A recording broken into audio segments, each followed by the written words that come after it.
split between who would be the most valued player. There was Arjun Aragasi, there was Maxime Vachier-Lagrave, two incredible attacking, crushing games against Notterbeck, and then Hikaru's big win against Vincent. And I still think the chess we saw all around amazing. Really hard for me to pick just one moment, and I think maybe it happens today. Yeah, I'm actually going to pick a moment from Weissenhaus as a catalyst for what we've seen in this event. This is the final hurdle on this whole redemption arc. And maybe on that journey, another defining moment for the Grand Slam tour is Magnus's loss to Vincent in Weissenhaus, right? I think we were right here on day one doing our pre-show when I mentioned that nothing less than championship matters to him. Everything else is absolutely trash, right? He's hungry to establish his domination one more time. He's running against his biggest rival, the epic rivalry that we've got with Hikaru Nakamura. And what a performance Magnus has put up in the round robin. He lost just one game to Arjun Aragasi. That was in game 2, and that was it. And then against Notterbeck, getting that first round win in, drawing, holding his own in a tough position with a beautiful fortress in the second game, and then takes down Fabiano Caruana, another big rival of his, another long-time rival of his. And he kind of did it in vintage Magnus style in his matchup with Fabi. Yeah, both players showing their best. I'm just curious what we call this rivalry. We said El Clasico. Who are they in history? In the past, Hikaru's called Magnus Sauron. Does that make him Frodo? Are they... My Lord of the Rings lore is not so deep as to know exactly who the antithesis to each person would be. Well, there's where does one... Gandalf come into play, though? Difficult question. Yeah, who's the Gandalf of the chess world? I mean, is it Federer and Nadal? Who are these two most like? Because Fraser Ali. Yeah, exactly. Messi, Ronaldo. The one thing we should mention is that Magnus, in the biggest of all matches, he has lost to Hikaru from time to time in finals, Speed Chess Championships occasionally, but in the biggest of matches, Magnus tends to come out on top. And that makes me wonder, right? Yes, on paper, Magnus Carlsen, a favorite, regardless of where he is, what form he is, who he's playing against. And I think today is no different in that. To David's point, when it's been Speed Chess Championships, we've seen some incredible battles between these two players in those big moments. When it's been these Speed Chess formats, it's come close. But hey developers, join us for the biggest AI competition with over $10,000 in cash prizes. Yep, that's right, over $10,000 in cash prizes where you can showcase your skills and creativity. Join us on LangPlay, the easiest visual builder for AI applications. This is your chance to shine and stand out. Best of all, it's completely free to participate. All you need is your GitHub account. We will guide you through every step of the competition and will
form, right? For Magnus, definitely not happy with his play at Weissenhaus, and as you mentioned, Tanya, he'll be happy with nothing less than first place. He seems, even as he's confessed in the confessional booth, that while he feels still as clueless in the openings, at the very least, when he gets to the middle,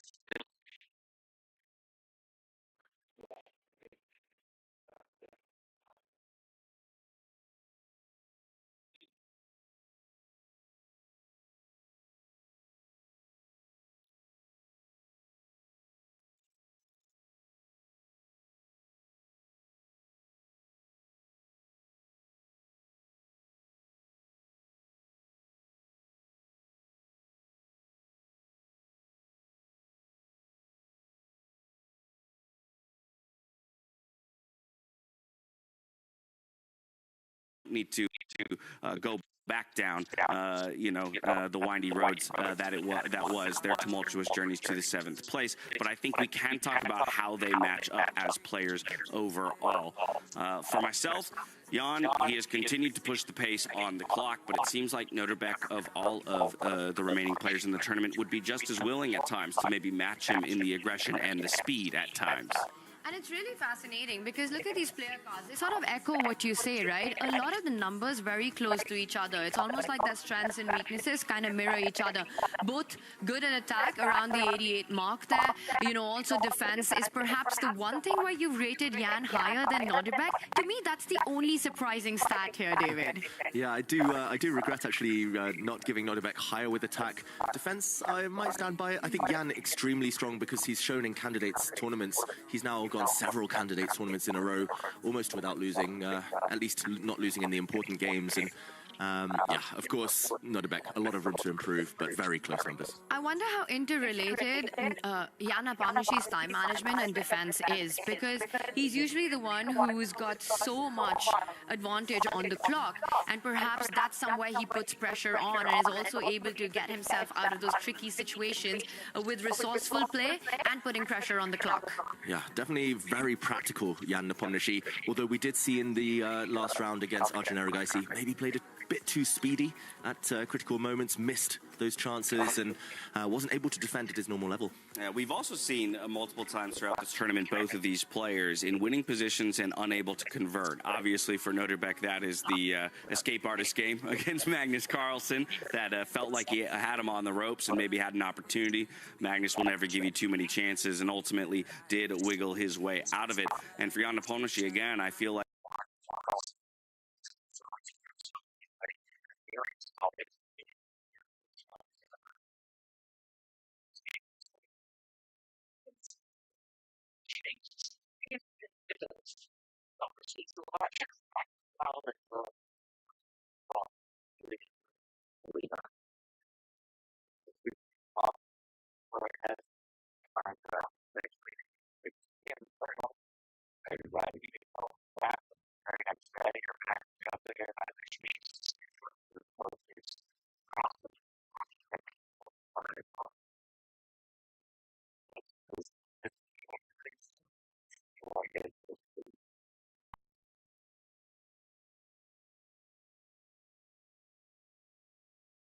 player cards, I know that they were made considering 2024 performances.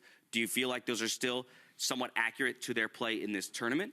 Do you feel like one of them or that disparity still exists? Do you feel like they're closer in level overall based on what they've shown us here, David? I think at least in the last couple of rounds, in the classical portion of freestyle, I think they are a bit closer than those player cards might say. I think Noterbeck has shown he's a very fearsome attacker, still maybe a bit to be desired in the defense, but Jan just, at least in the classical portion, not quite at his best. I'd love to get a card game version of that, where you trade cards and sort of compete with each other on the strengths and weaknesses of the players.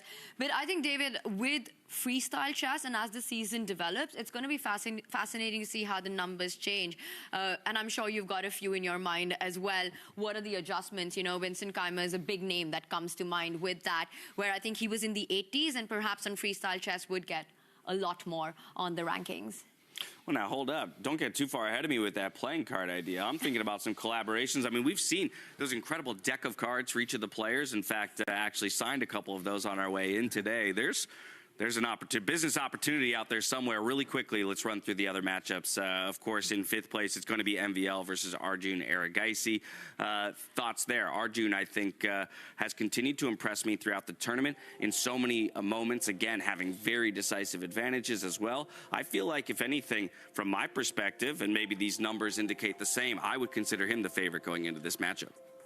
You know, Yeah, go on, I agree, in short. David, I was just going to say that I was on a car ride back with Arjun yesterday, you know, after his win. And he was in such good spirits and such a good mood. He enjoys the style so much. He realizes that his biggest asset, biggest skill of chess, you know, creativity, his unconventional recognition of different kind of patterns, which we see just trying to get them on the board in 5-1-8. He takes this deliberate risks. He doesn't even need to do that in freestyle chess. So Arjun's very motivated for today. He's up against Maxime, 84-90 on their average scores there. And I think it's going to be closer than that, this one. I think Maxime's really stepped up his game, and freestyle chess seems to be suiting the French Grandmaster as well. 100% agree. Maxime Vachier-Lagrave, 2024, I think self-admittedly wasn't necessarily his best year, but so far this tournament, extremely impressive.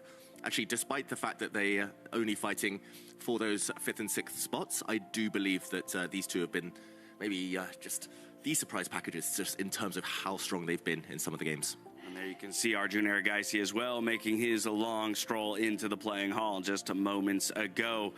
Probably the lowest heart rate as ever, and as we would expect, calm, cool, and collected, entering into what will be his final bout for a 5th place finish. From here, we go to the 3rd place matchup. It's a rematch of our finals from Weisenhaus 2025, Vincent Keimer versus Fabiano Caruana. Thoughts on this one? Do we get a repeat result? Is it going to be Vincent Keimer who does it again?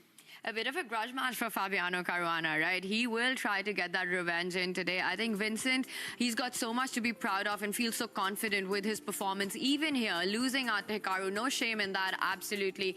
He's up against Fabi, a player that he took down in the finals, and what an epic battle that was. I think it's going to be a very motivated Fabi. He lost to Magnus yesterday, but I think he wants that revenge against Keimer. Yeah, and one thing I will mention in their Weissenhaus final, Fabiano did get quite unlucky with the position draw for his black game. He pretty much had no chance there. Vincent, it took some impressive, powerful, energetic play to kind of get the first win and the decisive win of the final. But yeah, Fabiano will be extra motivated. You know that 89 that you've given Fabi on the average score, David? We need to have a conversation on that. I mean, the guy has been in the world top 3, top 5 for, I don't know, about a decade, a world championship challenger. You know, Magnus has said it, perhaps his strongest rival of all times. And here he is at 89. Explain yourself. Out of all the player cards, this is the one that has riled people up. There is a video now on the Take YouTube channel, and Justice for Fabi is trending there. I appreciate it. David's a tough teacher. We can't go to the opening ceremony without retouching on the final matchup. It's Hikaru Nakamura versus Magnus Carlsen. It's El Clasico. It's what everybody in the chess world wanted. Just a final thought from each of you before we head to the stage. It's the ultimate showdown, and I can't wait to see how it unfolds. I think both players so determined, so motivated to get this win. You know, will we see Magnus sort of cement his legacy, or will we see Hikaru Nakamura triumph over his biggest rival? Yeah, I think this first game is key. Hikaru needs to start strong. If he loses today, I don't really see him coming back. So we'll see. He does start with the black pieces. If he holds firm, he's got a great chance in this final. Okay, but yeah, already calling the importance of day one of the finals here is David Hal. Either way, we're set for a very exciting, decisive battle between these two top players. Again, it's what everyone in the chess world wanted. I can hear the hustle and the bustle of the venue kicking up behind me, so there's nothing left to do but to throw it over to our opening ceremony here for the final in Paris, France.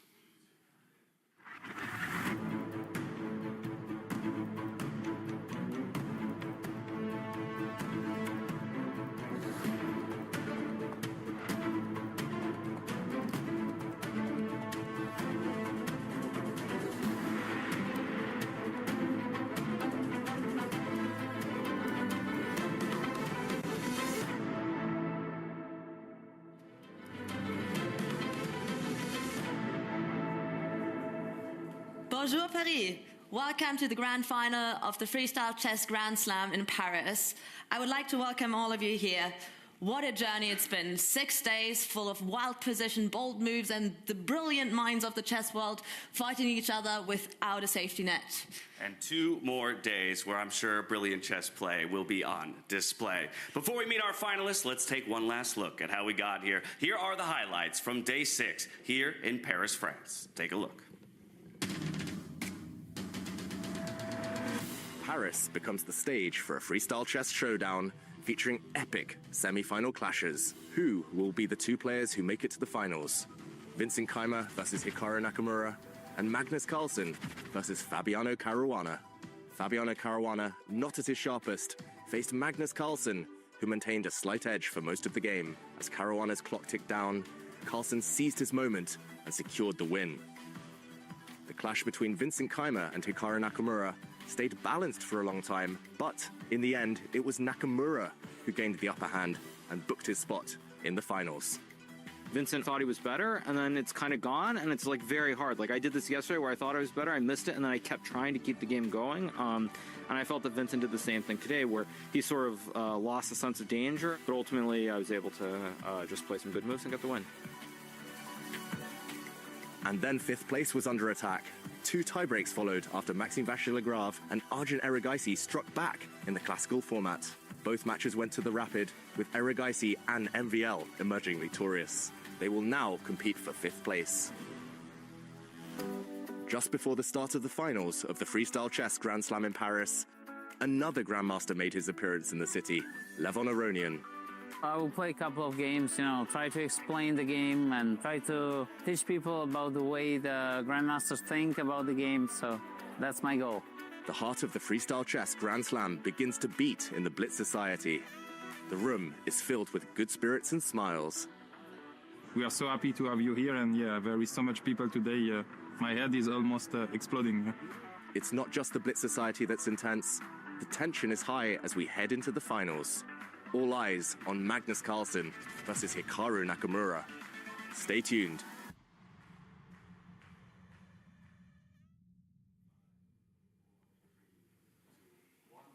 Ladies and gentlemen, we experienced mind-bending strategy, we experienced brutal blunders, and best of all, the most brilliant minds of the chess world.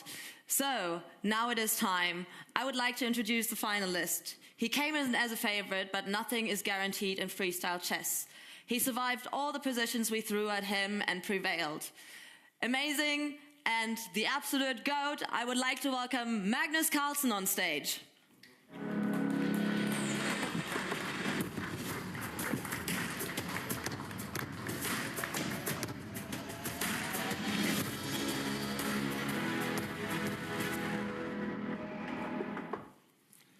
And what is a final without a challenger? To introduce his challenger, after a rough start in the round-robin stage, he came back when it mattered most. In the semifinal, he took down the Weisenhouse champion, and now he's going for the title of his own. From the United States, please welcome to the grand final stage, Hikaru Nakamura.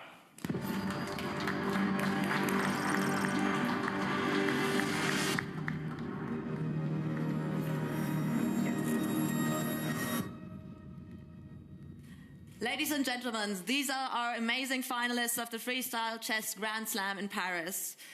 2 players, 2 minds, 1 board will fight for the title of the Freestyle Chess Grand Slam champion in Paris.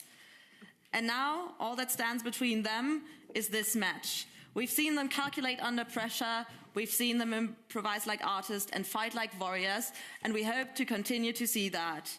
So, this is going to be all about pure chess instinct, and may the best player win. Gentlemen, best of luck. You may take your seats. And as they take their seats, there is just one final step for us to take. That is, of course, the position lottery. So, James, should we make a bet? All week long, we've been predicting positions individually. How about we go odds or even? Okay, I'll take even. I'll take odds. What are we putting at stake? I can choose a costume for you for Las Vegas to commentate in. Then I get to do the same for you if I'm right. Well, bet is on. All righty, here we go. Best of luck to you. Best of luck.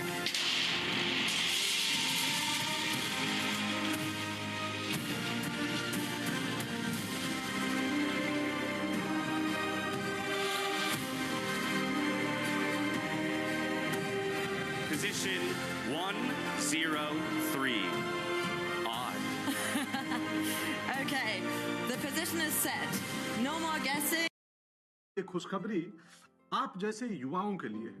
Bharat सरकार की एक शानदार scheme है।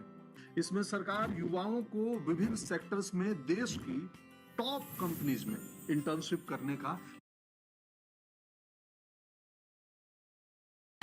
Every move counts. Players, please deliberate. And as a birthday gift for a very special historical chess player, Garry Kasparov, I would very much like to extend as a birthday gift from Freestyle Chess a wild card for the Las Vegas Grand Slam. Thank you very much and good luck to all the players.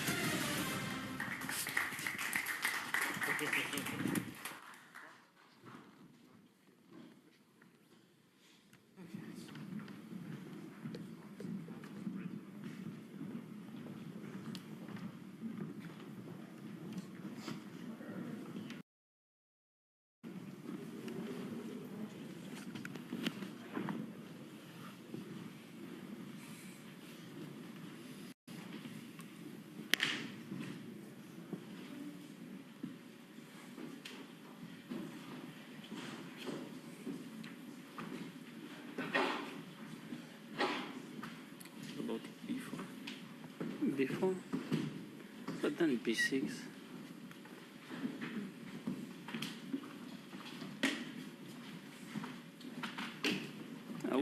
I would assume it's either g3 or d4. d5, no, we have this h3 problem. What, g3, d5, b3? Or b4? Like? Not allowed, h3. Oh, that's what you mean.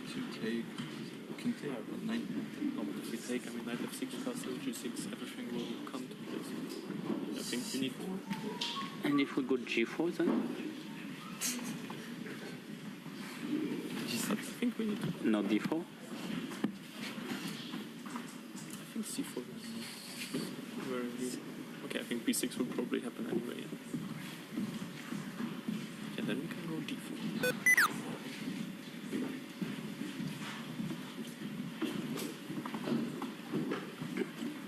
Okay, let's say this to b4, b6, and then c5. What's the big difference? then potentially after 45. What? d45? No, I was talking about b4. b4. b6. If c5, Even a6?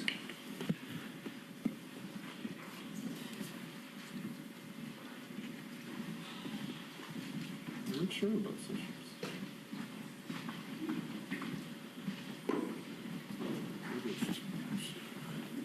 I think if we go for something like, I mean,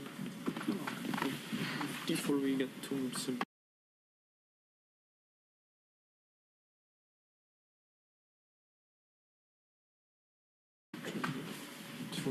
Yeah, so if we go. Oh, why not c4? Okay, c4, c6, d4. Yeah, then I'm wondering, like, okay, I will just put bishop b7, knight f6 castle, and how do we... But also c4, c5, what's the big deal? Okay, now we go g3. g6.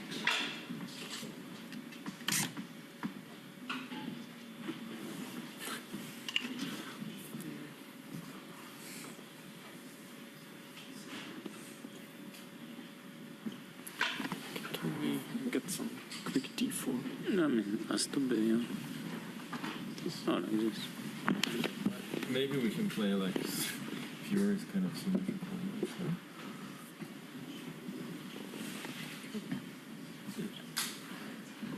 Even. We play for very little, right? We play for very little. But why can we win knight f3 and we push d4? Why not immediately d4? Okay, take. Ah, you want to go rook h4? No, d1. But I guess b6.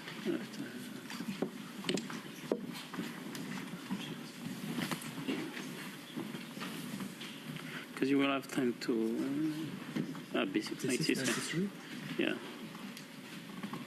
I mean, do we need to give these 20? What's the disadvantage of 6? But what's the disadvantage of taking back with the knight on d4? But you can also go d4 check knight f3 if you really want to first. Even if you think that d5 here.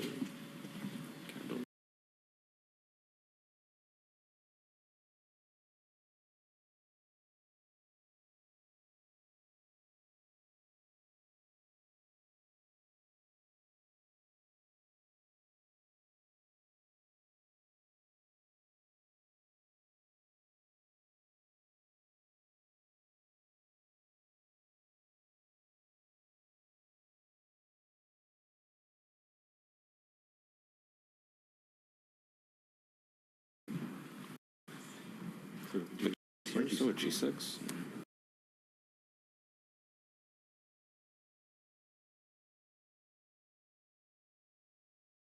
Okay. But that's maybe like D4. Ah, you want? Okay, I see. Okay, you want to play for D4. No, I'm somewhat happy. It's like every game starts C4, 7, B3, B6. Yeah. But okay, why can't it cheat D? Oh, why can't play D4 here? Right here, you mean? Yeah. Yeah. Why?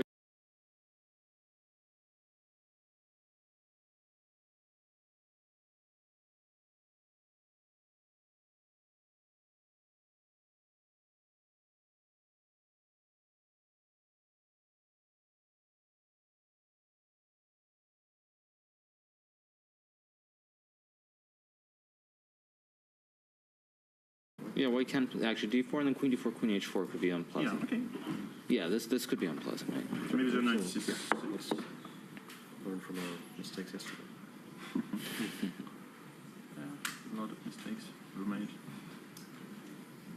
Yeah, I mean, why should I go G3, B6? Wait, actually, why not this one? Because my queen could go out the other way. Like That's true. That's true. You just want to go like bishop G4 and queen C8 or something. Or bishop f5 is okay. Yeah, bishop f5 is reasonable too. Or knight of, I don't know, maybe knight of 6. No, but I just want to finish development and slowly go e3, d4. I Yeah, this feels a little bit. With my bishop coming to g4, you're not really achieving e3 without some awkwardness at least. Yeah. That's true. Okay, maybe I could have included this. Let's just get this. Sure. And castle. Okay, sure. Let's say knight f3. Castles. Maybe I should have castle. Maybe e5? Maybe e5, yeah. A5 normally is very good when I already played bishop b2. Yeah, no, this is a good structure. Bishop goes to f5, queen c8 and bishop h3. Yeah. Okay, so maybe like eventually, like for white, maybe what's challenging? I mean, basically the only difference is the queen and the rook on d1 and a1. Otherwise, it's normal maybe on the this line. eventually, like makes sense.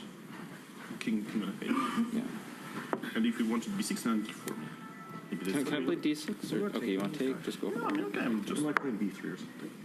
But then sort of like give up on a Yeah, you center. get the center, but you're going you to take some d5. time. Okay, so should go like with d4, a5. I mean, can meet with a4 still? No, can I play d5 here? I mean, just because g3 doesn't ever concern me, or maybe knight f6. But let's just say just Knight take. c3. Yeah, rook d8. d1. G6. Oh wait, sorry, I forgot about this. Yeah, sorry, I forgot about this. Knight c6. Because knight on a5 is pretty stable. Ah, so your h7 is not really hanging, yeah? And you're going knight e5 here. I don't know. I mean, it's double-edged. Okay, this, and then if knight e5, then knight g5 here I can. Yeah, no. Bother you. Maybe we should go back here. Yeah, this is probably too dangerous. For me, that might be curious. Okay, we don't have to. Yeah, well, I mean, what's wrong with just d6? I would just d4. Ah, so you want to play the same position? I just wanted to, I don't know, like, because Yeah. 3 knights e6 is sort of like running out of ideas. Takes. Maybe take on Take on d4. Ah. On a g6 bishop. Yeah, because now there's knight c6, yeah. Queen b2. Queen h4, d2, yeah. yeah. d2, bishop b2. Yeah, but bishop e6. Queen h4 maybe. But then you can castle it also. You can castle. But I mean, even if I just play like normal. At all? I mean, Or b4. Yeah, bishop f5 actually. Yeah, that's a little bit too artificial, yeah. Yeah, this is. Yeah, queen h7, knight f6, and then g6, yeah. Castle. Yeah, should be completely fine here. Should be fine. No, I think this is. So see, before you play d6, maybe this here I get this like at least here I get ready structure with the g5 here. So yeah, this is playable for white. Like d3 or something. D3, B6. some slower. Very slow. But yeah, I think it's completely fine. Seems like just outside boarding. Okay.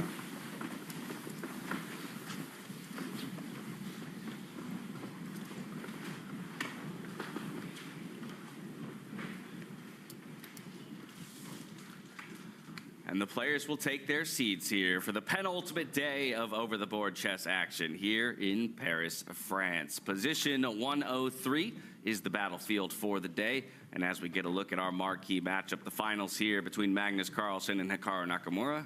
Hikaru the first to take his seat, just going to touch all of his pieces, reposition them, make sure they're nice and orderly here in position 103. Magnus as well to the board, and straight away, thought about taking the jacket off. Changed his mind. Already indecision, though. Indecision from move 0. Yeah, and maybe he saw Hikaru still with the jacket on, but maybe they'll both take off those jackets as power moves later when the business end of the game starts to heat up. In the meantime, there we see their runs to the final, their roads to this point. Hikaru having defeated Arjun Erigaisi and Vincent Keimer all in the classical. Game 1 of the final, and we're off. You were on the stage with Hikaru and Magnus there, James. What were the vibes? Could you feel the tension? Because both players looked rather interesting there, standing next to each other, a bit disinterested. Yeah, I wouldn't say that it was in a wildly tense position, or kind of face-off, if you will. Maybe more of the tension coming from the fact that they're having to do these big player intros. You know, we're making a big deal out of it as we make more of a show of freestyle chess for the players as well. They're going to have to get used to some of the hype that surrounds it all. But either way, I don't think anybody's necessarily lost in the stare down, you know, of it all early on. I'm curious for you two, as I made the sprint up here into the studio, if you saw anything in those analytical discussions between the players that you feel like will come into play early on. Yeah, there were a couple of things. This is one of the more random starting positions, I would say, position 103. It's not exactly this one. This is the start position for normal chess, but when we do get it on the board, there are no kind of two alike pieces sat next to each other. So often we start with bishops next to each other or knights next to each other. This is the one we see in front of us now. Magnus with white will have a long think. Yes, you start with bishops in one corner and queens in the other corner, so diagonals more likely to play a role here in the early stages, but there didn't seem to be a consensus, Tanya. Normally we see the players going 5, 10 moves deep into the opening. Here they were already debating moves 1 and 2. In quite a lot of detail here, a lot of uncertainty. It felt like Magnus wanted to open up the white queen very early on as part of the white team. But of course, you could open either of those diagonals. Which one to go first, I think, was the big point of debate here. Yeah, very shuffled up position, right? From our standard 5-1-8, only the bishop and the knight on the left side of the board are in their original positions. And we've spoken about this, that when you've got the long-range pieces stuck in the corner, look for ways to open them up early on. And I think that's the analysis, the path the analysis we're taking. James also noticed 2 undefended pawns for both sides. So something to keep in mind once the knights start moving forward. And as always, the players not rushing with their first moves. I actually think seeing you guys on the stage, that was some mind games, you know. It's so important for the players to look sort of almost unconcerned and kind of give out this vibe that they're not stressed about what's coming up. I mean, this is the biggest match for them right now. Yeah, and I guess one way to give nothing away to your opponent is just to not be in the seat sitting across from them. Hikaru continues the trend that he's built for himself all tournament long, up and out of the seat when it's not his turn to make a move. He's either going to get his steps in, get the blood flowing, or make use of the digital board. Again, a different perspective, maybe take a peek at the other boards and see if anybody else has decided to go a certain way. Of course, he's playing with the black pieces, a bit more of a reactive side of the board, especially here in freestyle chess. Until you know what your opponent's going to commit to, there's not too much value probably in overthinking through the near infinite number of lines available to you. What do you think Magnus is going to commit to? Prediction time in the studio. I think we're going to get C4. I think pawn to B3. Okay, so more modest. Supporting the C4 push soon after, right? Yeah. How about you, Tanya? I'm inclined to go with James. I mean, watching all the analysis that unfolded,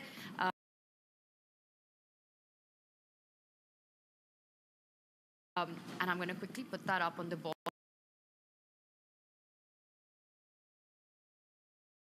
This hasn't happened yet, but it was one of the moves the players were discussing.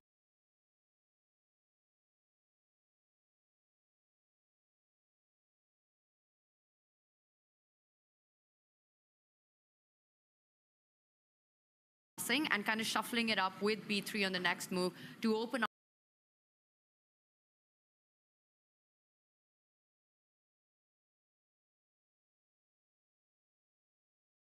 the diagonal. The one thing I want to point out here is perhaps you'd like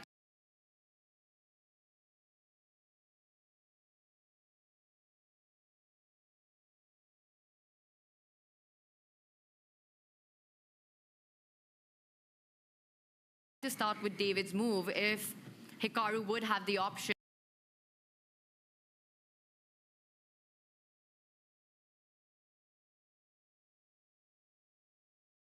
to be the first to open up the bishop and line it against the white queen, but this would allow Magnus to get full control of the center by pushing the pawn in front of the rook. I was about to say, I'm still sticking with c4, but that pawn push in front of the rook to d4 would actually be maybe my other guess here. We've seen, again, a number of players kind of look for that structure of b3, c4, d4. It will be c4 here by Magnus Carlsen. First move of the day, it looks like. It's on the board. He does go for James in my prediction, but I think David's coming up next. Good call, guys. Good call. Maybe soon to follow. Well, while Hikaru takes his seat, and he'll look for the first move of the game for himself, we're going to get a quick word from Magnus Carlsen as he entered the venue earlier ahead of his match against Hikaru Nakamura. Magnus, there's been some talk about your physical condition coming into this tournament. How are you feeling today before this final? I feel a lot better today than I've done the last couple of days. I've had a good night of sleep, and yeah, I don't feel as sick, so should be a lot better today. We saw you dub it El Chesico on social media prior to this game. How big are these Nakamura Carlsen games for you yourself? Yeah, of course. He's ranked number 2 in the world in classical chess. His results lately and for many years have been stellar. So he's a very difficult opponent. I think he's between these two fighting for those championships in different formats. Hikaru's held his own in some of them. I think the field between these two has gotten a lot more level over the last few years compared to the days of the Lord of the Rings. That is for sure. And yeah, I think the players, despite what they say, despite what fans say as well, they know how strong each other are, and they will not be taking any single move for granted in this one. As we mentioned, one undefended pawn each. Bro, if you keep learning Python like this, you won't get anywhere, even by next year. If you know a better way, why don't you just tell me and save me all this unnecessary trouble? Lagta hai you haven't heard about the 30-day Python using AI bootcamp by AI for Techies. In just 1 month, it will make you a certified Python expert, even if you have no prior AI or coding experience. You will learn everything from scratch with practical knowledge and live projects. Are you serious? 1 month to master Python? Absolutely. And guess what? This is the most affordable Python course in the market and costs only ₹199. If you also want to become a certified Python expert and land a high-paying job, register now for the taken place across the rest of the boards. Up in the top right there, you see Keimer versus Caruana. They've made a couple of moves, and there you have our first deviation, at least as I've seen it. The knight jumping out on the other side of the board there for Keimer. In the bottom left, our battle for 5th place, Maxime Vachier-Lagrave up against Arjun Erigaisi. They went for d4, d5 as their opening in symmetry early on. And then, of course, Abdi Satora versus Jan Nepomniachtchi. This one, the most advanced game of any of our games so far. That's the battle for 7th place. Actually looks to have maybe opened up in a similar way to the Magnus versus Hikaru game and just have developed further from there. Yeah, I've got to say, the players with the black pieces, so especially for Hikaru Nakamura, I think this is a very decent starting position. It just feels like you won't get immediately attacked. It's going to be symmetrical for a long time, something the players do kind of disdain normally. And it's going to become very slow, very strategic. I say that's good for Hikaru. Of course, Magnus loves those slower maneuvering positions as well, but at least there won't be any early knockouts on any of these 4 boards, no early attacks. And yeah, well, it's going to be difficult for either side to create kind of concrete play against the other. And when you have to go all the way, you want a bit of that championship luck, right? For Hikaru, it's so important that when he perhaps plays with the white pieces, he gets that kind of position where he can put the pressure on in Magnus. So I think I agree with you that Hikaru should be happy with the 103 that has been pulled out. To James' point there, the only board that's different that starts with the rook pawn, and that's at the bottom left of our board, Maxime Vachier-Lagrave, with a different dynamic, but still a very slow one, right? That one which will be a strategic fight across. I don't see any big tactics and chaos developing anytime soon. Yeah, we're going to dive into Jan Nepomniachtchi versus Nodebek Abdisatorov, our battle for 7th place, just because it is the most developed game, and in fact, the first game where somebody will commit for a castle nice and early over here on Jan Nepomniachtchi's side. He does go for that early castle with a Fianchettoed bishop directly in front of it.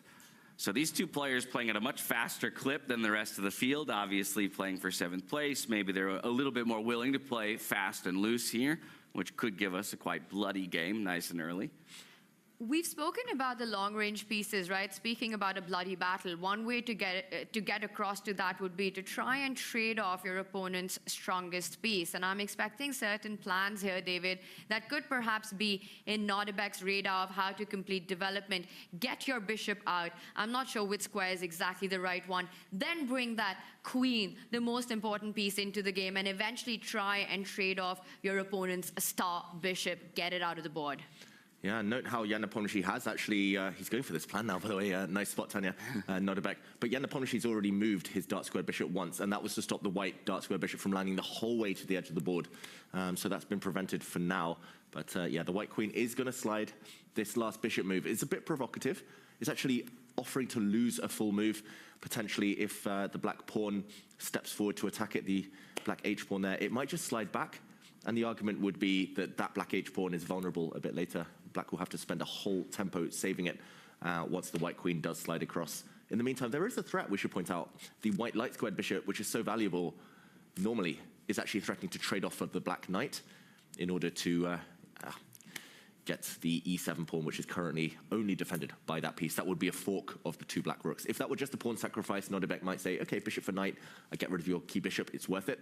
But that pawn is hanging with much more at stake. All right, looking at ways to defend that. Well, there you go. That's one of them. And played so quickly. Answered my question before I could ask it. Yeah, Jan, he's definitely...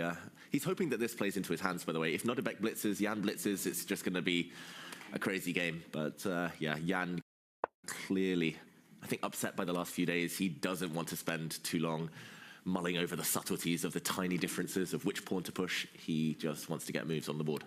You know, it's Hikaru who said, I literally don't care. That's where the whole cliche comes from. But I think for Jan, with the way the tournament's gone, seeing how his fortunes have turned around from the round robin to the knockout stage, he's perhaps at that point where he literally doesn't care. I think we're going to be seeing an exceptionally fast Jan today, you know, just how quickly he played this move, countering David's idea of blocking the bishop from attacking the pawn. But very often, you know, pawn moves, we've spoken so much about that. You want to provoke them. And I think that's exactly what Nodebek has done, whether it was the pawn on the side or the one that Jan's moved.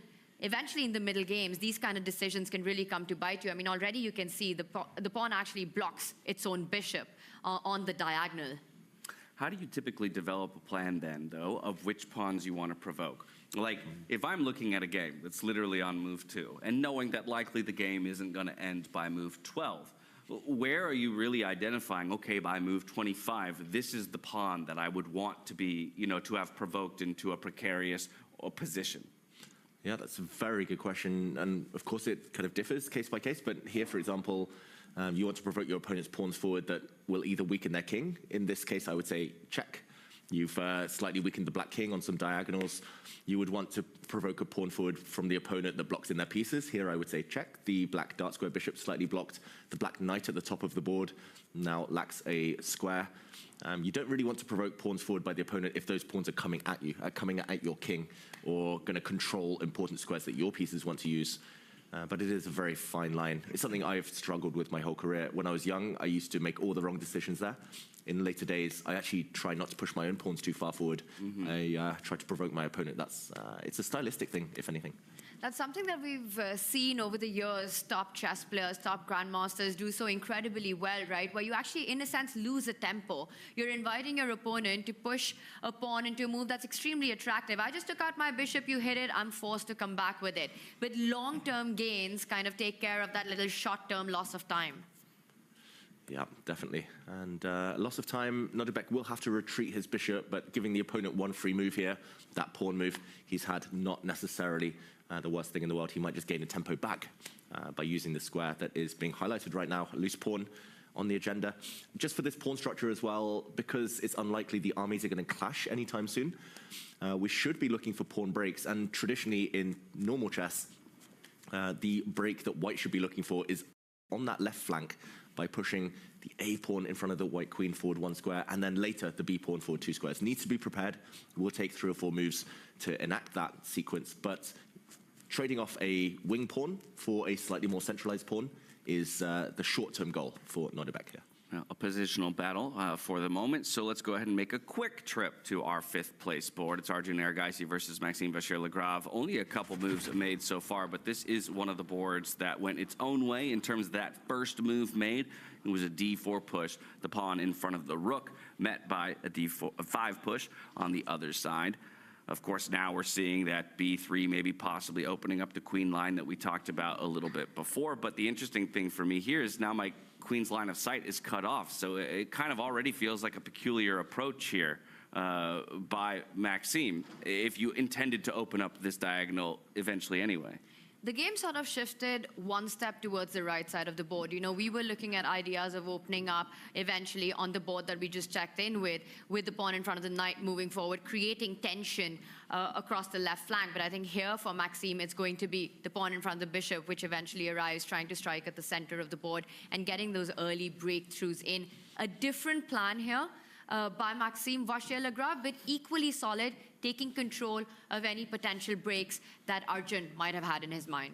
Maybe he was just watching Vincent Kaime against Hikaru Nakamura yesterday, because although the pieces were shuffled differently on the back rank, that game was the exact same first 2 moves for white. That game also started with queens in the corner, and yeah, he's going for the queen's gambit, just slightly. अगर अभी तक आप ये नहीं सोच पाए हैं कि एस्ट्रोलॉजी के इस वेबिनार में आपको आना है या नहीं आना, तो मैं 3 बातें आपको बता रहा हूं। इनको सुनकर आपका मन जरूर बन जाएगा। पहला, अगर आप एस्ट्रोलॉजी सीखते हैं तो अपनी ही नहीं, आपके घर में जितने भी मेंबर्स हैं उनकी प्रॉब्लम भी सॉल्व करने के लिए आप सक्षम हो जाएंगे।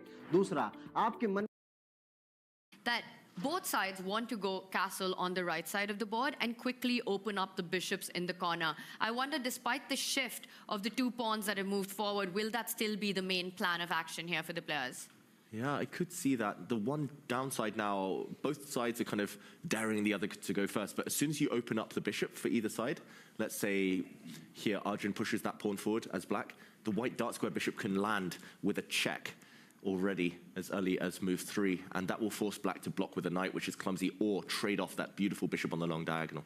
Now, Maxime, Arjun, 2 of our players who are making their first appearance here on the Grand Slam Tour stage in Paris, France. I want to get a quick word from Maxime as he entered the arena earlier today ahead of his 5th place battle. Maxime, there's really a lot to play for. The difference between 5th and 6th place, it's quite massive in this tournament. For sure, in terms of points, also, if I'm looking to qualify to South Africa as the last Cape Town, I think. So yeah, definitely, like next 2 days are very important.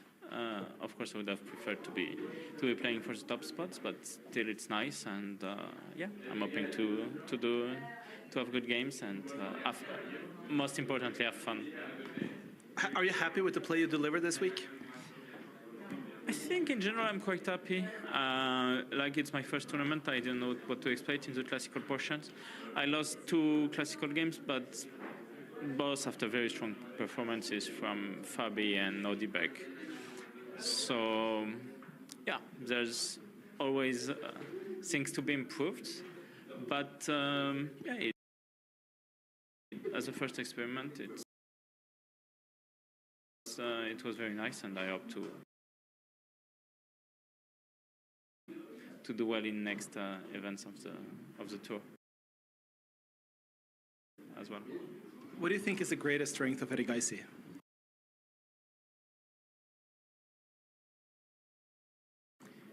In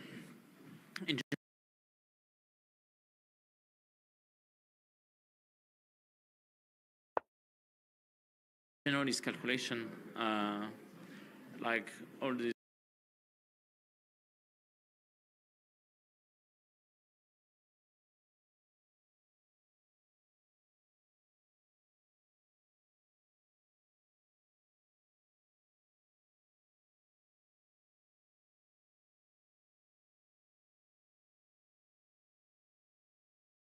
young players, they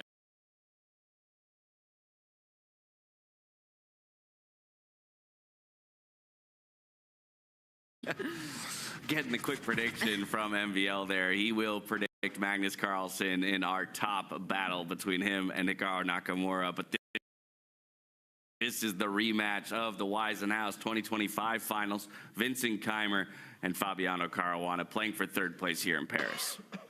Yeah, a big one for both these players. But we need to get our chat, our community involved, right? Magnus versus Hikaru. Who takes it? We got that pick from Anish yesterday, saying, of course, Magnus. Maxime, a good friend, also saying, of course, Magnus. But David, are we underestimating just how incredibly strong Hikaru can be? I mean, Hikaru definitely has a chance, right? If he plays anything like he did yesterday, Hikaru's got a great chance. But we can't ignore history. We can't ignore the track record, the head-to-head. I mean, it is Magnus. We talk about him as the GOAT for a reason. He's won everything under the sun. The one thing he hasn't won this season, at least, is a Grand Slam. And I don't know. I would have to say the same. If you said choose one, it would have to be Magnus. But whether it's 60-40 or 65-35, Hikaru does have a big chance. Yeah, I mean, Hikaru, speaking to the point about Hikaru's performance not in this tournament in particular, went to dinner with Nicholas Huschenbett, who is on the pro stream. For those of you who would like a bit more of an in-depth look, you can go check out that pro stream with both him, Peter Lecco, and Judah Polgar over on the Chess 24 stream. He said yesterday was Hikaru's best freestyle game he's ever played in classical. Agree.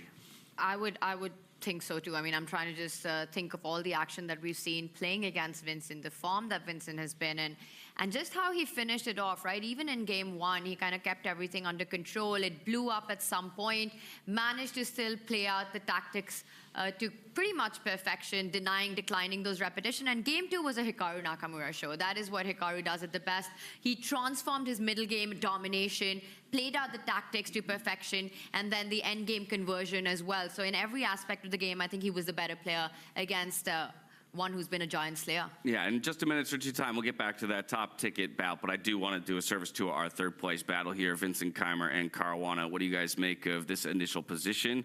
I already see a pawn off the board, a piece here. It did go with that C4 start, matched by the C5 on the other side, but this is where it kind of deviated from our top battle already. A different knight jumping out over to the right-hand side here for Keimer. And the big difference was that the queen was opened up in the other game really quickly on, and then eventually it was the knight first on the left side of the board that came out.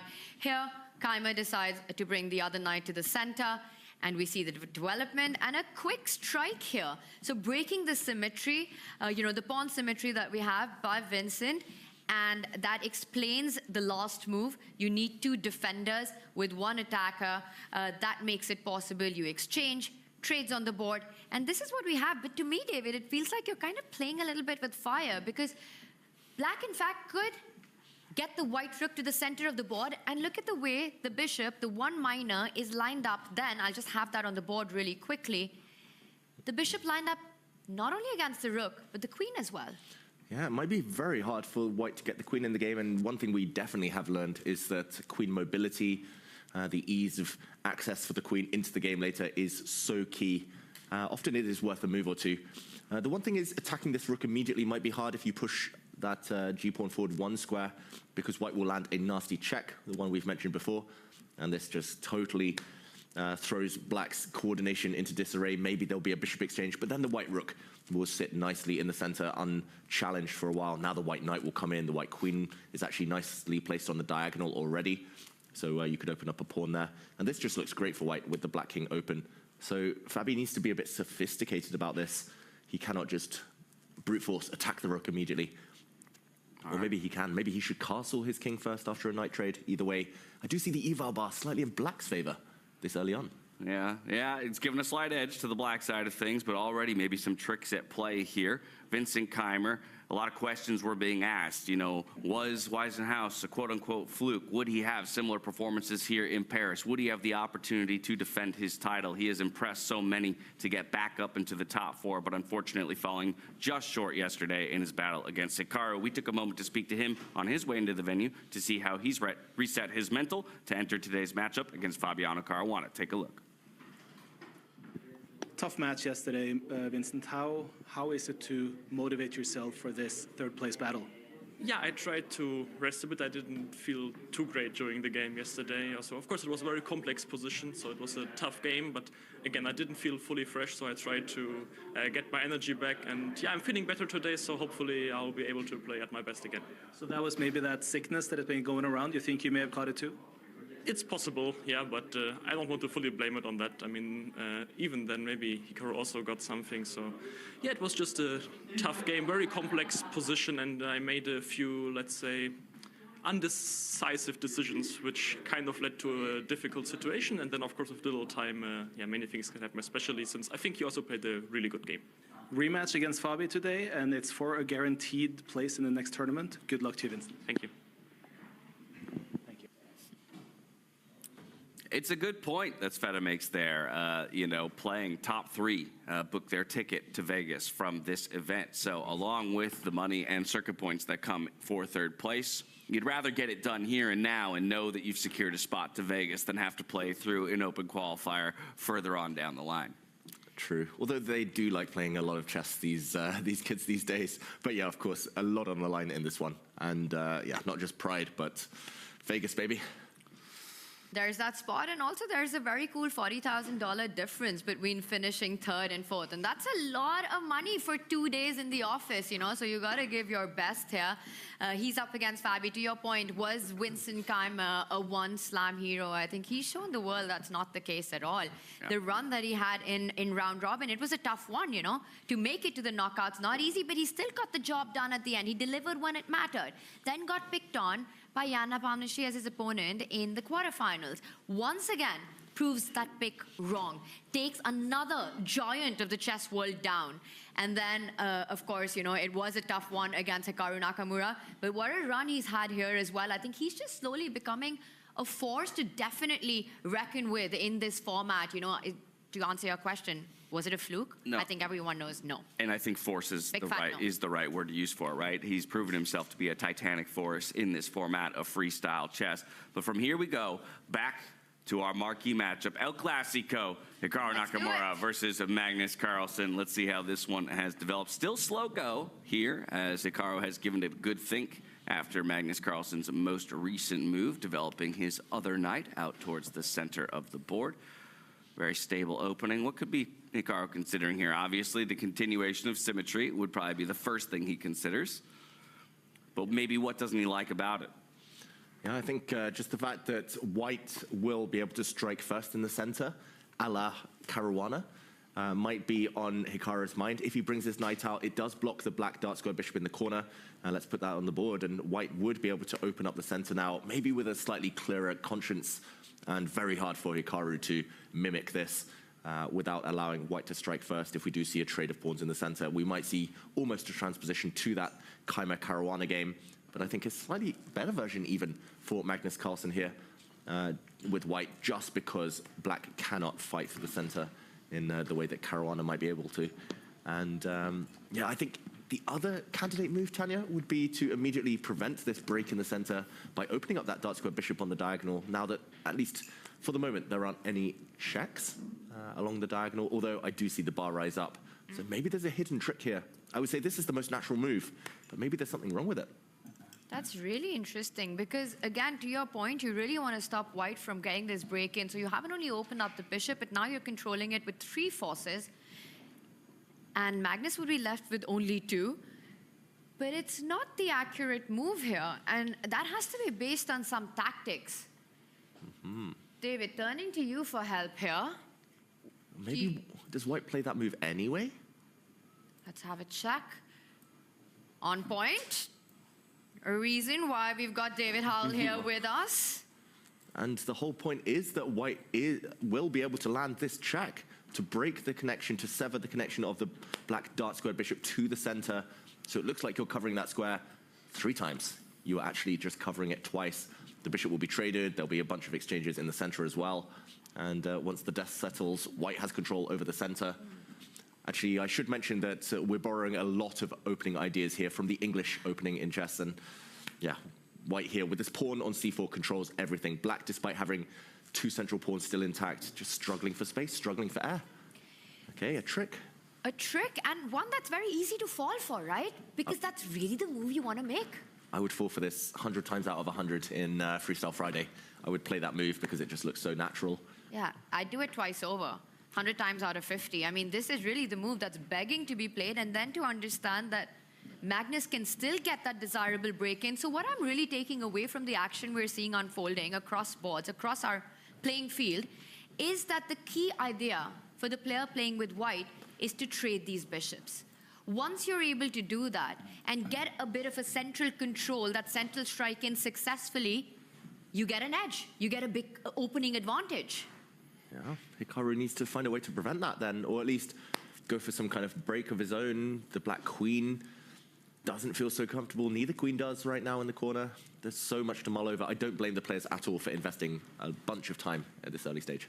And I think Hikaru has this worked out. He sort of realized that the most natural move lands into this soup that David Howell just found for us. By the way, I just noticed, can we just talk about this very cool jacket that David has, which reminds me of what the players are wearing? I mean, have you been recruited? What's going on, David? Do you have an announcement to make? Yes. Maybe about Vegas? You know we love announcements here. I mean, look at this, guys. Late entrance into the field? What's happening? I have been adorned by no less than Sir Jan-Henrik Butner with a freestyle chess jacket. Announcement to follow. No comment. Yeah. Baiting the entire chess world with that move right there. I was so gutted when Hans pulled out last minute. I was in Paris. Yeah. Yet they flew someone across the world. Oh my goodness. They flew someone across the world. How could they snub you like that? They're making up for it now, though. Would love to see you there, but I would have something to say about that. I don't think we want to lose David from this room, from this studio. No, I don't. So, no, not happening. No, that's my coach right there. You can't rob me of my coach. You can get the jacket, but not a spot there, not letting it happen. But it looks very cool. It's the velvet. David's got the velvet on. It suits you, my friend. It suits you. It's too bad they're going to have to take it back from you at the end of this whole event. Oh, spoilers. Just leave immediately. Once the studio broadcast finished, get on that flight and leave Paris. You've got a nice jacket yourself, James. Oh, thank you, thank you. Yeah, I paid for mine now. I know. Basically, I was too cheap to find one. I didn't have a clean jacket last minute, so they took pity on me. All right, Tanya, you asked the question earlier to our audience. I got the answer for you. When it comes to our top battle between Magnus Carlsen and Hikaru Nakamura, we only asked about game 1, so this still leaves room for tomorrow for things to happen. But who wins game 1? Our fans have spoken. 55% of the vote goes to Magnus Carlsen, 24% goes to Hikaru Nakamura, and 21% do believe it'll end in draws fashion. They go into tomorrow in an even game state. But how about that? For all the Hikaru fans out there, it's not enough to undo what is the prowess of Magnus Carlsen over the chessboard. Goat for a reason. Exactly. But I will say a 55% win today with the white pieces, that also shows how incredibly close the fans think this matchup really is. And to the fans' point, so important this first game because it's kind of going to set the tone for the whole match, right? Even if it ends in that 20-odd% draw that our fans are putting out to be, on whose term? You know, who plays from the position of strength? Who puts pressure on the player? If Hikaru is able to get a first game win with the black pieces, I think that would be the dream start for him. Magnus will look for a comeback, but if it's a Magnus win, you know, might be too early, but I'm going to say it, match over. You know, we talk about how competitive a person Magnus is as well, right? Not happy with anything less than first place. I think I've finally put it together, and I'm almost upset with myself. It took me this long to realize he's always first in the confessional booth. This guy won't lose at anything. He refuses to lose at anything. He was the first in the confessional booth today. Let's get a word from Magnus Carlsen on position 103. It seems that for the second day in a row, most people have decided that going to kind of a symmetrical English structure is the way to go. I kind of changed my mind a little bit to play more like Vincent than Noterbeck. Like we discussed both things briefly before the game. What I do notice though is that both Jan and Noterbeck, they were in Reykjavik 2022, and in that tournament there was a kind of similar starting position where Noterbeck like got it quickly, that like playing g3 too fast is a bit dangerous because you might run into bishop h3, so you should like castle first and then with the knights, and then Jan actually had to spend tempo on bishop g7 immediately, which was a bit of a waste, which is why I think he has some initiative now.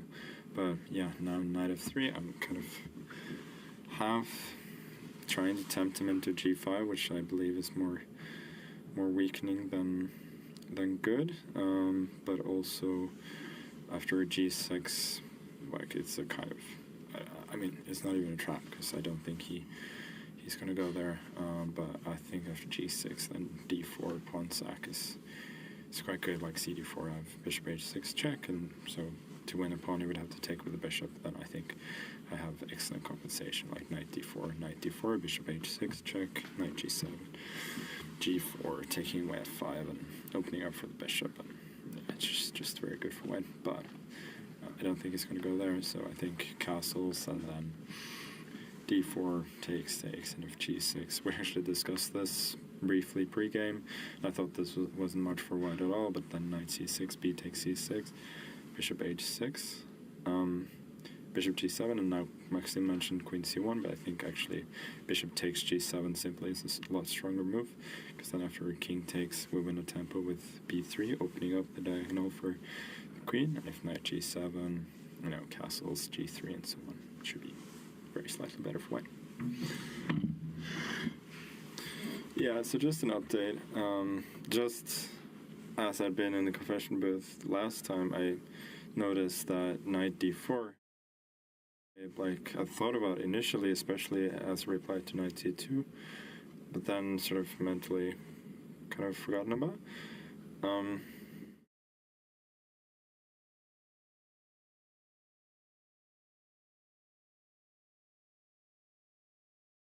Just letting him take on f3, or g4, opening up for the bishop, gaining some space, or g3.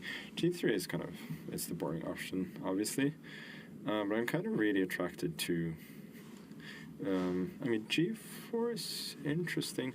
It kind of contradicts what I said earlier about trying to tempt him to play g5, but I think I am like a few tempi up, and there are lines in the symmetrical English where you actually do go knight d4, and then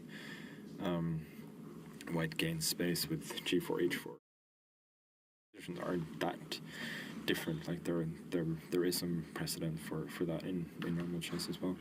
But I kind of my favorite at the moment.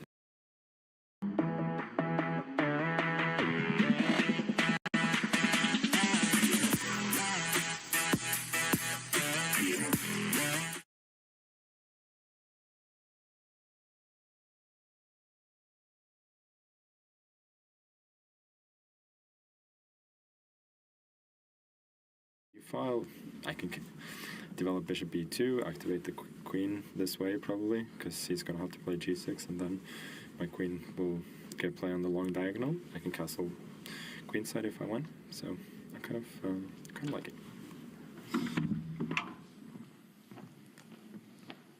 Well, how about that? Especially the most recent line, and I'm glad we actually still had it up on the screen there for just a moment. What an interesting set of ideas there that Magnus Carlsen has worked through. I mean, in so many ways, I would be scared to play something like that. It's, you know, doubling pawns, it's removing one that's close to my king, but by the same token, it plays into the concept y'all have taught me all week long, right? Compensation for piece activity. All of a sudden, every single black piece on the board would still be locked on the back rank. Meanwhile, the queen has open sight lines. The rook would be unlocked along that g-file. So, of course, we're not quite there yet in this game. Hikaru is still deciding whether or not he wants to jump that black knight forward, which a lot of that plan would hinge on. Yeah, I mean, those confessionals, they showed me two things. one that Magnus is actually drawing a lot from classical traditional chess. He was name-dropping the symmetrical English opening, kind of borrowing some ideas from that. But the main takeaway is that he's not playing for safety. He wants some imbalances. He wants some kind of avenues to attack Hikaru. He's not shy of trying to play these controversial moves. And yeah, just the depth was impressive. The breadth of his analysis as well, looking for so many different options. Tanya, it looks like, yeah, despite his physical state, despite maybe feeling under the weather the last couple of days, it feels like Magnus is definitely calculating and seeing things very well. That was very insightful, right? Because the feeling was that Magnus might want to play into his grooves, which are those slow positional grind, kind of get those positions where he can play out forever, put that slight pressure, and maybe the starting position also invites that kind of a strategic battle. But Magnus's approach, the lines that he mentioned, are anything but positional in nature. It's all about opening up those lines quickly, getting into the center, and some of them sacrificing a pawn as well for that initiative, getting that big bishop check in on this square, which we're seeing as a tactical motive being played out.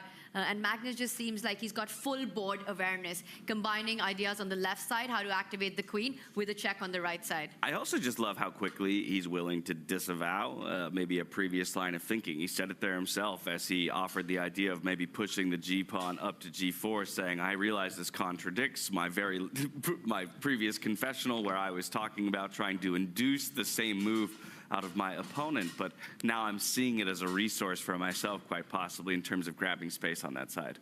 Very interesting, and all of that hinges on, of course, Hikaru's move here. You know, these ideas would appear if Hikaru makes this knight jump, trying to take control of a key central square. Also noticed how in his confession, he said that it was Noderbek who pointed out that an early pawn push with either of these two pawns makes this square quite weak for the bishop to eventually land on, and we're actually seeing those motifs appear on the board as well. So that superficial level of analysis, it really gives these sort of insights to players to eventually make a decision on their own. Yeah, and funnily enough, he cites that game that Noderbek had all the way back in 2022 in Iceland. Noderbek himself, in his game, decided to push that g-pawn and open up that very weakness. So maybe he doesn't remember it or doesn't feel it's as dangerous as maybe it was originally made out to be. And I wonder if that is one of the challenges of freestyle chess, where, you know, David, as you mentioned as well, that a player wants to rely on familiar patterns, draw from it in the 5-1-8, the English, the ideas of the central break, you're opening up the bishop, trading the right bishop according to what favors you. To find that balance, that certain positions will not give you the luxury to be able to do that, and then to be able to make the switch when you find pieces placed and recognize those positions when they're placed sort of similarly to a 5-1-8. Yeah, and I'm often asked, what's the big difference between 2,700 grandmasters and maybe 2,500 grandmasters? Often the 2,500 grandmasters, if you give them long enough, they will see the same things. They will understand the same patterns. I think the top guys, they see things quicker, but not just that, but they're more flexible. And he's locking things down. This comes at a big cost. He's controlling the dark square that we're highlighting here in the middle, but he's also foregoing control over the light square in between those two pawns. The game is likely to take a more positional nature now, which, although it plays into Magnus Carlsen's strengths, is also Hikaru Nakamura's biggest strength of recent times. And this, again, it's pattern recognition. This is a kind of key concept in traditional chess, especially in this English opening. It goes into what we call the Botvinnik structure, named after a former world champion. And yeah, it's going to become a lot slower now. Magnus will not be able to show off those tactics he was highlighting to us. Very committal though, right? This move, you have to be very sure when you play something like this, because the corresponding square that Hikaru's knight has can easily be kicked out. It's not what you can call an outpost, which in chess is when you can't move the piece away from there by attacking it with a pawn. But this is just for the rest of the game. This is a square around which Magnus, I think, will get his piece play. You know, after opening up the bishop, and that was going to be my next question. Does Magnus still have this super risky pawn move forward in his mind? It's going to be perhaps even about rerouting the other knight eventually in the middle game. I think a lot of the play, apologies for the arrow, a lot of the play will start maneuvering around this key spot that Hikaru's last move has left behind. It's interesting to me, too, because he moves that pawn directly into the line of fire of the white knight. So, of course, it has one defender, safe for the time being, but feels like as well it could be something that Magnus begins to overload in terms of threats. Again, that b-pawn sliding forward. Now, all of a sudden, the queen is staring down that diagonal. The dark-squared bishop can slide up, and we're looking at maybe 3 or more attackers all lending their scopes towards that singular pawn dead at the center of the board. Makes a lot of sense, the plan. And I think for Hikaru, his defensive strategy would be to get another pawn to defend, to keep that structure under hold. Another, perhaps, to your point, David, would be, you can line up against this pawn.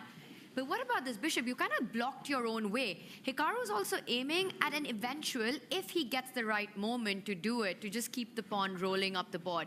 He can't do it right now because the square is controlled by the knight. But an idea for white to watch out for. And maybe Magnus will need to take a timeout at some point to prevent that pawn push. I think Magnus is now more inclined to play on the flanks now that the center is a bit blocked up. And he is slightly ahead in development. He's got 2 pieces out. Hikaru only has 1. Hikaru will need to take a few timeouts to defend the pawn that James was highlighting there. So Magnus playing on the right flank, maybe even on the left flank as well, with some pawn pushes that we mentioned a bit earlier. Either way, Magnus has still so much choice. The eval bar doesn't really like that move, though.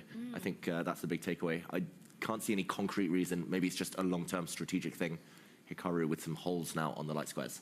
Well, while Magnus takes some time to think about this move, let's take a moment to dive back inside the mind of the man himself. One more time into the confessional booth we go. Magnus Carlsen had more to share.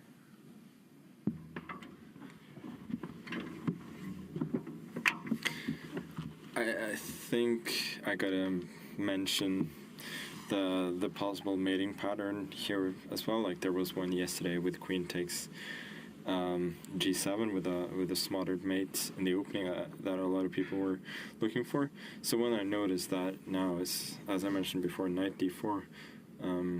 If I do go g3, then d6 castles, bishop h3 is actually not a great move because of knight g5, and if he takes the rook, it's smaller mate with knight takes h7.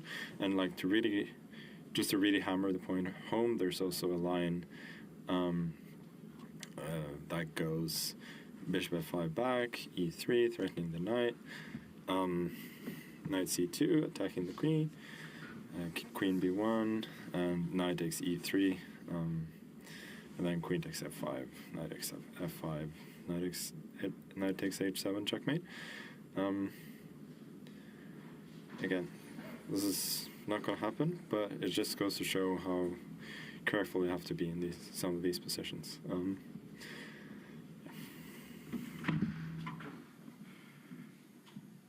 Well, not something we'll see on the board here between 2 super GMs, but some ideas you might be able to play for yourself at home in your freestyle chess games against some of your friends. Yeah, I love it. And actually, we do surprisingly see a large number of these types of things happen in Freestyle Fridays. In Blitz chess, if you're trying to freestyle one of these positions, you often do run into these short checkmating patterns. You have to be really vigilant. This is why the players are burning 15, 20 minutes often on the first few moves, because they have to dodge these landmines. Just very impressive. Magnus in a playful mood, it seems, showing off these ideas. Because of exactly that, I wonder if he'll just sort of take the fight to Magnus to Hikaru even, over the next few moves, by in fact going for the flank idea that he mentioned in a different line earlier on. We were talking about, is it going to be Hikaru who kind of pulls Magnus into that dogfight? But I think Magnus is ready for it. He's the one who might push the chaos button first in this one, if he pushes the pawn in front of the rook on the right side of the board. I like your point, though, about playfulness and just what it indicates in terms of spirits being high. Again, maybe that energy is there that wasn't quite at 100% in the previous couple of days. And so that's the Magnus I fear, a Magnus who is operating at 100%. To be fair, I fear Magnus at 5% as well, but maybe Hikaru wouldn't fear Magnus at 5%, but at 100%, that's another story. I wonder if Magnus at 5% would still make it to top 100. Well, I mean, real quick, just do the math. What's 5? Oh, yeah, okay. I was going to say, what's 5% of his current elo? I mean, even when he's asleep, he's 2750 minimum.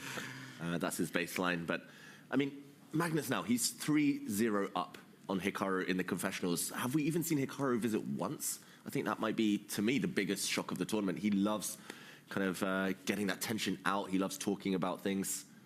Hikaru loves to kind of get things out of his system. We've seen it in his streaming. He's very successful there. But Magnus, he's kind of getting one up on the big streamer himself by visiting that confessional booth.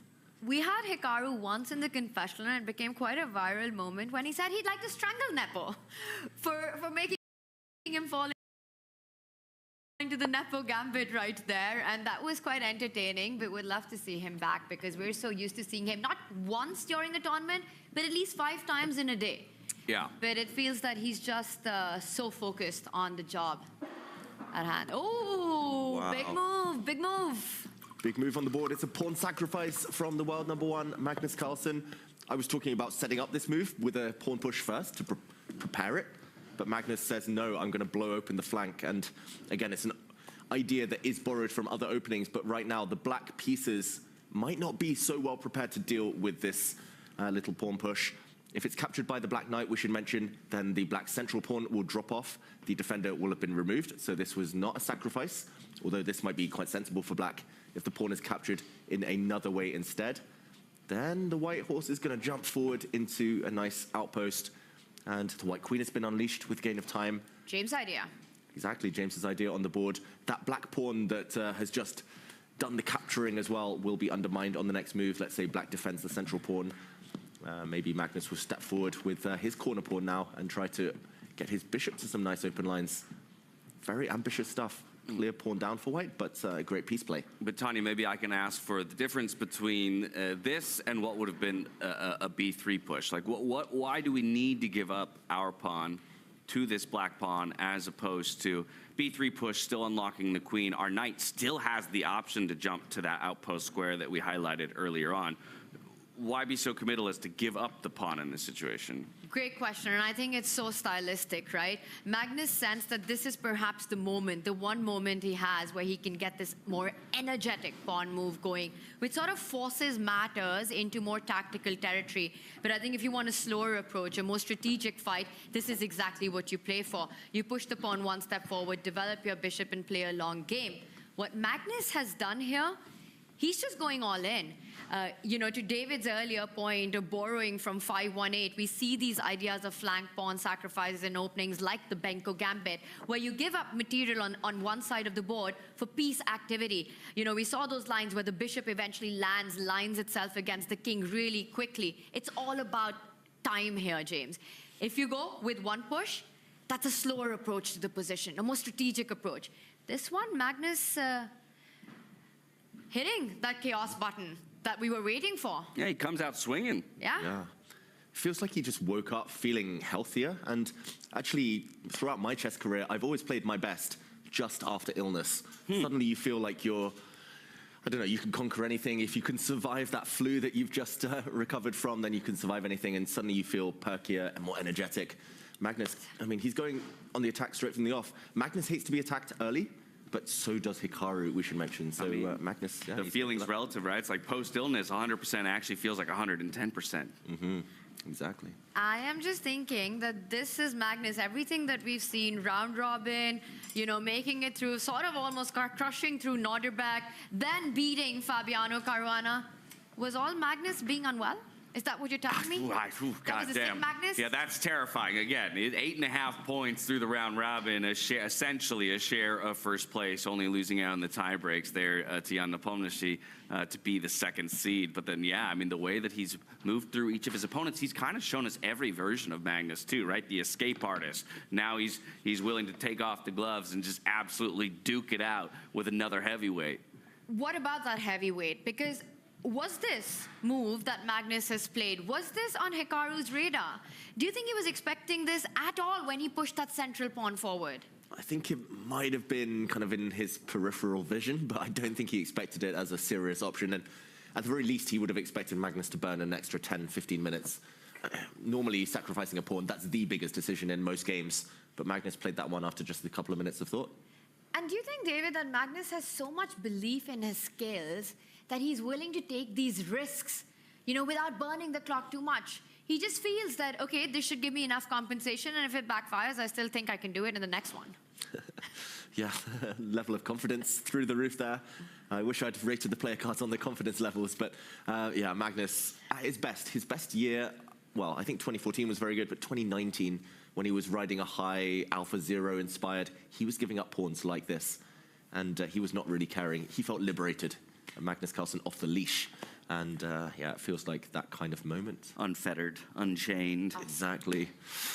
Oof. Hikaru needs to show all of his defensive skills now. Whether he grabs the pawn or not, he doesn't necessarily need to. I was about to ask, can you just leave it there? You can leave it there, but you might be the one sacrificing a pawn in that case. And unclear that the black pieces are ready. Yeah, there we're highlighting Tanya's showing with some arrows that you could just solidify your own pawn chain. It's probably not the worst move in the world. It's very solid, but normally if your opponent comes at you, you want to prove a point. You're going to say, just like in the good old days in chess in the romantic era of the 19th century, they would accept any gambit, just as a matter of principle. And why not our B-pawn over our D-pawn there? Good question. B-pawn also makes some sense. The white, because I'd like to capture towards the center and create kind of two pawn islands, right? You're telling me all about the pawn islands yesterday, and at least this way, we have just the lonely pawn island on the left-hand side, but then at least all of the other pawns could eventually become connected once again. And I wonder, David, if there's something to Magnus's idea. He was mentioning these checkmating patterns that are possible in this position. And if you were to go this way, where the bishop isn't opened up, I just want to highlight a small difference.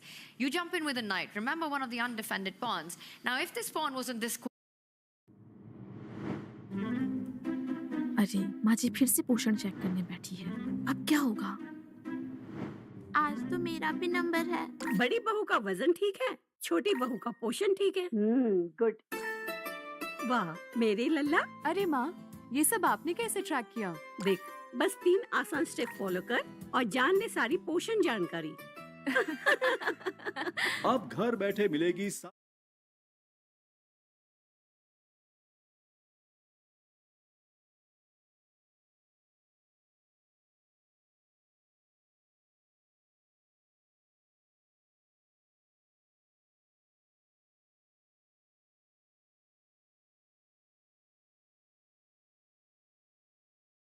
Which is why I took or the 15 buffer at the moment, but yeah, soon to be 20. Halfway there, thanks, James, for that. But, I mean, if it gets to 50, I'd hit the mark.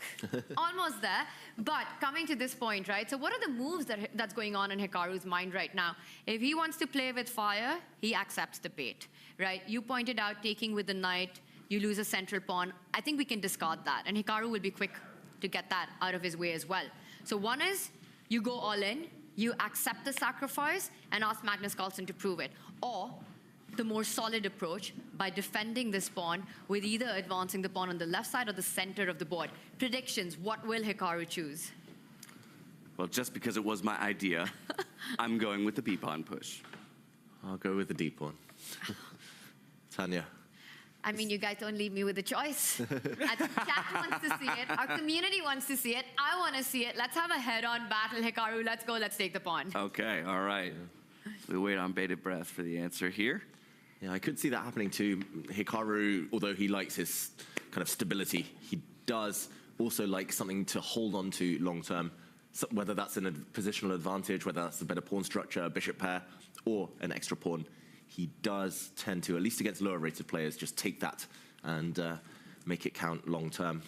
But I think against a slightly lower-rated player, he wouldn't be burning this much time on the clock, Hikaru. So already the Magnus factor starting to play a small part.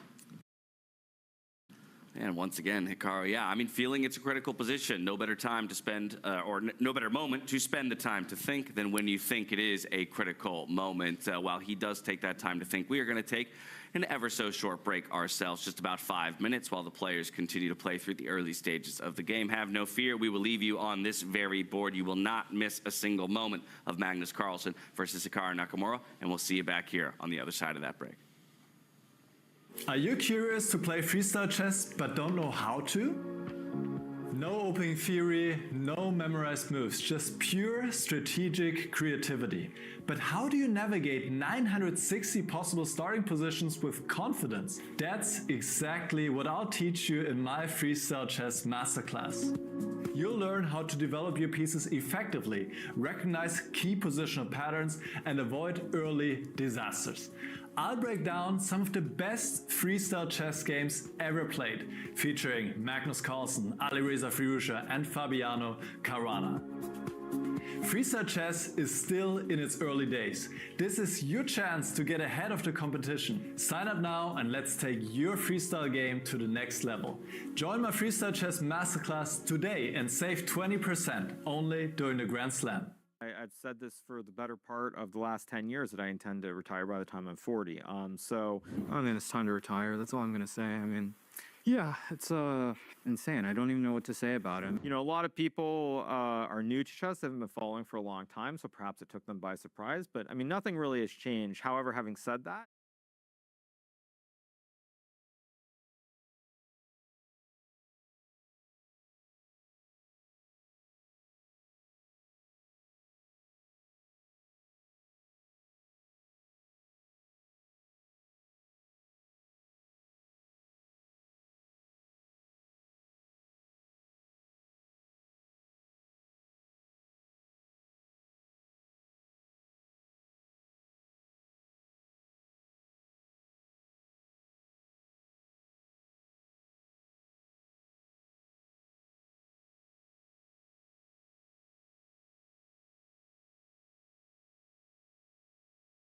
Instincts.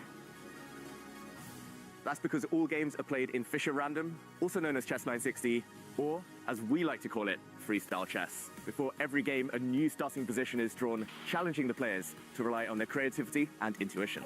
And with a $750,000 prize pool, the stakes couldn't be higher. Over 8 days, the Grandmasters will compete for first place and Grand Slam Tour points with the hopes of becoming the 2025 Freestyle Chess Grand Slam champion for all 5 tournaments around the world. The first 2 days is the round-robin phase. Every Grandmaster plays each other once over. 11 rounds with a rapid time control. 10 minutes with a 10-second bonus per move. And if needed, 10 tiebreakers will decide the final standings. The top 8 Grandmasters advance to the knockout phase, 1 round every 2 days, with 1 game per day in a classical time control. 90 minutes plus 30 seconds per move. And to reward the best performers of the round-robin stage, the top 4 players choose their opponents from the bottom 4. Players who get eliminated don't go home. They continue fighting for rankings in a separate bracket. Every win still counts, in points and in dollars. And if matches end in a tie, get ready for an epic tiebreak.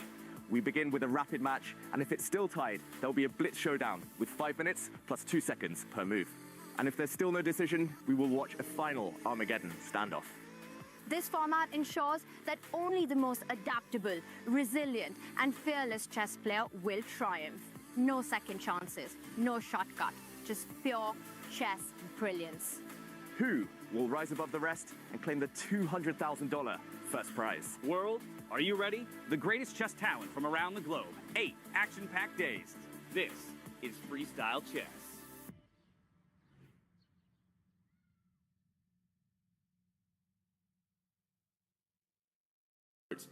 Anytime I try this, I just lose that pawn. It just steps too far forward, becomes weak. Tremendous accuracy, at least with your hands. Let's do an action replay when the... Oh, actually, he apologized to the glass. Yeah. Not to Fabi. What is that? I got knocked out. Chess 3, 2, 1. Chess cook. French 3, 2, 1. Toast.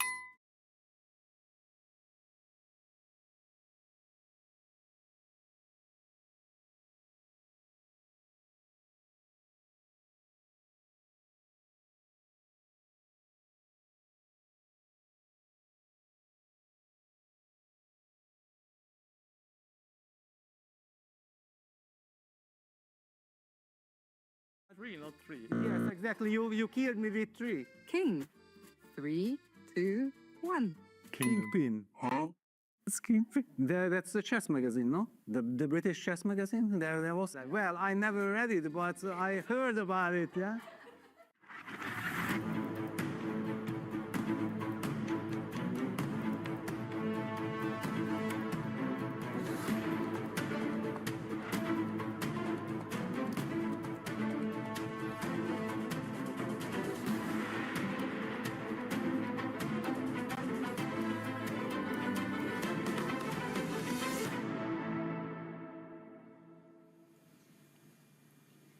And we're back here in Paris, France for the 2025 Freestyle Chess Grand Slam Tour between Magnus Carlsen and Hikaru Nakamura for the top ticket, $200,000, 25 circuit points at play. We got to get straight back into the action. Hikaru, though, still burning time on the clock, considering what will be his response from this most recent provocative move here from Magnus Carlsen. Yeah, I think Tanya might have read the future when she was predicting how long Nakamura would be down on the clock. It's now a 23-minute disadvantage and growing. He keeps extending his hand to Hikaru as if he's about to reply, and then looking away. There's clear indecision on his face. He's trying to calculate deeply, but either way, there's no obvious solution here.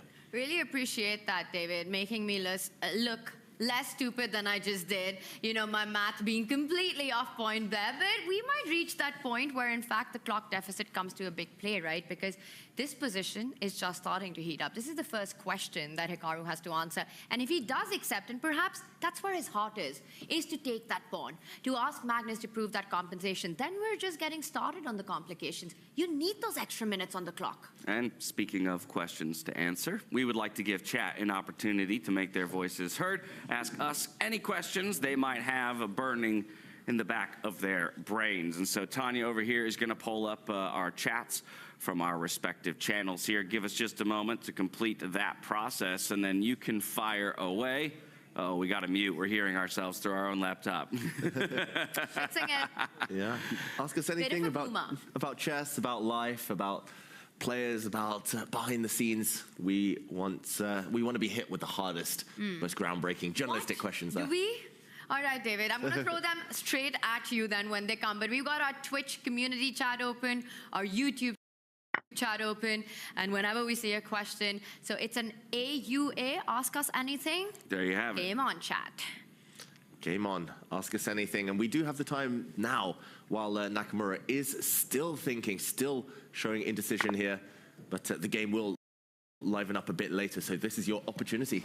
This is your one chance. As Hikaru does take the pawn with his knight. Ooh. So accepting the sacrifice, but admitting that his central pawn will now disappear. So counting is hard in terms of clock times, but counting on the board, not hard for now. Level material, still. That's a peculiar move. And then how about that? At least does blitz out the next couple of moves, so quite clearly thinking through the preceding moves that would occur as a result, but drops that central pawn that we had talked about so often before. And that's really interesting because this was one of the options that we sort of disregarded really quickly, right? Traditional chess wisdom, you don't want to give up a key central pawn for a flank pawn.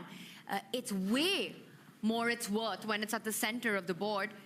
And for Magnus to immediately take it and Hikaru to respond, it shows where the minutes were going, where he was burning his time there. Opens up the diagonal of the bishop, hitting the knight.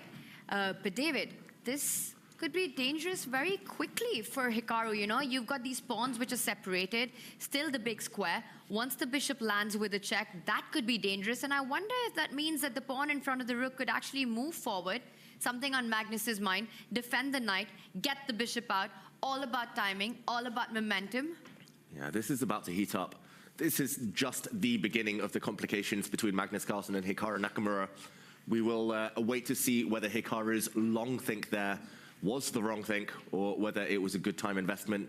Because if Magnus now steps back with that attacked knight, if Magnus burns time retreating, then Hikaru can complete development, then Hikaru is totally fine.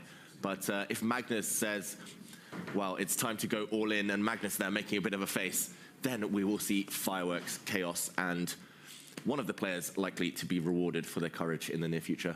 Fascinating position. Well, I saw one question on YouTube, and they want to know if David's single. You Sorry, said everyone. it. Bring the. Sorry to disappoint everyone out there. It is ask us anything.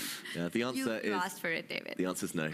There you have it. But I will say then probably, you know, when David's girl like, David, say the 3 magical words. David's like, take, take, take. Yes, yes to chess. Chess is life. Chess is life. All right, but how about this one? How do they interview him during the game? Well, it's not quite an interview. We have a confessional booth set up within the playing hall, and basically it's an isolated little area that the players can go through. They open a little glass door, slide in. so as to not be heard or disturb the rest of the players in the playing hall. And basically there's just a camera set up in there for at any moment the players who want to jump in there can go ahead and verbalize some of their thoughts and talk through some interesting ideas. Some players we've seen use it more than others, but in my opinion, one of the most fabulous additions to kind of chess broadcasting in general is just getting the opportunity to peer inside the mind of those super GMs. Yeah, I can confirm there is not a priest on the other side of that gate as the players confess their sins. It's just a camera, just to try and encourage them to share their thoughts.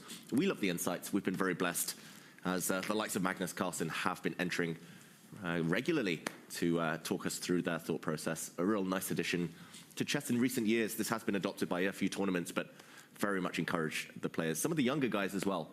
Even the likes of Arjun Aragaisi, surprisingly, entering that confessional booth. And I'm hoping that continues as a trend. This is an interesting question. Is this the first time Magnus and Hikaru are playing a match format in classical time controls? A match format, I don't know if that's a colloquialism that I don't necessarily understand so like a knockout in chess. Format, head-to-head match rather than just if anything, it's been quite some time probably since they've played in a classical time control against each other. They did play in Norway chess last year, the year before as well. Hikaru won Norway chess a couple of years ago, so Hikaru doing decently in recent times. But in terms of knockout chess, classical, it might well be one of the first times, or at least the first time in a long time. They never faced each other in a World Cup, as far as I know, and that's one of the few classical knockout tournaments out there. Yeah, in a match format, I'm trying to think of it as well, and I think this is the first time, so that's a great spot by our chat right there. Great spot. And they've never played in the candidates tournaments. Magnus's candidates career kind of predated Hikaru getting to the very top in the world. Yeah, they've played, of course, in many rapid formats, many online events in knockout phases, but this is one of the big ones. This is one of the highlights for them, that is for sure, in this rivalry. Also, the position, the way it's starting to heat up is, I think, going to be a big highlight for us today. I mean, we should take a moment to just think about what has happened here, you know.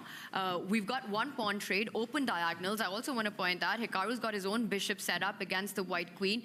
David, the bar says that white is better here. Magnus doing well out of the opening, but I want to get the human evaluation in, you know. We see their heart rate monitors, 81 Magnus, Hikaru 95.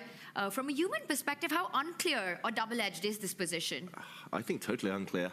I would think I would take white no matter what, even if white just retreated the knight right now, just because you have an extra central pawn. The white bishop will land on a dark square diagonal, this one that we're highlighting. Nice active play, but concretely, if Magnus does press the chaos button and throw another pawn forward in the center, he's clearly in the mood, then I think, yeah, he's going to invest 10-15 minutes in that, but that was another sacrifice of a pawn, maybe even more, as the black knight can jump in, and yeah, it's just total chaos. This is a key moment already in the game. And that's a big pawn move, right? He just moved the other one up the board 2 squares. What do you guys think? Is Magnus going to go all in at this point and push the pawn in front of the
like sacrificing a pawn early on doesn't seem like an obvious stylistic choice.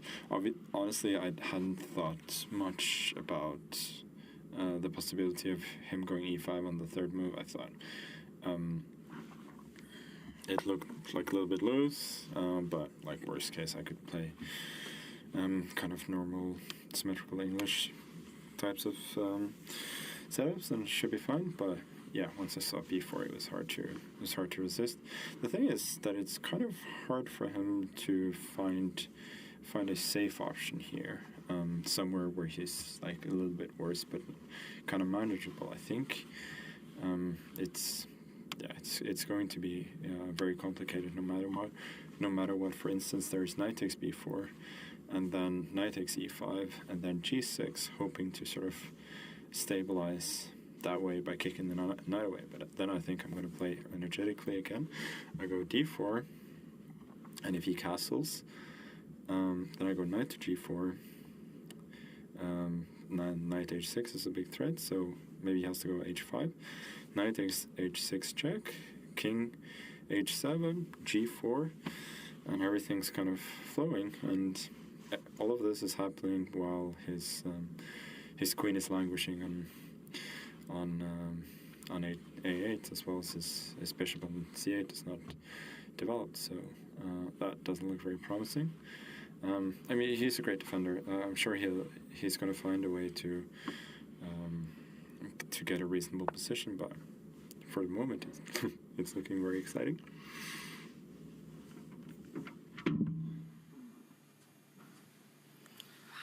Well, there you have it. I mean, Magnus Carlsen, it feels like he's thought about just about everything when it comes to this position and how it could play out. Hikaru Nakamura up out of his chair. And I think everything that he just said in that confession is about to happen. He's seen this all the way through, David. We've got a move on the board. In fact, Hikaru has gone for castle. And now, what we heard from Magnus already on his mind was to retreat with the knight, giving the idea of a deadly check on the square. Magnus does do that. Gameplay on. This is something that Magnus has seen through. And we should mention that confessional happened 4 moves for white before this position. So Magnus has already foreseen all of that. He's playing it so quickly, so confidently. And that final position that he was highlighting with white giving a check, trapping his own knight. That white knight, by the way, there's no way back. It's not coming back into this game. It's going to give its life up in the kind of hunt for the black king. But now pushing a pawn forward, this is just the definition of chaos. I mean, how crazy is this? The white knight on the total opposite flank took most of its pieces. The rest of the white's pieces don't look too well placed, but somehow the black king is living a doomed life here. You say chaos, but in the hands of Magnus Carlsen, it's controlled chaos, right? Because he sees it from the beginning. It's killing chaos, you know, and he highlighted that this plan works because Hikaru's half of his army is pretty much dead, not coming to defend. And Magnus, 2 moves away from getting that queen into the attack.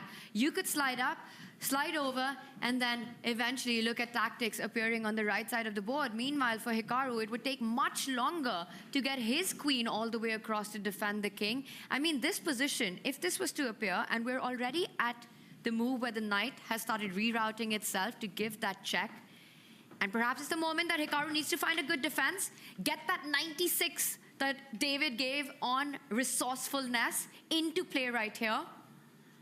He was going to move his bishop, just the way he kind of went for his hand, it looked like he was about to make a long move, or at least a bishop move, whether that's capturing a pawn, whether it's just sliding the black bishop up 1 square to create a hiding place for the black king in the corner.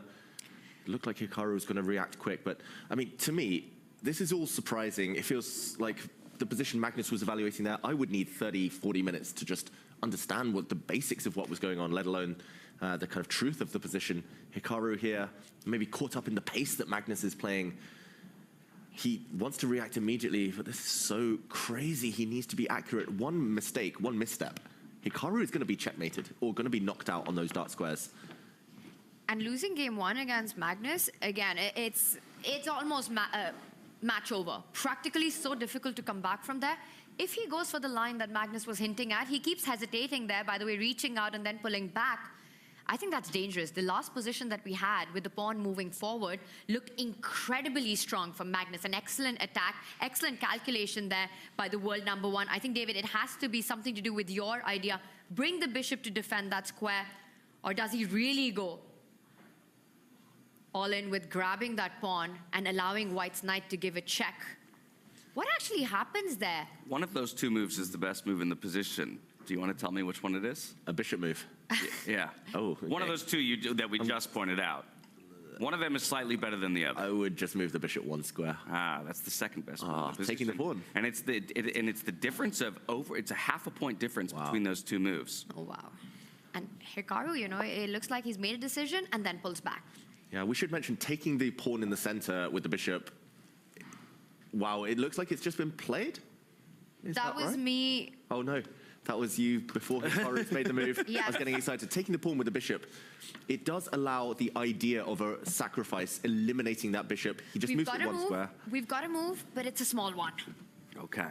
The second best move in the position, but still one of his only two options to hold the position at under 2 points advantage to Magnus. Anything else would have skyrocketed to about 2.5 advantage or more for Magnus Carlsen. It is a dire position already here for Hikaru overall.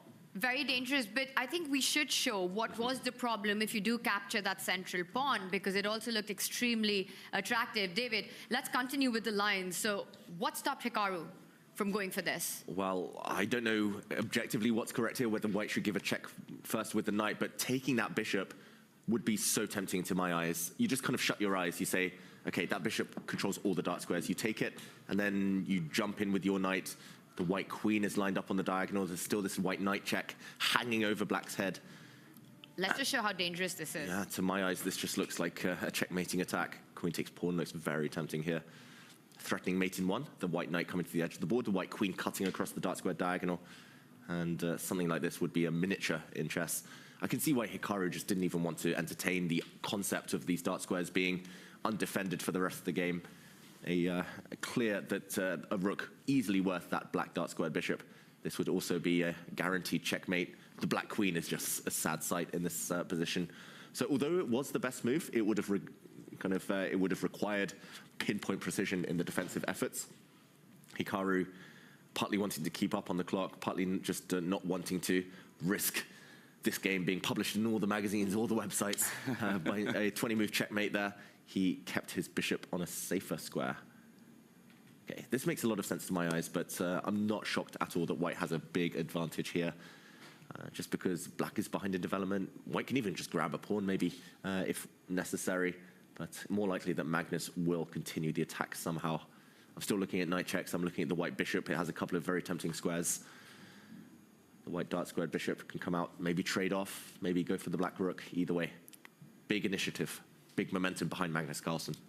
That's the other idea we were mentioning, right? You got to get rid of this bishop that Hikaru has in these positions, and once you do that, all of Hikaru's pieces are completely out of place. So I really like the point of bringing the bishop out.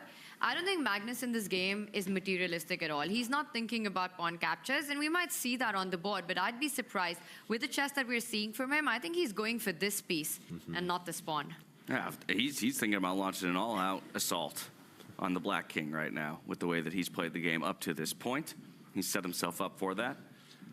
Yeah, I need to start ordering omelets at breakfast. That's what Magnus had this morning. Is that the daily omelette intake? And some toast. I mean, somehow that's fired him up for, this kind of early aggression. Yeah, what have you been having for breakfast, though?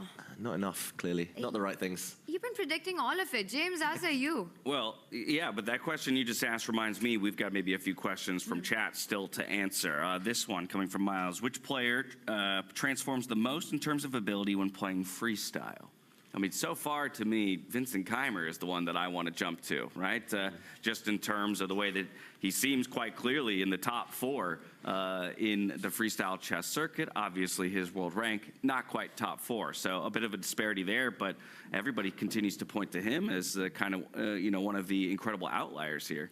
I've got another name, but not in a positive light. Gukesh transforms, unfortunately, not his strengths. They don't translate at the moment, at least. Still young.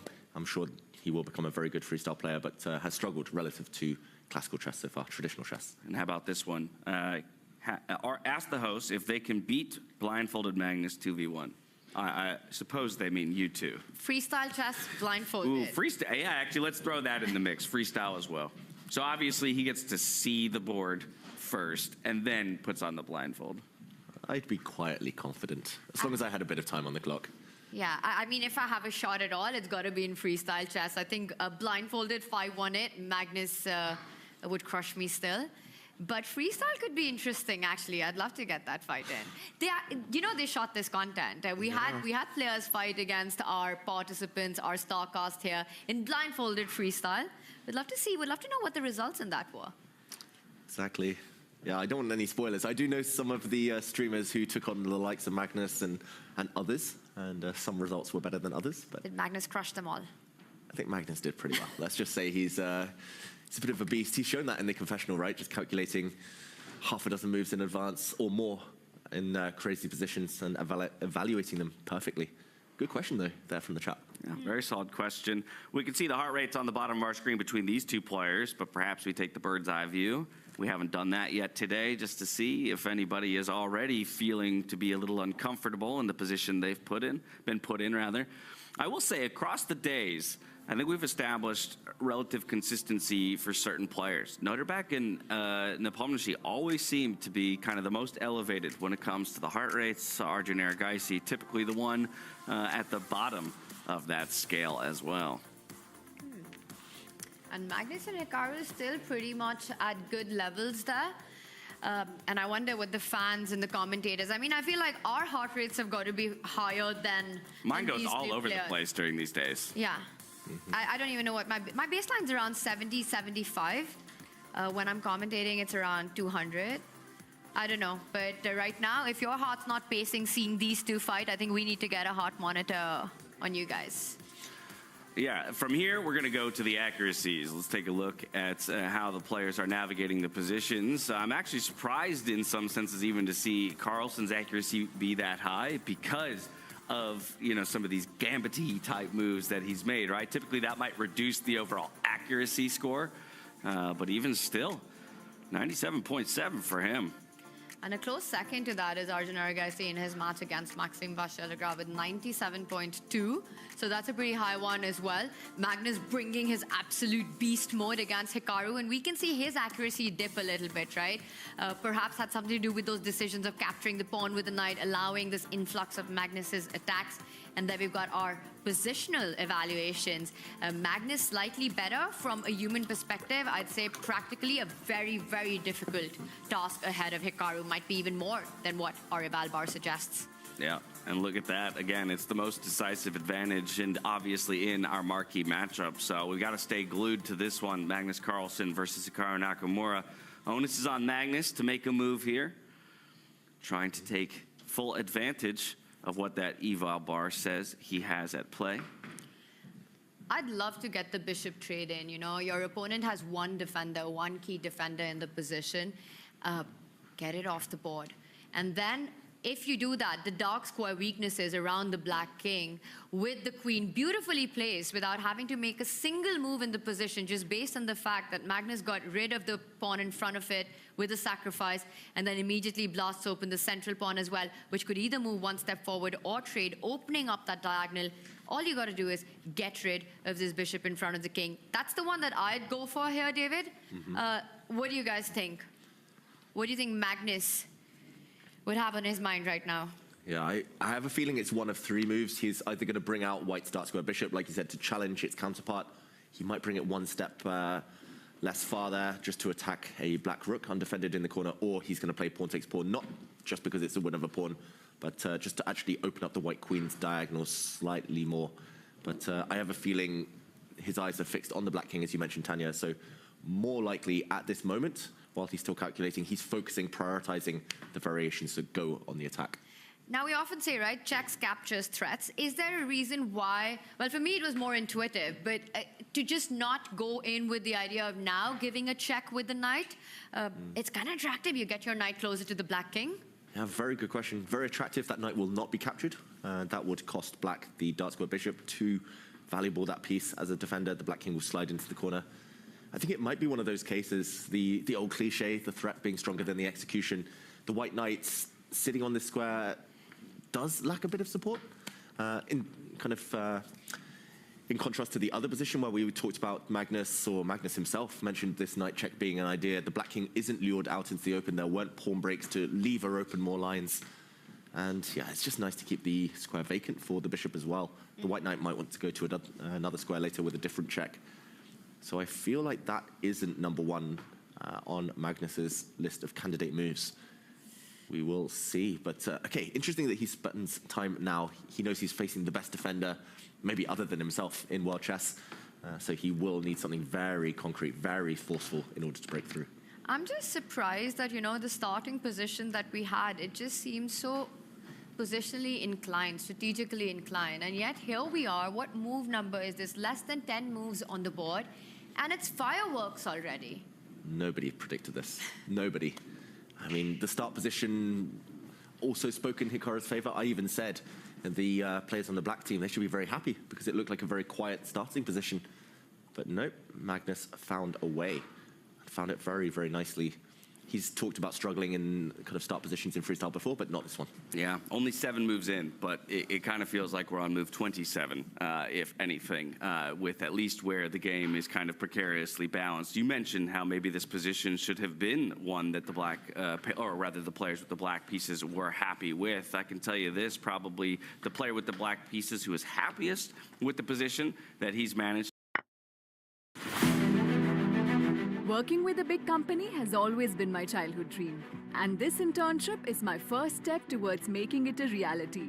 I am thrilled to have this opportunity. I see this internship as a turning point in my career. I want to learn as much as possible and connect with new people. Today, many youngsters are stepping into top companies as interns, providing their skills and embarking on their journey to success. If you are amongst the selected candidates, make sure to reach your assigned internship location as soon as possible and embark on a journey towards a brighter future.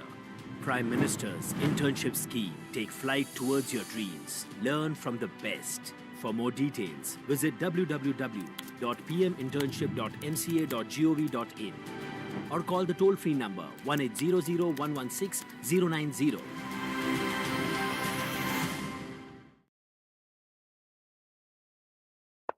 Quick peek in, because it's a very different looking game between these two players.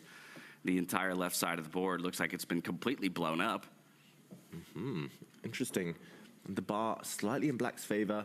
Black is a pawn up. We should mention it's not the most healthy pawn in the world. There is a 3 versus 2 advantage for black on the left half of the board, but lots of isolated pawns to stare at. Tanya, it feels like problem pieces for both sides. The black bishop in the corner, the white queen still in the corner. Ultimately, to my eyes, it does look like it's manageable for Vincent Keimer. Nothing too significant to worry about. This could turn as well. White could get an advantage if white wins the material back a bit later. And it does feel like that won't be too far in the future, right? Because you highlighted the weaknesses, which in fact Keimer can go for. The knight is beautifully placed for it already. Double down on that pawn. And once this pawn falls, we've been talking about islands, whether it's in life or on the chessboard. You want more in life, less on the chessboard. And here for Fabiano Caruana, he would be left with 3 pawn islands versus 2, which means more weaknesses, more targets. Despite the pawn deficit, I think more pleasant to be white here. I was going to say, yeah, by all accounts, this looks like a position I'd rather play from white, and yet the computer just ever so slightly favors the black side of it. So can we justify the computer's evaluation? I've said this before, that the big difference between the computer and what we see being played out is a heartbeat. And I think that's exactly what this position's about. We highlighted Fabi's pieces, all of them on the first rank, right? Far away from play. The pawns that are completely disconnected and weaknesses all across. White's 1 move away from getting the queen active. The bishop already on the diagonal. Its counterpart not doing anything at all. The other bishop also limiting Fabi's knight from coming onto the game. Look at the rooks. The rook on the only open line. Fabi's rook completely tied down. All these points put together. I would say that it's advantage Fabi from a human perspective. Yeah, and if we forget the chess for a moment, let's talk about the styles. Vincent is a very strategic player. He likes these slower positions where he takes long-term advantages and then makes his move a bit later on. Fabiano likes things a bit more concrete. He's more of a mathematical approach type of player. where he can work things out to the bitter end. And for now, despite what the computer says, I actually think Vincent should have reason to be happy. Feels like more of his type of position, and he looks very chilled on the camera there. Heartbeats roughly beating in sync. I fully meant advantage, Kaima. Okay, After just pointing checking. out all the weaknesses in Black's position, all the things that were wrong with it, that's exactly what I meant. You had me quite confused for a moment there, but now it all started to make sense once again. Okay, so moves have been made, though, on our final table. We got to hop back over there just to see if Magnus Carlsen has continued to keep his foot on the gas and maintain the advantage that the computer had given him before. If we roll it back just a couple of moves, we'll see what was his response just a bit ago. He did decide pawn takes pawn here in the center of the board. I must admit, I suggested this thinking that white just restores the material balance. Actually, white goes up a pawn. Suddenly, Magnus is attacking and he's up material. That feels like a nice bonus. But I did miss Hikaru's next move, a sudden surprise attack against the white knight, which is hanging in midair. The discovered attack now from the black light squared bishop opened up on this diagonal, so no time to play en passant or capture that black pawn in the middle of the board. The white knight saved itself here, Tanya. Yeah, this would have been disastrous for Magnus, so the knight had to jump with gain of time with the check. We've talked about that black bishop being too valuable as a defender, so could not capture the white knight and trade off that piece. The black king hides in the corner, and Magnus Carlsen to think. And yes, you go up a pawn in this position, but we were talking about the importance of the square for Magnus, right? Perhaps a square where the bishop could jump to try and trade off a key defender for Hikaru. Do you think Hikaru is slightly relieved with Magnus's approach to perhaps pick up that pawn and go for this idea as we see on the board, rather than go all out for the attack against his king? Yeah, I think just this last move, it's not necessarily about the position, the evaluation, which still looks in white's favor, but less so. I think it's more momentum. And suddenly the white queen in the corner does look awkwardly placed. Both of the white knights are looking clumsy. One knight on the edge of the board, kind of just about surviving, just about defended. The other knight pinned on the long diagonal. So, yeah, Magnus maybe being a bit materialistic there. He played the move I recommended, so I'm not going to fault him too much. Sure, I think the most natural move, but it might have been a misstep. To your point, it almost feels like just the slightest detour on the pathway to killing the king, right? And maybe taking that one extra move is going to give Hikaru the extra time to breathe, to reinforce his position and ultimately find a little bit of stability. Because he is just a couple of moves away, right? For Hikaru, you get the bishop out, you get the queen out, and then you're talking game on right now. For Magnus, it would be a dream to place his bishop on the diagonal, set up a battery, try to trade off Black's defender one more time, but you just don't have enough time to do it because your knight at the edge of the board then falls.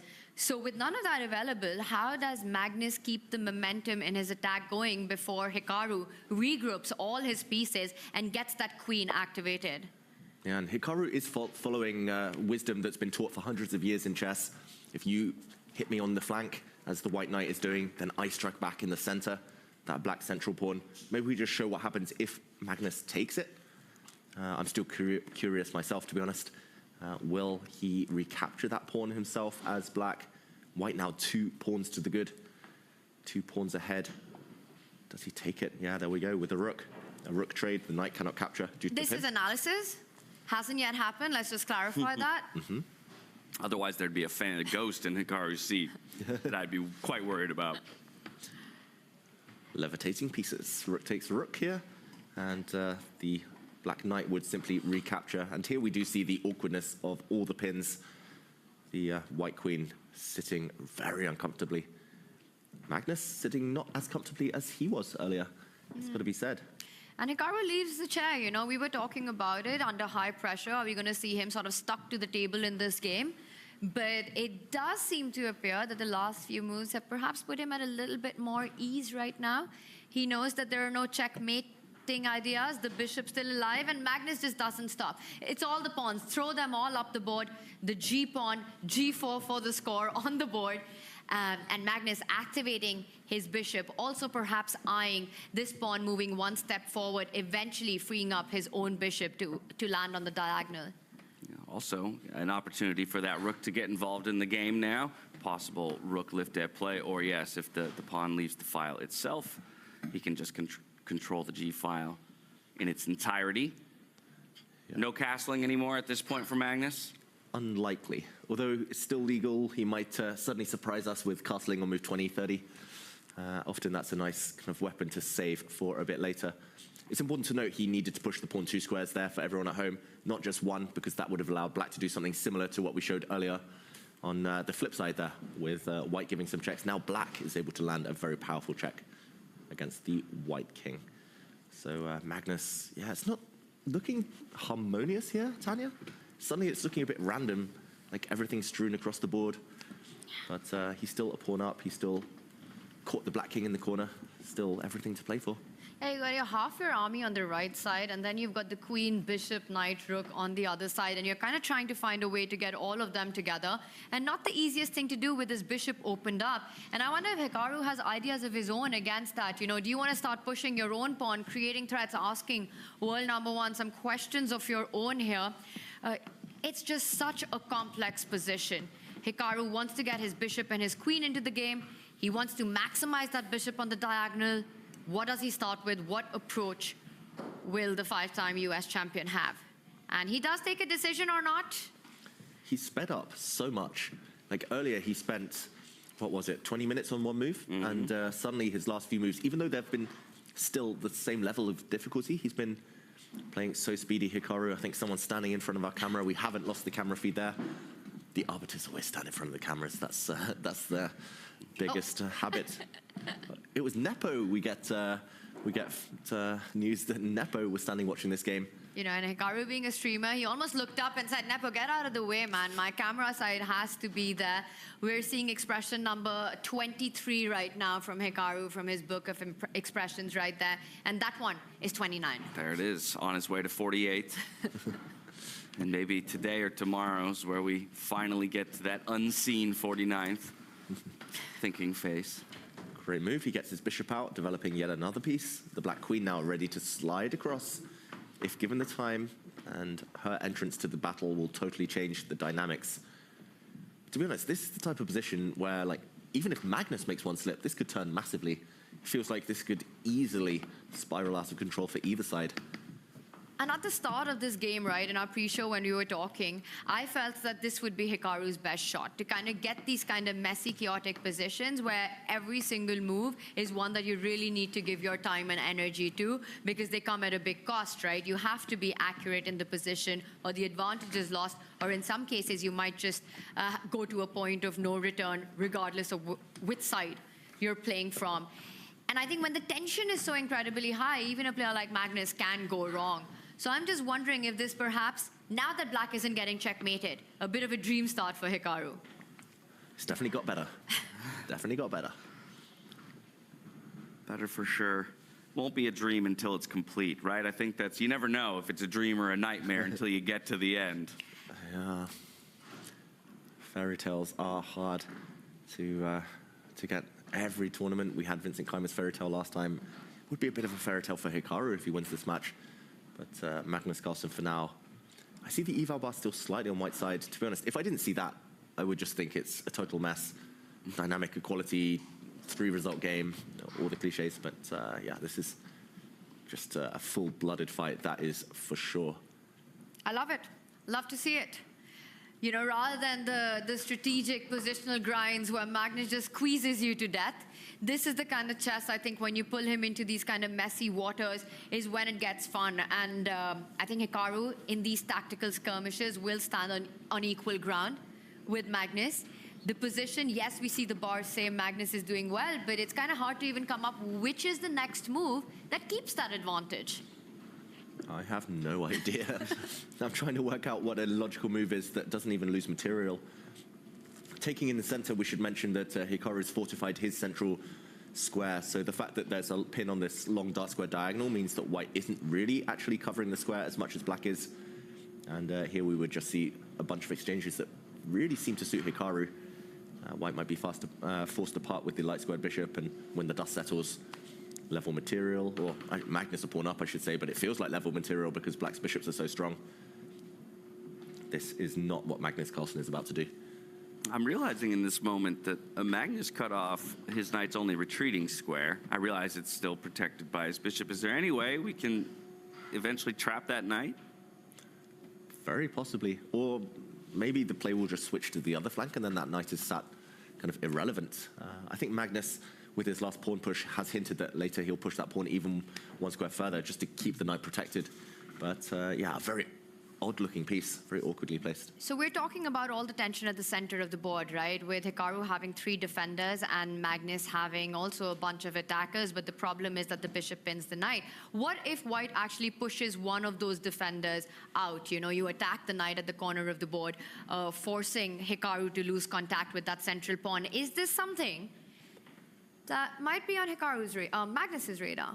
Yeah, it definitely makes a lot of sense. The black knight cannot really retreat, as you mentioned there, Tanya, because there will be a pawn up for grabs in the center of the board. The knight no longer protecting that one. Maybe a counterattack. Or how about this? I mean, if we push our pawn to g5, protect the knight that way, then we can unlock our dark squared bishop to slide up between the queen and the knight, and now the queen is, or the knight is finally free to jump elsewhere. I like the idea as well. I really like the idea. Maybe just the downside is that it does give black a free move to create some attack or to maybe give a check on the edge of the board. I'm not sure when. The black light squared bishop now can slide on over, check the white king. Have to be a bit careful, but definitely in the works, that move.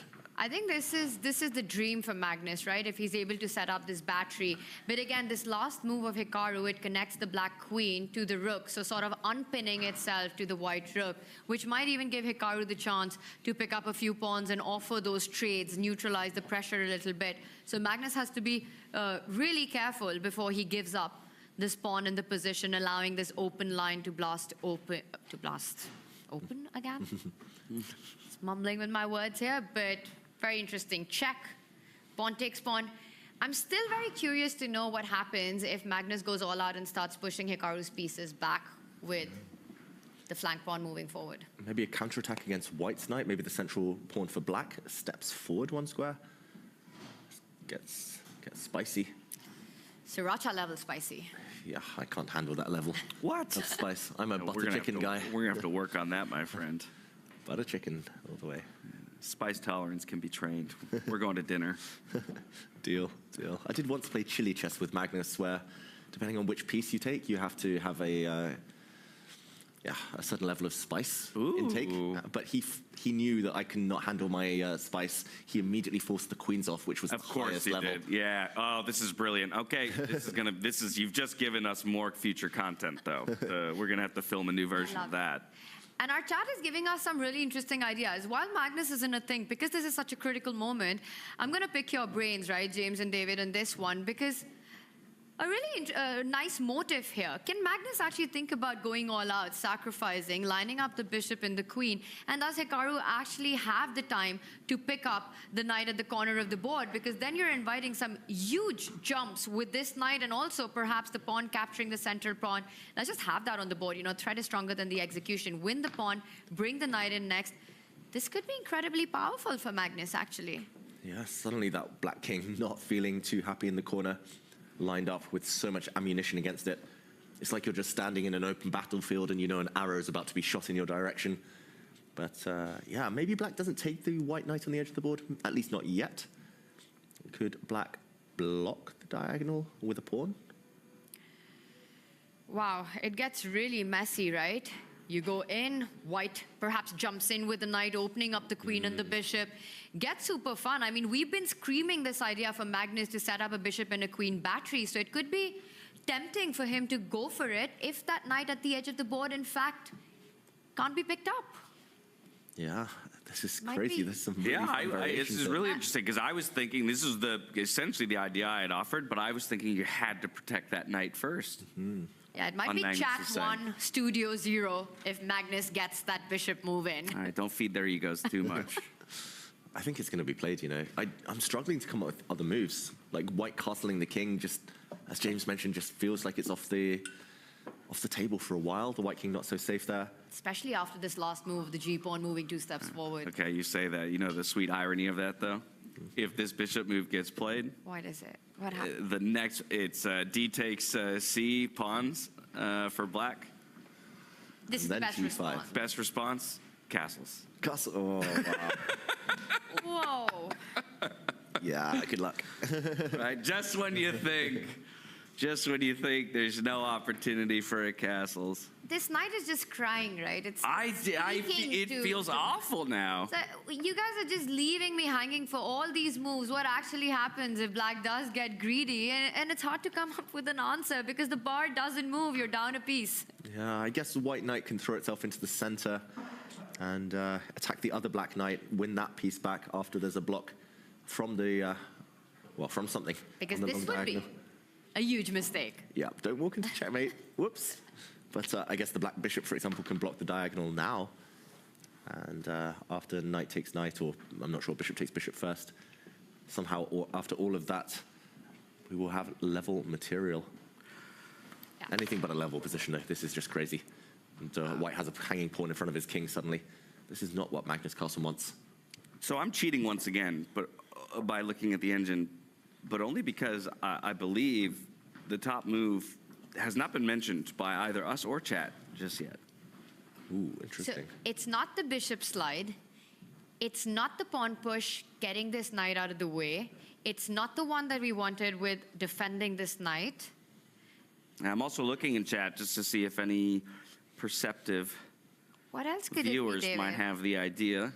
It's not castling. And I'm also keeping my eyes Not out for viewers who would also be using the engine. It's not taking in the center. We've ruled that one out as well. What are you talking about? The community never uses They would engine. never open an end, Everyone, yeah. everyone's a GM in chat. Do you not know that? First name stock, second name fish. And But in a way, I think it combines some of the ideas that we're looking at here. bishop out, g5, maybe. you know what? I would love it if in our chat, did we make this an honest stream? And actually, how many of our chat is first name stock, second name fish? You know, you get it Right. out there.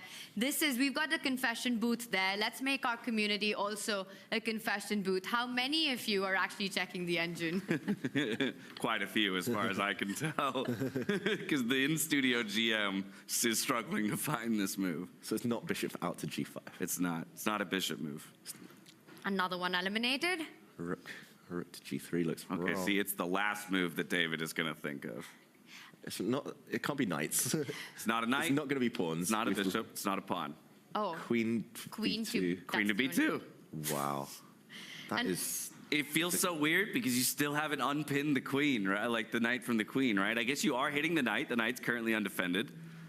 I guess it's still Tanya's idea from earlier. Kick away that black knight from the defense of the black central pawn. I feel like, though, doesn't that just invite like an a5 pawn push just to secure the knight in that position and then maybe give our black queen multiple ways to slide into the game?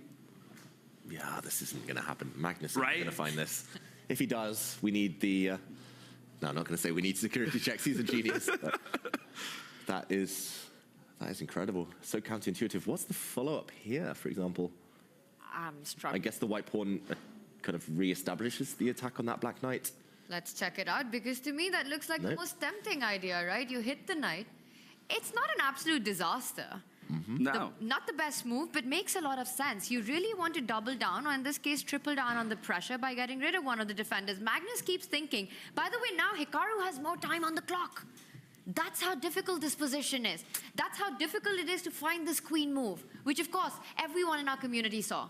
Of course. Easy, obvious move, this queen slide, but will Magnus Carlsen find it? Big question. And credit to Hikaru Nakamura, big credit, because I was talking about a 20-move knockout. If he didn't find the best defense earlier, he found a very energetic defense. A good tip for everyone at home: defend actively, create threats to your opponent, force them to think twice, switch the momentum. And Hikaru's done a great job of that. No matter what happens next, Hikaru's defended superbly. Defended superbly, and he put his opponent, like you guys said, in a position where he's had to just absolutely chew up his entire clock advantage. Now down to 37 minutes is Magnus Carlsen, our world #1. He's going to continue to think, maybe for a few more minutes, and while he does so, we're going to get our first perspective from some of our other players in the confessional booth. Both Vincent Keimer and Fabiano Caruana each dove into the confessional booth to talk about the position, and as we come out, we'll check in on their board before we come back to our marquee matchup. Yeah, so far it's been quite interesting. I think starting position, two main options were d4 and c4. Both have been played. I think mostly c4. And of course there was the option just to go for some rather symmetrical structure like Abdusatorov did, which I think for him turned out quite well, but in general I assumed that it wouldn't give White much of an edge, but of course it was a very possible idea. I was trying to strike with d4 rather quickly, and I think his move d5 is actually quite good. What we had in analysis was short castle, and after short castle there are some crazy lines starting after bishop g5, because in this position e7 suddenly becomes a quite big weakness. And the line went, at least went like knight d4, rook d4, g6, bishop e7, bishop d4, bishop d8, and now knight d6, attacking the bishop and the pawn on c4, when suddenly there's like long castle for white, which I thought was quite important, bishop f2, bishop e7. And it was still continuing, but in the end, it at least did seem interesting. I'm not sure whether it's actually good or more like a long line, wrong line, but I felt that this could be quite dangerous for black, so he went for a d5. I think castle is very normal and reasonable. I expect him, I think, to take dc4. Not entirely sure. It does feel kind of weird to allow knight c6, rook d1, bc, but okay, I couldn't find anything very wrong with that, but at the same time, I mean, I'm pawn down for like a short time, but in general, I do feel like my position should still be rather more pleasant than worse. His pieces are not really developed yet, and of course the structure of c4, c6, queen on a8 isn't great. So I'm hoping to get a slight edge there, and I think that's more or less the situation right now. I think that everyone's playing so far pretty disastrously terribly. I don't know. I like Vincent already got worse on like move 4. I think maybe already slightly worse. But Magnus is like, I don't know, maybe just crushing already like b4, and besides cb, I'm not sure what Hikaru can think of. I guess d6 is the only other option, maybe knight b4. But if he's cb4, knight d5, d6, d4, I don't know. It looks like he's going to have to fight very hard to not get crushed here. And Jan is just, I don't know, he's tilting hard, I guess, because it looks like he's just losing. But yeah, I'm most interested in Magnus's game because I think that this was the way to go for white in the opening. Definitely like how Vincent played d5 is just a refutation. And probably Magnus was avoiding that by playing knight c3, knight f3, knight c3 rather than knight f3, d4. So that was quite clever. And b4, you know, we had considered b4 like on move 2, like c4, c5, b4. So I think maybe Hikaru should have been avoiding this by playing something like not e5, but like continuing to develop his knight to f6 maybe, just to avoid this because it looks so dangerous. And I wouldn't be super happy if I were facing that position in his shoes. But yeah, I think I'm just up a pawn. Like maybe Vincent should play b3, g6, bishop b2, take, cb, ab, knight f6 or something, bishop b6, just up a pawn. Probably it's like very drawish in general anyway, because my queen side is a bit split, but even being drawish, I mean, it's kind of a dream, like just pressing, I think, for free with black, so pretty happy with how the opening went.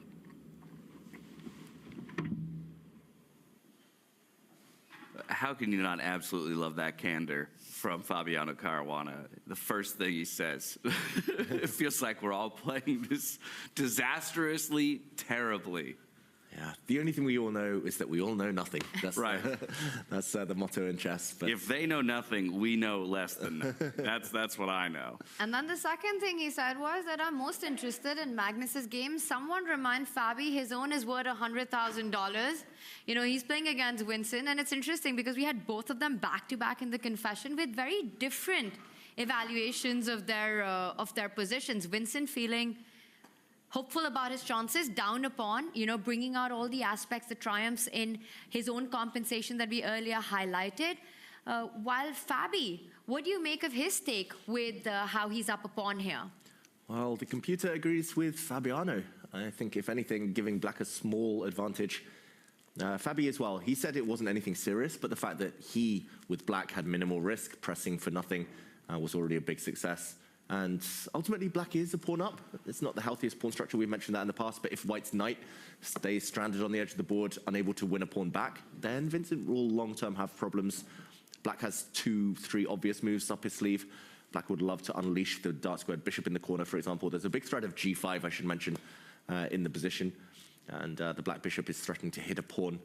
So, yeah, Fabiano, I mean, some pessimism in terms of everyone's play this round, but some optimism in the fact that he has a nice, healthy position with Black. It's really great that you pointed out that threat, because I think that's exactly what's stopping Kaymer from making the most natural move in the position, which is sliding your queen to double down on this pawn. Once the knight gets here, it's advantage White, right? You've got a great pawn formation, everything healthy, center of the board. But Fabi's idea, and I think this just shows what David was talking about, strike, a very unconventional way to do it, opening up your own king. But if White was to take this pawn, the black bishop jumps in and you're forking the knight and the queen. So really nicely set up there by Fabiano with his last move of bringing the queen one step forward. Yeah, now Kaymer does have the benefit of 10 extra minutes on his clock to give a good think, as he might be just ever so slightly worse in this position. And as he continues to think, and the players all move into the back half of their overall time allotments, we are going to take another short break. Don't worry, we're going to take you back over to that marquee matchup, Magnus Carlsen versus Hikaru Nakamura, and we'll leave you there so that you can stay apprised of all of the chess action while we take a quick breather. We'll see you back here on the other side. Are you curious to play freestyle chess but don't know how to? No opening theory, no memorized moves, just pure strategic creativity. But how do you navigate 960 possible starting positions with confidence? That's exactly what I'll teach you in my Freestyle Chess Masterclass. You'll learn how to develop your pieces effectively, recognize key positional patterns, and avoid early disasters. I'll break down some of the best freestyle chess games ever played, featuring Magnus Carlsen, Alireza Firouzja, and Fabiano Caruana. Freestyle chess is still in its early days. This is your chance to get ahead of the competition. Sign up now and let's take your freestyle game to the next level. Join my Freestyle Chess Masterclass today and save 20% only during the Grand Slam. As Fabi just mentioned, it was slightly frustrating for him to suddenly be on the defending side of this game. What were your thoughts? Yeah, of course, that was extremely unnecessary for him to get into that, seeing as he was slightly better the whole game. But yeah, I mean, he dug in and defended it quite easily. So there was no particular drama there. The accuracy was incredibly high, which for freestyle chess is especially impressive. Do you feel that overall everyone is improving their freestyle chess? I think this was more of a case of a game that sort of simplified very, very quickly. And I will say, though, that I think he evaluated things a little bit better than I did, because I think mine were a little bit superficial. I was thinking more that this was going to be completely equal, which it was not. But after that, we get the kind of position where it's kind of easy to play with high accuracy. So I would take it a bit with a bit of a grain of salt, but I'm happy generally with the way that I approached the opening. I mean, compared to yesterday, for instance, today I was kind of more focused on trying to be solid, simplify, and yeah, I did a much better job than I've done in some other black games where I've been in trouble. And generally, as a group, the elite of chess, do you feel that you are improving and getting more understanding? I think we're getting a lot better, yeah. I think we especially saw that in the rapid phase here, where we're still clueless at times, obviously, but especially the openings, we're doing a lot better just in the span of a couple of tournaments. It's just honestly encouraging to see. It means that even tournaments with like faster freestyle tournaments can be quite playable. Magnus, thank you very much for sharing your thoughts and best of luck for tomorrow. Thank you so much. What is that? I got knocked out. Chess 3, 2, 1. Chess cook. French 3, 2, 1. Post. Time 3, 2, 1. Management. Wow. Good 3, 2, 1. Good year. Sun 3, 2, 1. Sunlight. Hot 3, 2, 1. Hotter. Free 3, 2, 1. Not F3. Ah, no, I got stuck. I wanted to say freestyle, but... 3, not 3. Yes, exactly. You killed me with 3. King 3, 2, 1. Kingpin. Huh? It's Kingpin. That's a chess magazine, no? The British chess magazine? There was... Well, I never read it, but I heard about it, yeah? Oh, wow. Sorry. I don't know why everyone thinks I calculate well. Because you actually calculate. Yeah, That's the difference. exactly. I'm just quitting the interview. Okay, sorry. Minute of silence. It's about time we had some player cards in chess. I've created some numbers featuring the players' key chess attributes based on the 2024 season across all time formats, classical, rapid, and blitz. What do the players think? Have I been too harsh? Everything is harsh, come on. Too generous? I mean, this was the best picture. Let's find out. What is cal? Calories. That's 90 calories? Yeah. Daily dose of calories. What does strength mean? Strength, right? Yeah, but what does it mean? Like, it's just an overall strategy, no? Oh, that's strategy. I mean, strategy is way too high. No, stands for attitude, or what? Yeah, I mean, it should be. Yeah. Because it's only thing I can understand, like, why it's so low. I think, overall it's okay. I think we're going to round out to about 95, which I think is reasonable.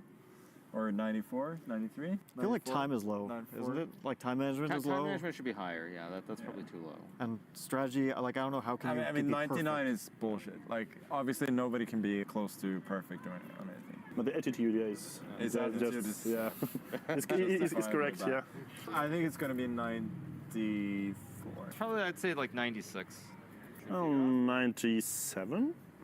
Oh, that's high. So should I reveal? Oh, it is. It was 94. Yeah, I'm quite happy. If it's based on the previous year, I think any score for me more than 80, I would be happy. I would be absolutely happy. Attack is 87. They all think we suck at attacking. Time management. Wow. Okay. Yeah, 89 feels low. Like, why is attack and time management always the lowest by far? Yeah, time management is strange. Defense is probably too high also.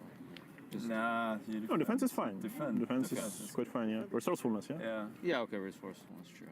Time management feels oddly low. Yeah, because you play so well with little time. Yeah, that's true. Yeah. So then it obviously should be higher. Calculation should be a bit higher, I think. Probably, yeah. So you still calculate, yeah? Like I didn't think so, but so then yours should be like really high based on. I don't think I calculate so well. Yeah, but I mean, based on the way they're grading us, they should grade you much higher on this. Yeah. Time management probably not great, but that's fine. Or overall, I'd be disappointed if it was below 90. Anything over 90 is good. It's gonna be 92. Yeah, it's fine. It's completely fine. Yeah, I think 92 probably. 92. I mean, it can't be 94. I mean, it can't be 94 or higher, so it has to be like 92. 91. Oh wow. Yeah, 91. Yeah, that was. Oh, we should take remove it all. Oh, right, yeah. Still 91. The second one is harder to get off. There we go. It's a bit harsh. Yeah, I think it should have been 92 or 93. That's fine. I also am confused where the picture is from. The picture is very strange. The shirt is weird. I feel like it's like almost AI or something. It really looks weird. It is. Oh. Next up, it is Wow. Well, everything that. So moving fast means time management is very good, basically. Okay, at this point, I'm just quitting the interview. Okay, sorry. Yeah, sad but true. Yeah. I think strategy should be a lot higher. My strategy is like 84. It's the only thing I'm doing. Yeah, like. I think strategy is harsh. Everything is harsh. Come calculation is very harsh, I guess. Evaluate time management, like whatever, like surely below 90 because. But time management is not just being fast; it's also. It's also knowing when to think, when to spend time. If it was about being fast, it would be 99. Yeah, that's perhaps. And nobody attacks very well still. Yeah, apparently. Yeah, everybody. Well, Minute of silence.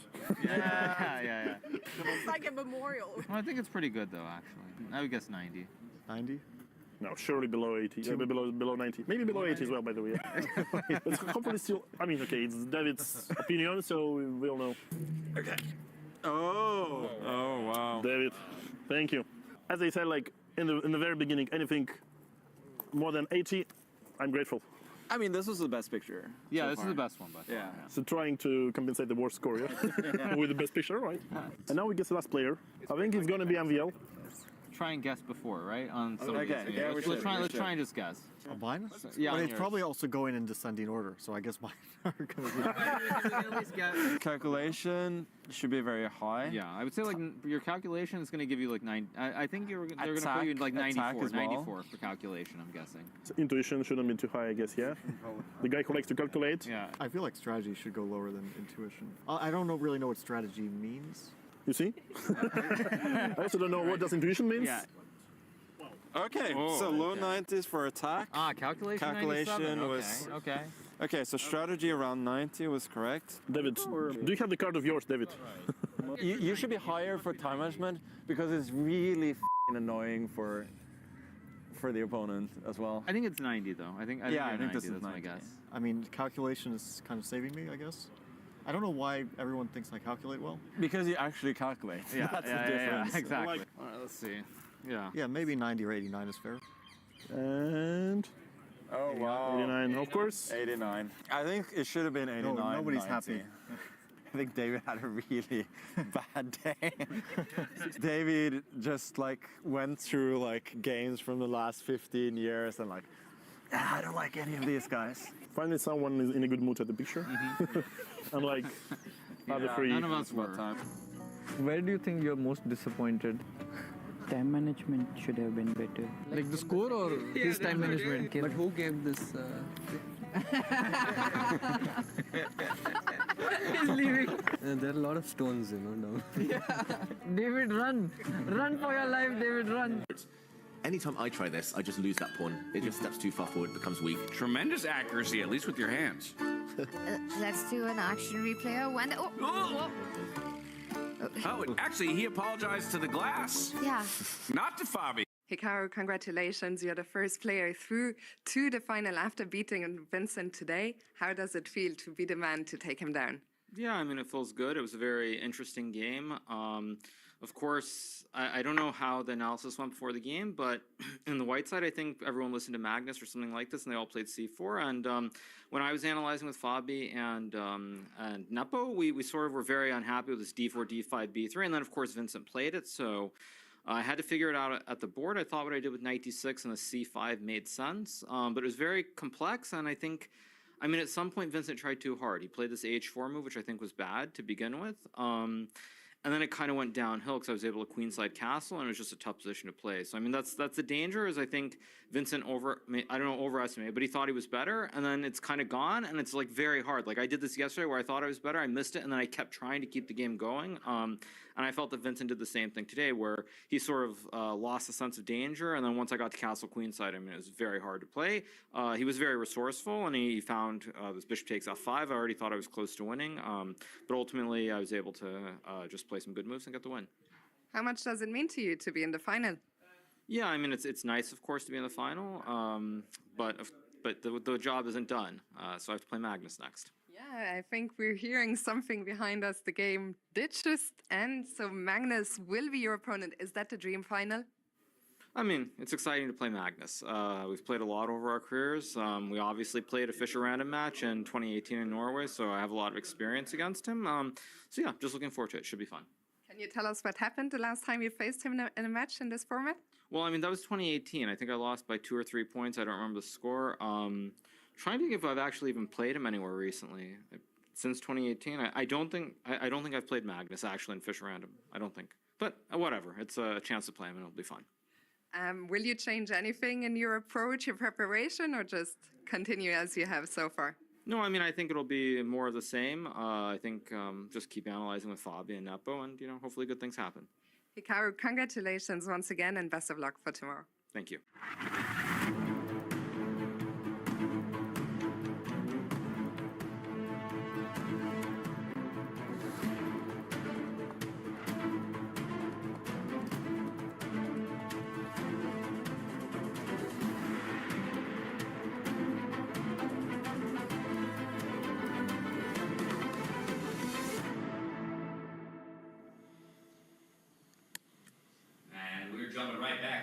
action with all of you at home here in our marquee matchup between apologies, my mic was not on. We're back, jumping into the action with all of you at home between Magnus Carlsen and Hikaru Nakamura.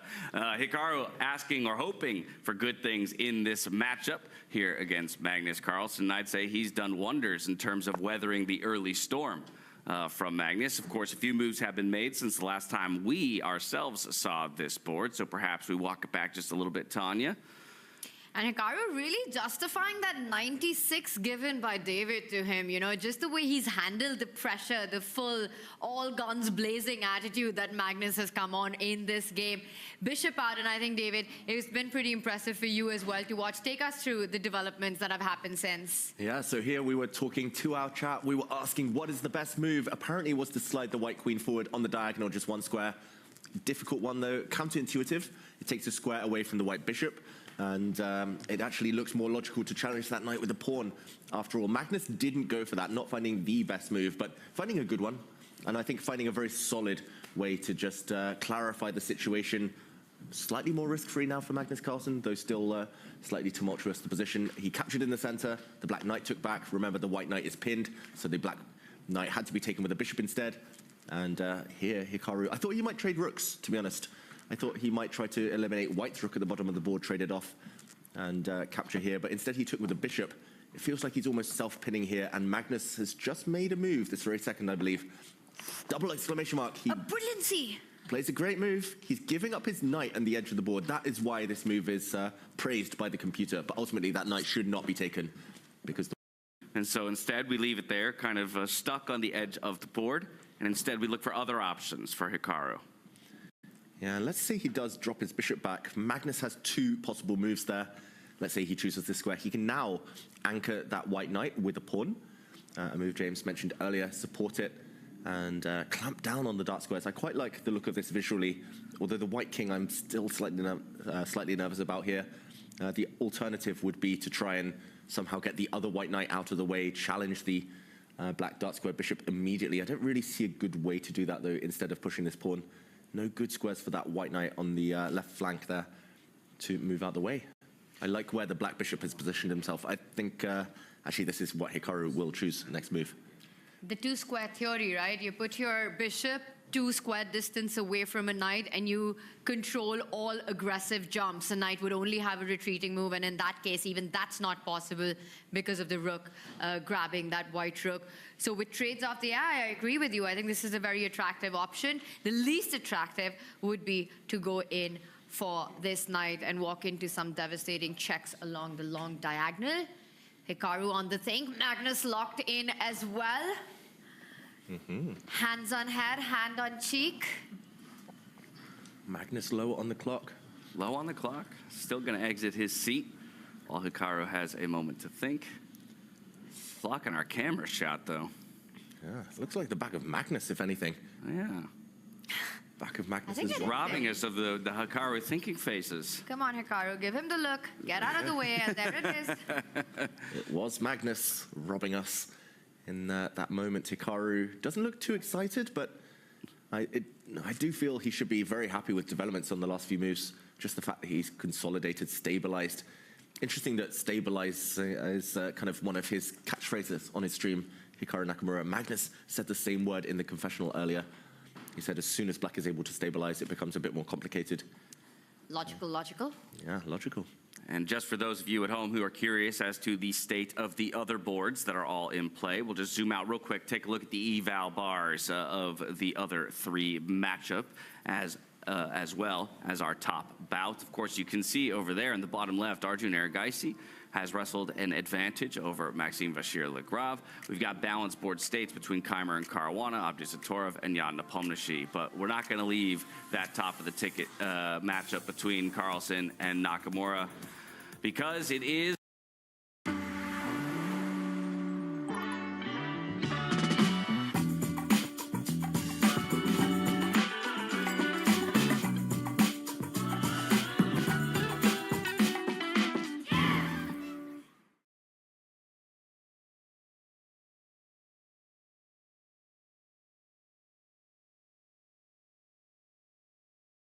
I have been filming content all day, but I also have had a chance to peek at the boards, and I just saw that Magnus made this brilliant move with bishop b2.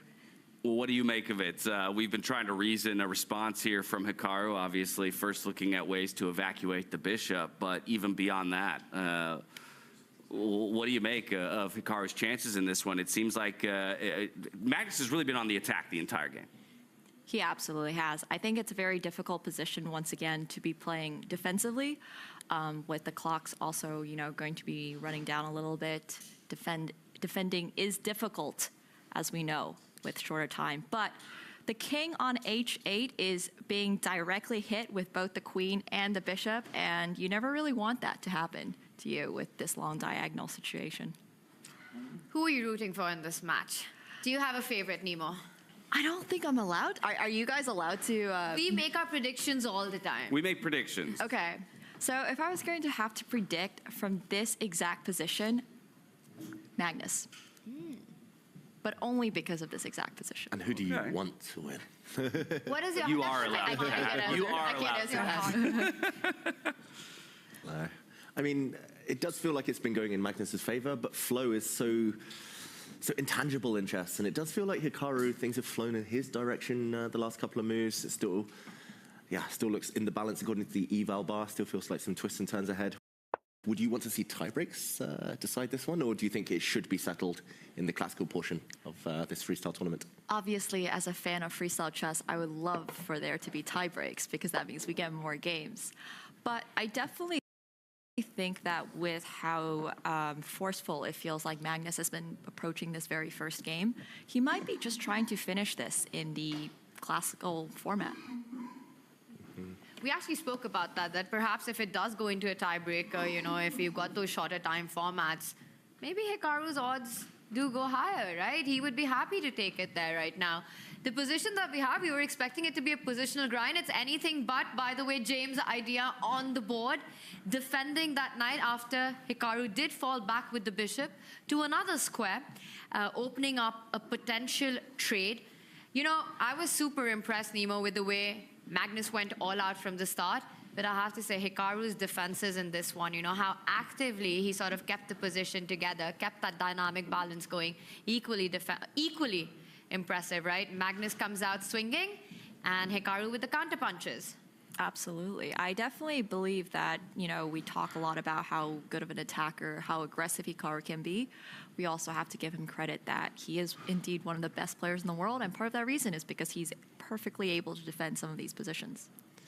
And Nemo, last time I saw you was in Singapore during the World Championship, Gukesh against Ding, and one of the content pieces you were filming there was kind of taking on members of the public, challenging them.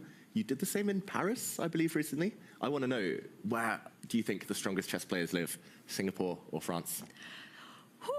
Okay, for this question, I'm going to have to be specific. Okay. The best young players are in Singapore. I actually have not ran into many good younger French players. There has been one notable one at Blitz Society recently. But the stronger challenges came from Singapore. Oh, very interesting. Very interesting. For those of our perceptive viewers, they might have seen it in the cameras just a moment ago, Fabiano lurking behind both Hikaru and Magnus. When he was in the confessional booth earlier, you could tell almost more attention being given to this game than his own game in a number of ways, saying he was very interested to see how this one played out in particular. Of course, he'll have to jump back to his board every so often to make some moves. Does this rook trade favor anybody? For me, it feels like Magnus wouldn't want to trade the rooks, if only to not let that queen get repositioned towards the center of the board and unlock her. That would be a great idea, and I think there's another one on play here, right? We've been talking about trying to trade off the bishop, so perhaps the rook trade would give Magnus that tempo to recapture, surprisingly maybe with the knight retreat, but then sort of winning that moment where you can get rid of the bishops and maybe even reroute your knight then towards the right side of the board. So you want to trade, but not on your opponent's terms. Perhaps, David, keeping the tension would be something that I'd be tempted to do here, but how do you keep the tension? Yeah, it's a bit of a standoff, and the black knight is the one piece I would be talking to, saying, okay, you don't look happy right now. The problem is if you do move that piece, then the black dark square bishop becomes undefended. There might be some tactics along the diagonal. Viewers at home also might be wondering why black doesn't deliver a check to the white king with the light square bishop. Yes, you force the white king to move towards the center. I don't know whether this is a good move or not, but you do lose a lot of time with your bishop, and the white king was unlikely to castle anyway, so taking away castling rights in Fischer random chess and freestyle chess, it's kind of a mixed sword. It's a mixed blessing. You don't necessarily need to invest 2 moves if the opponent's king is weak anyway. So I think the most obvious move in this case, giving a check, not necessarily the best one. Tough choices, right? We're talking about the trade. That invites a further trade of the dark squared bishop. The check, as you mentioned, attractive, but from a long-term perspective, doesn't make sense. You're only helping Magnus's cause. So what does Hikaru Nakamura have in mind? Maybe he moves his queen, arguing that if Magnus wants to trade rooks, then the black queen gets active anyway. It does look like a loss of time, though. So I could understand his reluctance to do this. At least now there would be a threat on the pawn. It feels like you might now force Magnus's hand to trade rooks on your terms. This would probably be my choice. But of course, Hikaru doesn't need to rush with this. The black queen will get into the game sooner or later. I think that was the first time, and I saw Magnus's heart rate jump up to 100. We haven't seen that, and then it goes down a little bit. Hikaru crossing the 100 mark. I attribute that more to the fact that Hikaru takes laps around the arena every time it's not his turn, though. Are you saying it's got nothing to do with the guy who's sitting opposite him? Oh, I'm sure that will also elevate the heart rate. But in terms of that slight differential you're saying, I don't think Hikaru is necessarily in the, in the dregs of the time controls yet, right? Again, talk to me in 10 minutes, then maybe we'll see both of their heart rates spiking a bit more. Yeah, and sometimes it's just about whether you drink coffee or not during a game. I'm not sure if either of these 2 players are coffee drinkers. They just rely on natural power, natural energy. Got tons of that, right? And Magnus as well. I mean, speaking of heart rate, we've seen him sort of around the 70 mark. Very rarely touch the 90, get close to 100. And I think that also speaks to the nature of the position that we have, right? Once again, extremely complicated. And this hasn't been played yet, so I'll just get us on the live board. If you had to make a prediction of a move here by Hikaru, which one do you think he'll go for? You had a lot of them on point yesterday, Nima. Whew, I have to admit, defending this position looks a little bit painful. We've already rolled out queen to c8. I think I am hoping for an exchange of pieces just so I'm able to get some of these, like my knight off of the back rank. Maybe I want to get my queen more into the game. So if I had to make a move here, sometimes I'm just going to go for something safe. What's wrong with knight to c7? Connect the rooks. Yeah. Bring the knight into the game. Engine hates that. Wow. I'm struggling. I mean, the amount it shot up, it felt like there should be a knockout. Do you spot one, David? Knight to d5. Maybe. Very fancy. He was ready. It's a discover attack. Should we try it? Let's try. Let's go for it. Nope. Not an absolute disaster, though. Also very strong. Yeah, still good. Very strong. But not the best. But I actually really like it. I mean, you get the bishops off the board. You're threatening those checkmating ideas once the king moves, which it can't anyway because there's another knight here. This knight jumping onto here. I mean, I've got to show this checkmate, right? It's beautiful. That's a freestyle checkmate if I've ever seen one. Maybe black can drop the knight back to defend and it's not game over immediately. Yeah. So what's better than knight to d5? Might be the best move in the position. Get the knight from where it came from. How about instead of knight to d5, rook to d6? Just trying to take advantage. Slides all the way down. Okay, yeah, so still offering that rook trade, but now more on my own terms. Exactly. Where the pawn gets to move a step forward, continues to threaten that knight. The theory of consequences. Every move has a consequence. The black knight no longer covering. It looks like you found it, too, based on the fact that the evaluation bar is still very much skewing in white's favor. This could be it, or the knight jump. Both feel quite terrifying to let the knight sort of out of sight of this bishop. You need it as a defender to the black king. Wow, and Hikaru really burning the clock here. He's touching the 20-minute mark. More importantly, jack it off. It's last moment. Jack it off means gloves off. And here we've got this position, right? I wonder, David, if he could also be thinking about trying to uncramp himself on that right side of the board. I don't know which is the right moment, but at some point, The idea of the French, and we are in Paris, break with that F-pawn moving one step forward. Could we make that work for Hikaru? Definitely on the radar. As you mentioned, if not now, then over the next half a dozen moves or so. He wants to get the black rook into the game, the other black rook, as these rooks get traded. Okay. I think we'll definitely see that come into play in the near future, Tanya. First, Magnus more likely to capture this rook with his knight than with his queen, perhaps. Both very tempting, right? Pros and cons. You get that open D line with your queen if you capture. The knight then allows you to get rid of a key defender in the position. Is this a stylistic choice then? Yes. What's your style? I hate tension in life and in chess. I would take with the knight, get the dark sword bishops off the board, try to milk the extra pawn advantage a bit later on. Yes, we keep forgetting, Magnus has this one pawn, 4 versus 3 on the right side of the board. So if everything came off, he wins the king pawn endgame. Far away from now. And he does go for keeping the tension. Yeah. So stylistically, Magnus and David are not the same. Magnus and James more alike. I don't know about that. I'm a Timu Magnus Carlsen, a budget version. But no, Magnus, I was going to say, yeah, the other part to my sentence is Magnus, especially in the mood he's in today, specifically. Yesterday, he was in more of a grindy mood against Fabiano. Today, it feels like he wants more pieces still on the board, more tension. So not surprising at all that he takes with the queen, gets an open line. And Hikaru, giving Magnus the eyeballs there. I think the black queen's going to join the action now. Finally. You've got to bring it on, right? Because you keep that queen at the corner of the board for too long and you start regretting it. Right now, it hasn't made a single move. Actually, Magnus's last move was the first move by his own queen, but it's been pretty active, doing sort of a big job on the open diagonal. Meanwhile, Hikaru's queen out of play so far. Well, and now that the queen is shifted, is it easier for us to get our knight involved? That too. The knight moving for now might still vacate that same square we saw the white rook occupy, that the white queen might be able to jump into. So I'm still slightly reluctant to move the black knight, at least for this turn. That feels awful because the knight is essentially stabling the rook. Like the rook is stuck behind the knight right now. It feels like we're playing down pieces. What happens after knight to c7, queen to d6, and queen to d8? Ooh, good question.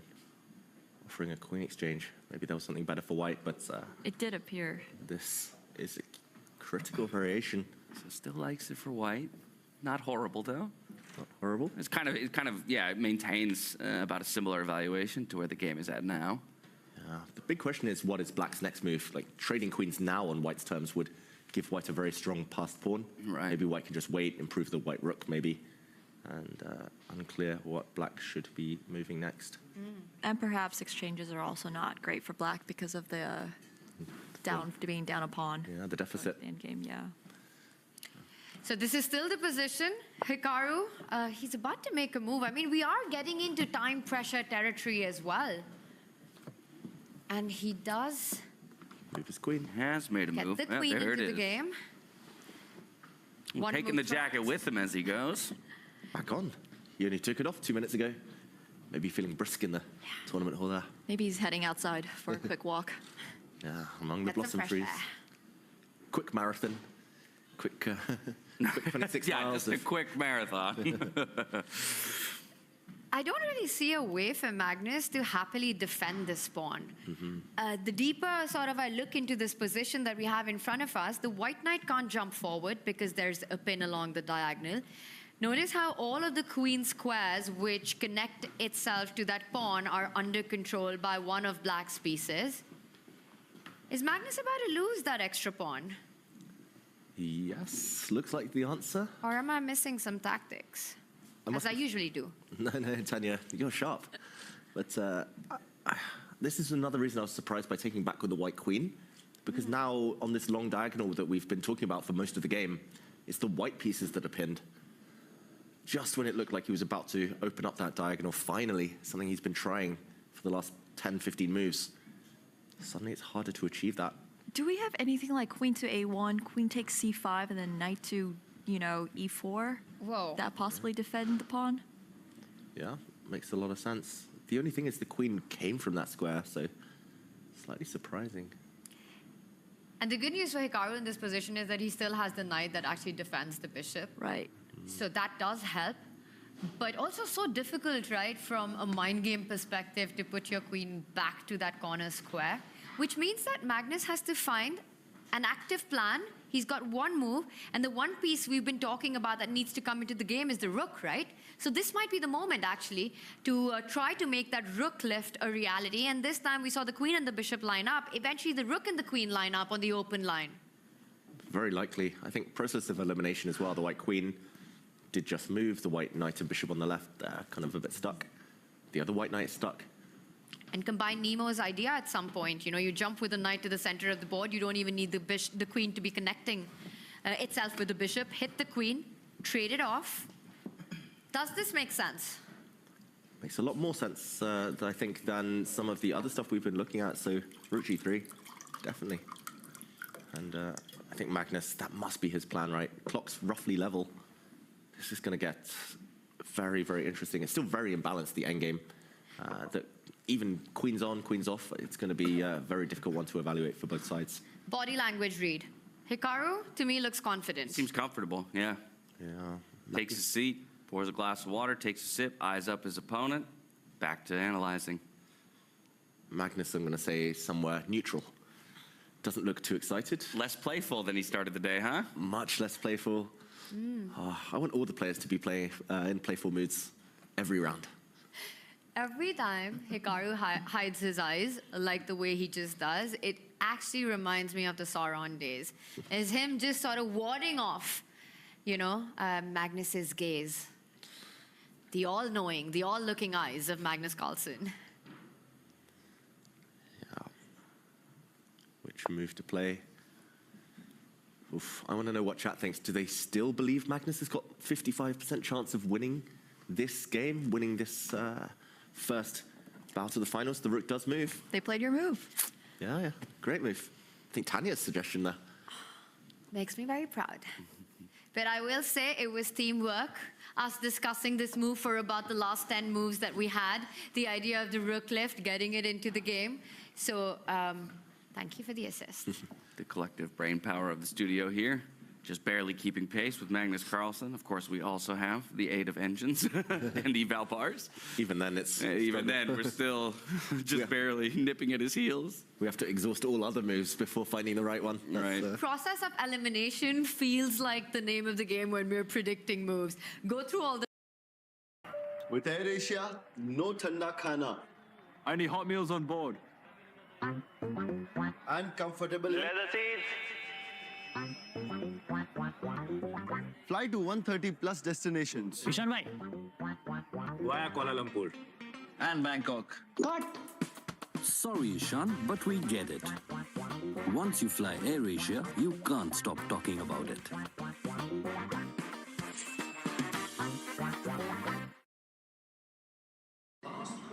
Passengers on flight.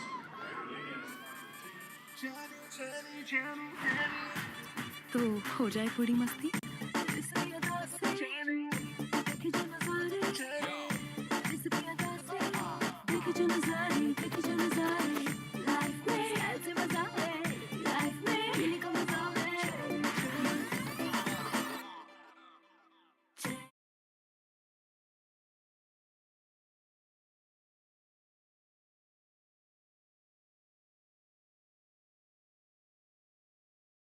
long. Yeah. At least in an endgame, it will be level material if you take that pawn back. But you do allow Magnus to jump the knight out the way, get the dart squared bishops off the board. And the game continues. Should we do a deep dive into the mind of Hikaru Nakamura right now? Because that's got to be the move he's calculating. What else? Simply. No other obvious candidate moves here. So Nemo's idea, jump in with the knight. The black queen has to flee somewhere. Give me a square. B6. Good choice. Let's do it. Attack the bishop Good twice. choice. I get a little bit of... Oh, never mind. I liked it. Yeah, it felt all right to me because it retreats while also still, applying a double attack to the dark squared bishop. Although the black rook is trapped here. And that's the point. Then now you just put your bishop, slide it one square up, and There's nowhere to run, nowhere to hide. You lose material. Okay, we've ruled out one square. Okay. We got about 27 more to go. Before we come to the right move. Yeah. Maybe you have to hit the white knight, so queen c4 or queen c6. There's also the offer of a queen trade, sliding the black queen across one square. Although I'm not sure I want to trade queens while the what about b4 in the center. B4, unfortunately, there is bishop to A3. The rook has been moved up from G3 to defend the A square. Okay. Although the white knight, the knight's dropping though. The knight is hanging in the center. So that is not the move. That's a great spot, James. Yeah. Shout out to some of our chat as well, suggesting James moves. So definitely worth a look here. I mean, this is exactly what's going through Hikaru's mind. Of course, he's going to analyze taking the pawn, but it's the next move that's the difficult one.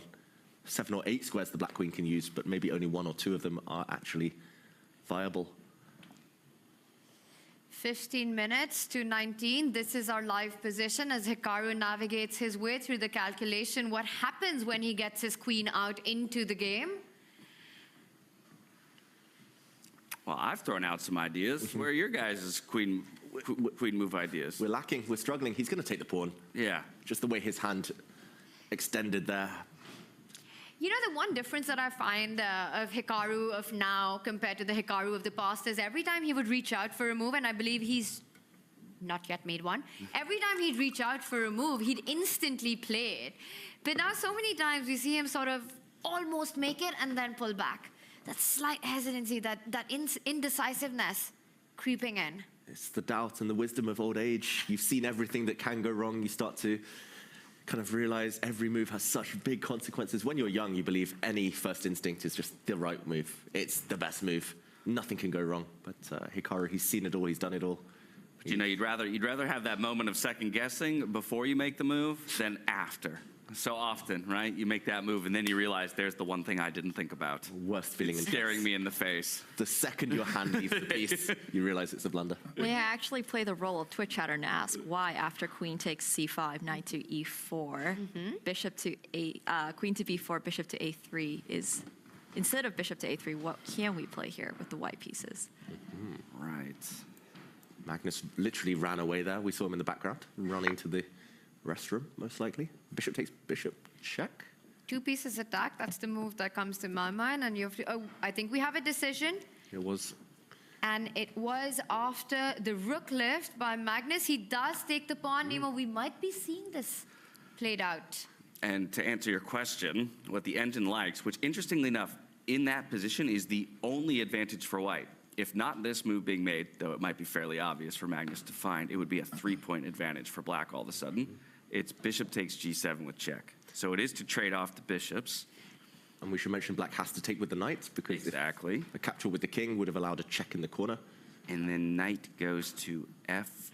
Am I reading that correctly? Yes, it jumps knight in. f6, yes. Oof. Oh, so now we're just overloading with knights at that point towards the corner of the board. Oh, there's going to be so many smothered checkmate ideas. Oh, that's just so messy. Oof. It is Messi versus Ronaldo of chess. Make a lot of sense to get into this. Right now, this is our live position. Knight hasn't jumped to the center of the board just yet. I think you called it. We talked about rivalries earlier. I mean, Messi and Ronaldo did actually shout out these 2 players. The position they had in that iconic photo, it was a game between Magnus Carlsen and Hikaru Nakamura in front of them from Norway Chess, a draw in the end. So, yeah. Someone had done their research there. Someone had Googled who the biggest 2 chess players in the world were. And I wonder what's the commentary here going on in Hikaru's head. You know, he's like, wait a minute, chat. Isn't this absolutely fine for me? Take 6 takes. Where does he jump? I've got this. Just took the juicer. Yeah. Stick a big juicer there. So if knight to e4, what would you play, David? I'd resign against both of these. I'd probably, I would want to attack the knight as well. So I would either drop my queen back 1 square or maybe bring it forward 1 square. And maybe that's the point, we saw the problem with the move of sliding the queen up because white gets this stronghold with jumping the knight forward eventually. Maybe this is the key square here, David, because eventually, in some ways, you're kind of pinning the knight to this point. Otherwise, the queen jumps in. So in this case, Magnus would not have the possibility to get this attacking setup. You get in with the knight, and then suddenly, look at that bar go all the way down because there's a check on the board. This might be a key square. Yeah, and the block is met by a bishop check if the white rook tries to retreat, and this is terminal. So Magnus returns to the board. We'll see him move his knight, I think, very, very quickly here. Try to get those bishops off the board. And note how Hikaru, he waited till Magnus ran off to the toilet, then instantly made his move. So he actually gained a couple of minutes on the clock there while Magnus was away from his seat. Great strategy. Yeah, I do that all the time as well. I must admit, any advantage, right? As you should. As you should. There was this time in the chess world that you could either be a Magnus fan or a Hikaru fan. It was divided. And I think now there's a bit of a crossover. As we've seen these two players, their rivalry develop. Somewhere their friendship, the bromance, has also happened along the way. Yeah, I'm not sure I'd go as far as bromance, but mutual respect and admiration. Nima, what do you think? What do you think is their relationship status? Just speculating here. It's complicated. Yeah, complicated is always probably the answer for a lot of these players. But I do think that there's a lot of respect in the chess world amongst these players because they play against each other so often. And you have to respect each other's chess. They both play amazing. Yeah, if you don't, that's how you get bitten in the end. Disrespecting your opponent. World number one, world number two. The two strongest players on the planet currently in a face-off for the ultimate title here. A Grand Slam, Magnus hungry for one. Hikaru wanting to triumph over his biggest, greatest rival. And what a fight we have. Couldn't have asked for more from this day one. Less than 30 minutes between them. Only 3 minutes separates them. Hikaru with 13 minutes to his name. Just a little bit down on the clock. Still hasn't made a move. And Nemo, who would you say your community, who do you think they're cheering for out of the two of these players? Or would that be split as well? I would believe that would be very much split. I think there's fans of both players, as there should be. But obviously, a lot of people respect Magnus as the GOAT, and the public is probably, rooting more for Magnus just based on the name rather than necessarily their knowledge of the games or their style of play. I met somebody in the airport on the way here. We connected over the fact that we both had the same backpack. Very random. But then they asked where I was going. I said, I'm going to a chess tournament. And they said, oh my goodness, is Magnus Carlsen going to be there? And I was like, nice. Yes, he will. But it's amazing how his name just has reached every corner of the world at this point, right? Beyond just the chess world itself. Absolutely. But Hikaru is very much catching up. And I believe a lot of people also, at this point, know Hikaru. Yeah, great streamer, but also because he's just a phenomenal chess player. The number of times I've watched him for 6 hours on end, and he just hasn't lost a game the entire stream. You know what's also crazy? The fact that he started streaming and became an even better player. Like, he was a great player for such a long time, and... And there was a big conversation around that, right? Like, what is the commitment to a streaming schedule like that going to do to his play overall? I think initially some questions, like this ultimately could hurt a top player's career if they invest that kind of time into being, both an entertainer and a top player. And somehow he's managed to balance both, which is just ludicrous to me. Half man, half everything else. They call him. How he does it, nobody knows. Everyone's still trying to figure out that other half. Only Hikaru can pull this off. By the way, a move that we didn't look at, a third option here. But once we did establish that there are ideas of the queen coming in, makes a lot of sense. When under attack, you want to trade the majors off the board, hit that knight, hit the white queen. Is Hikaru essentially forcing a queen exchange here? It does feel that way, unless Magnus really wants to put his queen in an awkward-looking square. I was actually going to suggest this move, and then I felt a bit ashamed because, Magnus likes to tease me that I take the queens off in every position, and he's like, why? You're attacking. Why are you taking the queens off the board? But ultimately, there's actually a concrete reason as well. Yes, the white queen can run, it's not forced, but if you do trade queens as white, I think there might be a problem with the black rook. We talked about how it was trapped. If the white knight moves now, I'm undecided whether to come forward or back. There's still this idea of sliding the bishop across, trapping the black rook at the top of the board.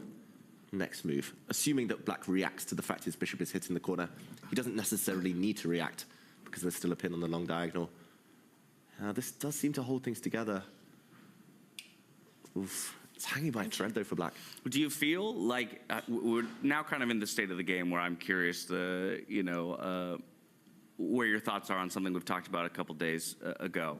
3-result game, 2-result game, and if it's a 2-result game, who's the one playing for the win? Is Hikaru starting to move into that state of the game where he feels like, maybe I don't have too many winning chances. It's time for me to look for ways to get out of this one, just on even footing.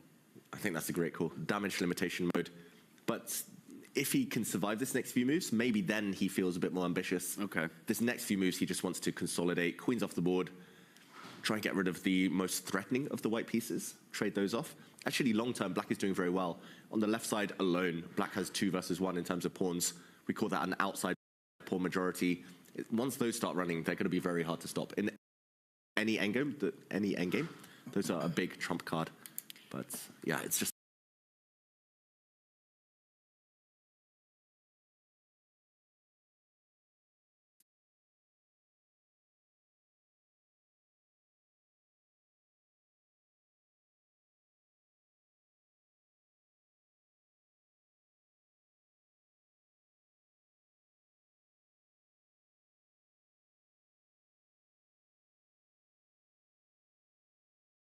Fortes, both fantastic endgame players. And the only other 2 moves that keep the tension on would be you either put the queen on this square or slide it behind the bishop to connect it to the knight. Maybe there's a 4th one, but somehow just not as attractive. Mm-hmm. I'm going off as well, though. The bishop hanging. You're going for which one, James? I'm going for queens come off. Queens come off. Yeah. Nemo. I have to agree. I just don't see many good choices here for Magnus's queen to avoid this trade. We've all gone queens off, so he's definitely going to keep the queens on now. Oh, no. Guaranteed. The commentator's curse. Guaranteed. Will it strike again? Just a quick note, white actually can't move it to the square because it's not only the knight hanging, but the bishop hanging as well. So in fact, you do have to keep the queen connected to the bishop so that in case of a trade, you capture it with a check, giving Hikaru no time to pick up the knight. We do have a decision, and Magnus Carlsen decides to get the queens off the board. There it is. Yeah, so none of us will be made liars this time around. And the knight jumps in immediately. Wow. Look at that, just absolutely clamping down on the black king's position. That black rook still so difficult to find a way to get it involved in the game. Big threats to actually catch that rook with the white bishop in the near future if you're not careful. But now Hikaru has the possibility to get a lot of pieces off the board, right? Most of the minors, in fact, with that last move, you could start with a trade, pick up that knight with your own knight. Magnus can't take it back with the pawn because the other knight is hanging, forcing essentially Magnus to trade off the bishops as well, and then just get your rook into the game. How are we evaluating that position and that opportunity that Hikaru has right now to get so many pieces off the board? Takes. Yeah, that position is still not safe for black entirely because the black king, let's put it on the board actually, just while Hikaru decides which pieces to trade or which not to. The black king is never moving. Look at that construction. That black king is totally caught. Any check is checkmate, but more importantly, you're playing without a piece. Yeah, if the white rook ever lands. So the black rook can move, but it's probably not moving off the back rank anytime ever. There is a pawn hanging as well, we should mention, in the corner. Black can grab a pawn. But if you take it, maybe the white rook just slides across. Do you not bring your black rook out first and threaten the same kind of back rank checkmate? Ooh. Before sliding the light squared bishop down to pick up that pawn? Nice spot. Right, just bring it all the way out, boom. We both basically threatening the same thing at each other. I forgot this. I forgot that was Right? checkmate, Yeah, actually. yeah. We're cutting off that diagonal there. That's an awesome spot. There's just one difference in this position, that Magnus's king has the chance to escape this back rank problem, but as highlighted before, the black king just can't get out of this mating net ever. Slick little clean move. I guess you could also push the pawn in front of the king, the F pawn, just vacate the dark square, also cutting off the light squared bishop. And just get your king out next. Yeah, either of them, I guess, technically work. Although now the pawn might be hanging on the edge of the board if you block that third rank, so definitely the king slide. And maybe we just show that when the black bishop takes that corner pawn, we might see a situation, let's say the bishops get exchanged, and then the pawn is captured, the white rook slides, the black bishop drops back to the c4 square, the white rook grabs a pawn on the edge of the board, and the black bishop drops back to lock it in. And we see a weird situation where the black king is trapped, the white rook is trapped, but white is totally winning because the black rook cannot move either. So white will just push a pawn maybe to stop black from moving any pawns on that right side of the board. Or knight takes f7. Oh, wait. Then? Yeah, even better. Maybe not yet. Or not. It's No, or coming. not. It's not yet. But I want to point out Nemo's idea, because you take this and that's a checkmate in one. Too early. But I think Threat is stronger than the execution. the king slides over. King just slides over. Those pesky kings. And then you lose the f6 pawn. You So can it's drop back with a check, but then the king just slides back, and now there are all kinds of threats of hitting this pawn, and no good way to defend it. If your knight comes back, you push the knight further away and sort of free yourself up. Yeah, and if you push the pawn, the black king comes out. So, yeah, I didn't even spot that idea, I must admit. But I was wrong, so good thing you didn't spot it. No, That's but why. it's coming next move, or in the next few moves. First, white just builds up. White pushes all the pawns forward. Black is totally frozen. Black cannot move a single piece in that position. So, for example, just to push a pawn forward, I'm not sure, H pawn, F pawn, move the king. Start with the F pawn. Get your Zug's one. Zug's one. Yes. I just wanted to put this on the board. Black cannot move a single piece without losing something. Wow. Yes. You move the bishop, you lose the pawn. You move the rook, you lose another pawn. The king absolutely trapped. This pawn also controls this square, no moves at all. Okay, so most things, as we've worked through, look pretty ugly for black. But if we go all the way back to this live position here, are the initial trades that we worked through, where both knights and the bishops come off the board, is that all forced? Are we seeing that no matter what? White does have a threat, right? You're also threatening to come in with your knight. We saw the bishop trapping the rook, but that knight jumps in, the rook is still trapped. So, not to mention your bishop hanging, so I don't think you have time to actually pick up the pawn. You'll end up losing material. But can I ignore this? Because, yes, it's claustrophobic in the top right side, but there's no killing blow to the black king right now. So can I just ignore this and, I don't know, start throwing my pawns on the left side down the board? What are my other options as black? Hikaru looked like he was almost about to make a move. And we've seen this happen so many times, and he finally does. Here he goes. He does decide. Oh. What? He goes for the pawn. No. Did that happen? Yes, it did. Well, like I said, Whoa. he's the one who has to initiate the trade, right? It's not up to Magnus to initiate the trade of all those minor pieces that we talked about. Now, the computer doesn't love the move. Yeah. The big question is, what if Magnus just leaves it as well? What if Magnus doesn't do anything? As Tanya points out, he can go hunting now for material. He can probably win that black rook. But the thing is, do you want to win that black rook? It's so stuck anyway. I wonder what happens if the white rook swings across, just as we showed in that other variation going. 3 years, 3 cities, for an experience like you've never had before. You want it all. Going to a top business school, learning about AI and data, getting exclusive internship opportunities, all while doing your bachelor's in a European city. Think Paris, Milan, or Madrid.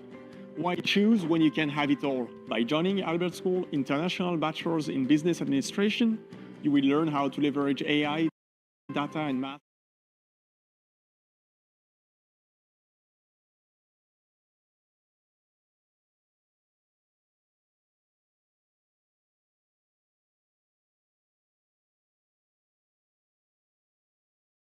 Leads towards the same position. All roads lead to Rome right now. This is what we had. This is exactly what we had. Yes, the bishops are still on the board, but that changes precisely nothing. Perhaps bishop to d5 would be a more accurate defend of this b pawn, because it also defends the f7 pawn. That's true. Although long term, black is still very stuck. Very stuck, for sure. With this king at the corner of the board. Let's just get our live board up. This is where we are. Knowing how dangerous Magnus is in the end games, how do you think he's assessing his chances to convert this one? How hopeful is he? Very. There's that A3 move. Your move, David, on the board? I think if Magnus had time on the clock to go to the confessional, he would say he's close to winning. Yeah. I think he just believes that he's got total domination of this position. Just that construction, it's so rare to see those white knights sitting around a king like that, not giving checkmate, just caging the king for eternity. Never trade queens against Magnus. And we had talked C4, D5. How about E6 there for the light squared bishop to slide back to, but this is now giving up that A7 pawn if Magnus so decides to go and devour it. I mean, these guys need to be listening to our commentary, you know. We've been telling everyone, don't get the queens off the board when you're playing this guy. But who knows? That could have still been his best option, right? And that's the tough thing about it. So rook takes pawn is what we're expecting right now. You hit another pawn. You're also lining the rook with a further infiltration. And it looks like Hikaru sort of calculated his way through the variation. Moves coming in fast and quick from black. Well, he finally got his knight into the game. That thing had been locked away on the back rank. Which means the rook comes out next. Hadn't moved all game. Exactly. Not even once. And finally on move, I'm not sure what this is, 20-something. I'll get 21. you. 21. 21. The knight does move. There's a big trick here. So the knight is going to stay alive. The black knight is the only one that can actually move. We said everything else was paralyzed. But white shouldn't try and pin that knight right now with the bishop, because the black knight will jump, counterattack against the white rook, fork the white rook and bishop. This will lead to a rook exchange. And at the very end, without the rook for white, it's going to be very hard to break down black's formation. Black still with that very strong pass pawn potentially on the queen side on that left flank. Not Such easy. a complicated position. Yeah. Queens Great. are off the board, but still a lot of tactics to take care of. That's a great move from Hikaru. I think best practical chance was to keep his knight on the board, not to rush with those trades, and Magnus just pushes the pawn. Magnus just isn't that worried in this position, though. He has the knights on f6, h6. There's barely any moves that black can play without significantly worsening the position. So, Yeah, that's true. He just knows long term he has so many improvement moves, right, Magnus? He's going to start pushing his pawns forward, maybe move the white king forward. If black just can do nothing, it's going to be torture for Hikaru. 8 minutes as well. Clock's ticking. And I think Magnus's plan is clear, right? Just get more space. And it's so much easier to be white when you've got this clear path ahead. Meanwhile, for Hikaru, all his pieces defending the pawns. Where do you make progress? Do you have time to bring your rook to perhaps an open line at least?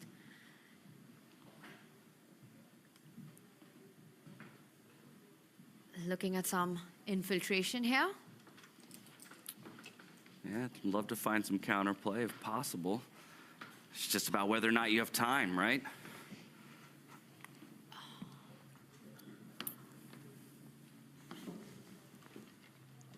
Okay, what do we think the odds are of him saving this game, Hikaru Nakamura? Oof. I think he saves it. I think he saves it. He saves it? I think he saves it. Not even odds. Not even odds. Just 100%. calling it. All right, I guess, yeah, that is odds. It's 100 to 0. You're right. 100%. I see the bar. I see the guy sitting across him. But I don't know. I feel like Hikaru, he saved so many of these positions where he needs a miracle. He doesn't look very bothered on camera to me. He's got about the same amount of time as Magnus. Yeah, I mean, I don't know. I think I should get very high odds on that bet. But I think Hikaru saves this one. Yeah. But from your reaction, I have a feeling that you don't believe in I'd it. give you high odds. I don't know. I'm feeling like 75-25 right now. Nemo, you're a great poker player. What do you make of Hikaru's poker face?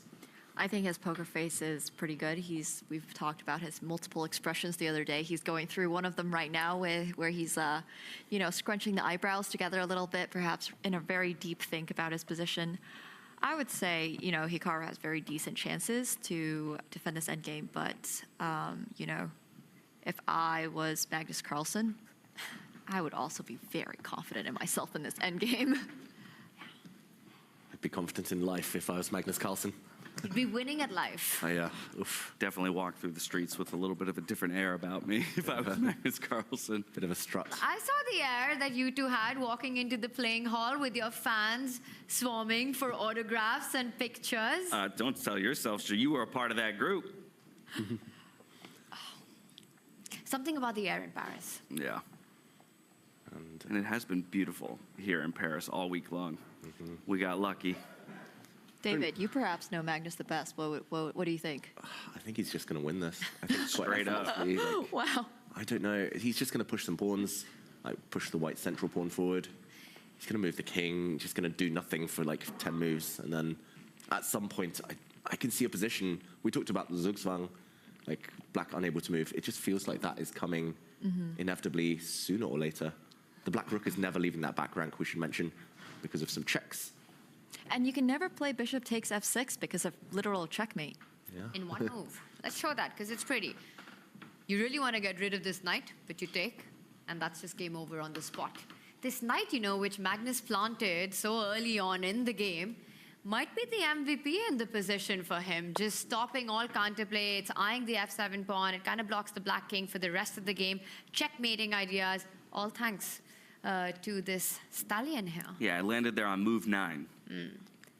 And one of the things that I believe coaches might have told all of us at some point is that knights on the rim are dim, or perhaps there's a nicer way to say it, but in this case, the knight is very much powerful and has been probably winning best piece of the game right now. I can thank my YouTube coach, Gotham Chess, for that one. That knight on the side, I do abide. It's usually knight on the rim is very dim, but that's not the case for this one. Or grim, or yeah. But actually, I think the moral of the story is just put something on that square. Yesterday against Fabiano Caruana, it was a pawn on the h6 square that did the work, trapped the enemy king, won Magnus the game against Fabi. Now it's a knight against Hikaru. He brings his bishop forward, given a question mark. Okay, I'm really... All right, let's investigate. Really surprised he's allowing a potential knight trade. Hikaru making a face as well. What's this about? Is there something tangible here? And Hikaru almost looks like he's ready to make his move. By the way, I love this camera angle. You know, when you see the players through the piece. I would not have allowed an exchange of knights on the edge of the board. That white knight on h6 that we've just been praising, black can go and trade it off. It will come at the cost of a pawn, but I think that black pawn on the left side is doomed anyway. So you're looking at knight jumping on to offer the trade? Yeah. Feels like that option could have been taken away from Hikaru. I'm not sure it's the best move. The boss slightly slid up for white there, but he could have taken this option away by pushing his central pawn, Magnus. He chose not to. And now at least some pressure can be relieved. Probably still a horrible endgame to defend, but this would have been my choice at least. And then go with the bishop next move to kick away the black knights. All right, could this be an opportunity for Hikaru to at least ease some of the pressure off then as he gets ready to make his move? Yeah, that little question mark tells me that Hikaru's got his best chance that he's had in a while. Nemo, I know we can't keep you here forever, but what do you think? Is it just offering that knight trade, removing that powerful knight that was placed there so early on, move 9, and finally we're looking at maybe equalizing? He plays it. Well, he answered it before you could. Yeah, but I was going to say, I think he was ready to play. He looked like he was itching to make a move, and he does play it, and it comes with an exclamation mark, I believe rightfully so, as this all-powerful knight on h6 is going to be traded off, and perhaps this is making his chances to draw this game much, much higher. And before Nemo leaves, I mean, she's a witness. I was the only one to predict that Hikaru saves this one. All right, okay. You know, we've got a witness There's still a ways to go, but you are right. You were the one who predicted that Hikaru weasels his way out of this one, and we do have a witness. So David, Hal, and I aren't going to get away with anything in this one. Nemo, it's been such a pleasure once again to have you joining us. Thank you so much, but we'll let you go so you can get down into the arena and maybe watch the thrilling conclusion to this one right by the boards. Thank you very much for having me. Appreciate you. And with that, we return to this matchup here, Magnus Carlsen versus Hikaru Nakamura. And just like that, when we were about to say it might be all done and dusted for Hikaru, it looks like a breath of new life. That knight gets to jump forward over here to the f5 square. It's just inviting the trade of knights. And so now it's a question of who wants to take the trade. Is it Magnus jumping back, or is it him inviting and pulling the pawn over to the right-hand side of the board. Yeah, it looks like a big decision for Magnus. If he jumps back and avoids this trade, maybe black pushes the h-pawn forward just to create some squares for the black pieces. He does actually trade off those knights in the end. This would have given the black king some breathing space. Magnus is going to win a pawn, Tanya, but at least now Hikaru has the option to go into an opposite color bishop position a bit later. No longer will it be checkmate if the remaining white knight is removed later in the game. He's going pawn hunting, and I just took a peek. You've got two ways to capture the knight, and for me, the most intuitive one was to pick it up with the bishop, you know, not to destroy your pawn formation, but the best move that Hikaru has here, and he must recapture the knight with his own pawn. How difficult is that decision to make? That's forced? He needs to do it? Wow. There's a bit of a difference. Yeah, I mean, it's a 0.6 differential, so... Wow. I would take with the bishop every time. Right? That would have been my assumption. Yeah, I want to maintain my pawn structure entirely. Hikaru needs to take the knight with the pawn. The bishop recapture would be a mistake, giving Magnus a bigger advantage than what he has right now. This is counterintuitive. This is very difficult, especially with just 6 minutes on the clock. I guess taking with the pawn would allow black to later push the pawn in front of the black king and create even more escape squares.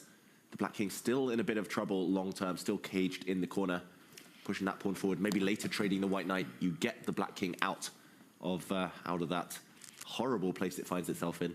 It's not only fighting the fact that you're voluntarily destroying all your pawns, but also you're giving Magnus a free hand to further expand on the right side of the board. You lose the pawn anywhere, and he does take a decision. It's the more human one. Hikaru Nakamura reaches out for the bishop, and with that, the bar rises up. Well, this is where we go back to that conversation we had just the other day. How many chances do you get against Magnus Carlsen? We kind of questioned this earlier bishop move that allowed the knight trade in the end. But Hikaru kind of gives him one back, recapturing with the bishop of his own. And now, after dropping another pawn, Magnus is just a pawn up. Yeah, don't get me wrong. This is going to be like hours of torture if Magnus Carlsen just wants to sit there and just create small threats. But it could also just be a fortress. Like computers, that's the one area they still slightly struggle, much less than they used to struggle.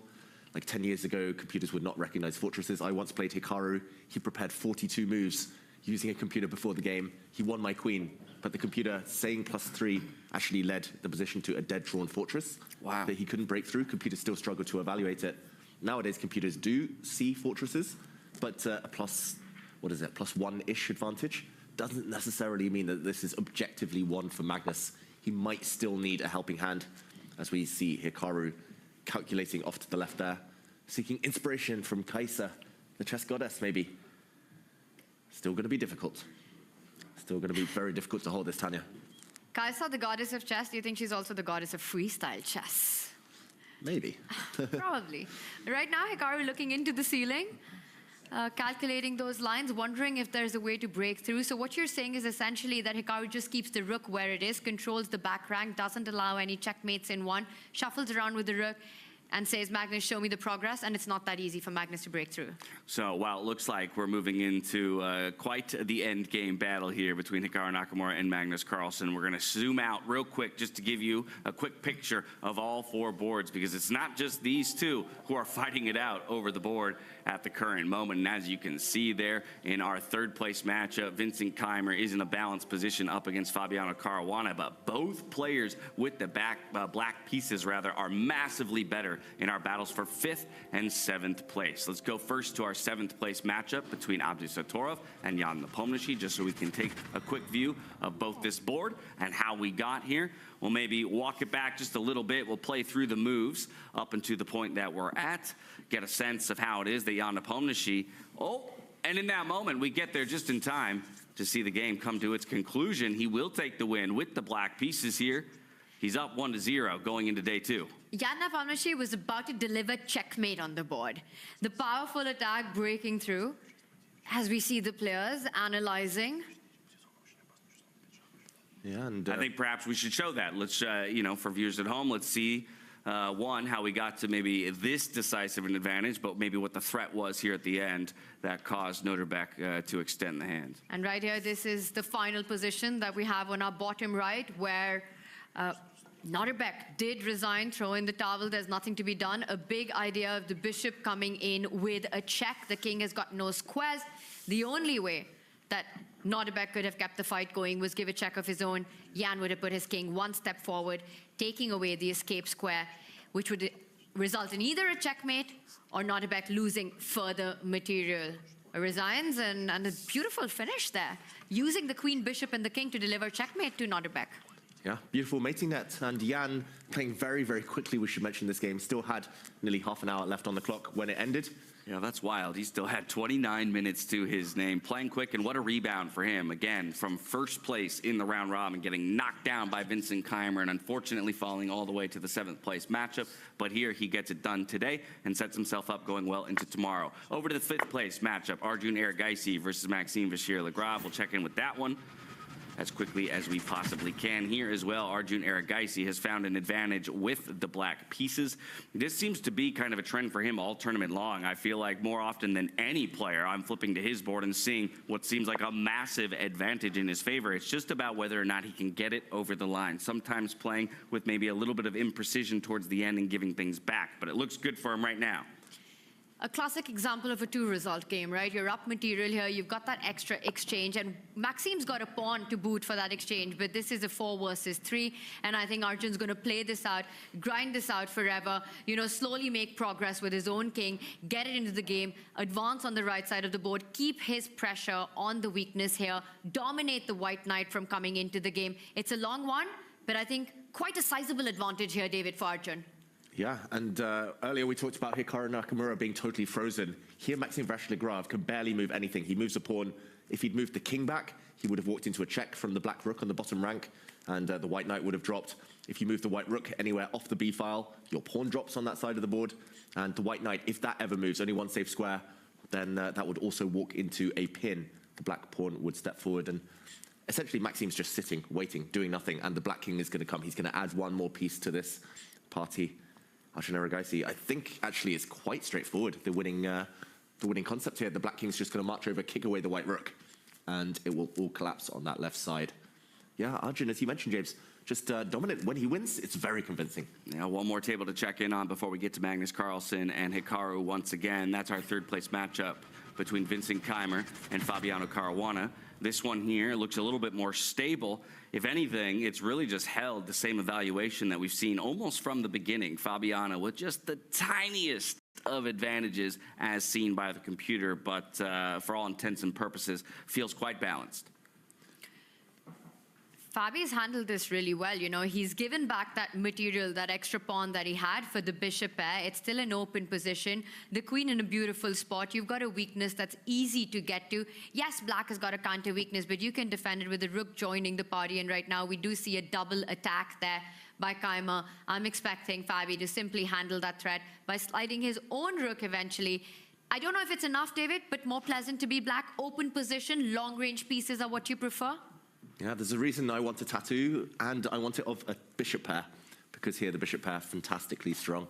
And yeah, Fabiano Caruana, I think most of the top players in the world understand the power of the bishop pair.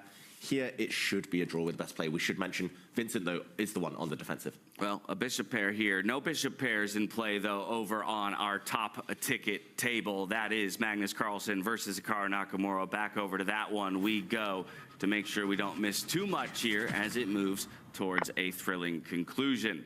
Not too many moves have been made, just a little bit of posturing here from both players, but I do see kings starting to get activated and involved into this game. And we're going to get to the live board, but let's do a quick action replay. We left it here. We thought Hikaru's found this move, which eases the pressure off. The bishop recaptured, a slight inaccuracy. Magnus won a pawn, attacking another. Bishop falls back, defending that pawn. Magnus rerouting his rook to greener pastures, targeting that king that's stuck in the corner of the board. You can't let that knight live forever. We've got the opposite color bishops now. Magnus up a pawn, dominating bishop in the position. The rook slides up. If there's a check at the back rank, the rook can always go back to defend it. So Hikaru trying to get active, eventually setting his own king free, as we've got the board right here, right now, attacking that white pawn. Is this enough for Magnus? Currently up 2 pawns, a dominating bishop on the board. Wow, big committal decision by Magnus to win the second pawn, because now his bishop will be tied down, defending it for the near future.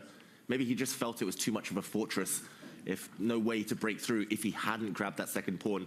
Although it's 4 versus 2, Magnus needs to keep the rooks on. Opposite color bishops, it's a dead draw. Black will blockade on the light squares.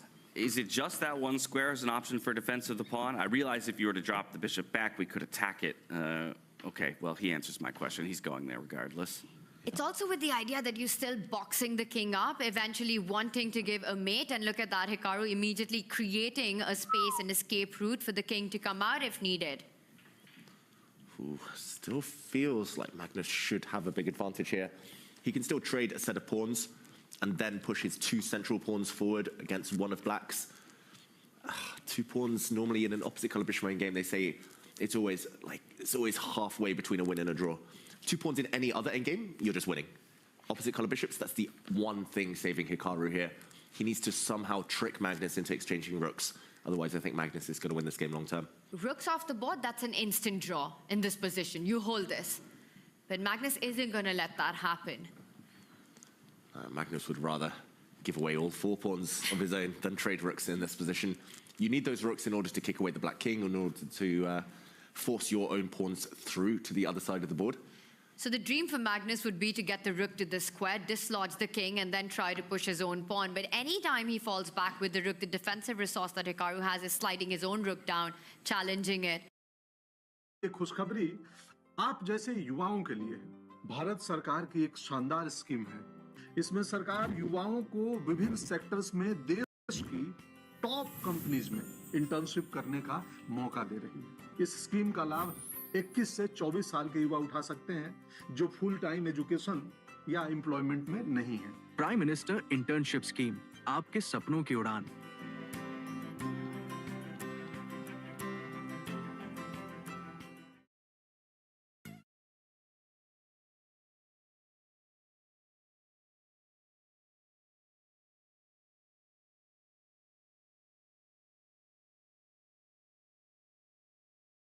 He's had to have practiced it so many times in his life, and there are certain positions that you have to be extremely accurate to avoid getting checkmated. But David, that's still a far way off. Magnus is going to try every single trick in the book before he allows that to happen. And then he'll play on for another 50 moves. True, and we sit here for another 6 hours. That would be fun. Have it. But 5 minutes for Magnus, 5 minutes for Hikaru. Positions like this, I will say, far harder to defend than they are to attack. Magnus can just move his rook around for 5 moves, gain a few minutes on the clock.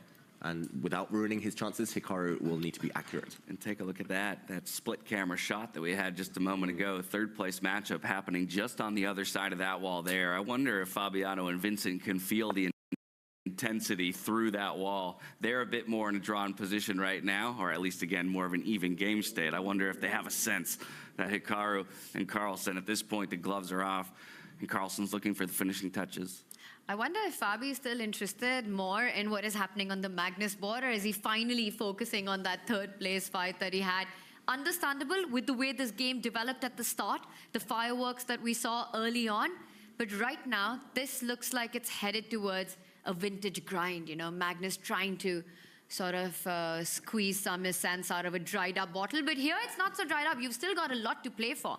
The 2 extra pawns, the rook's alive, and Magnus, he does take the decision to advance the central pawn, eventually hoping to trade the flank pawn and then push them in tandem.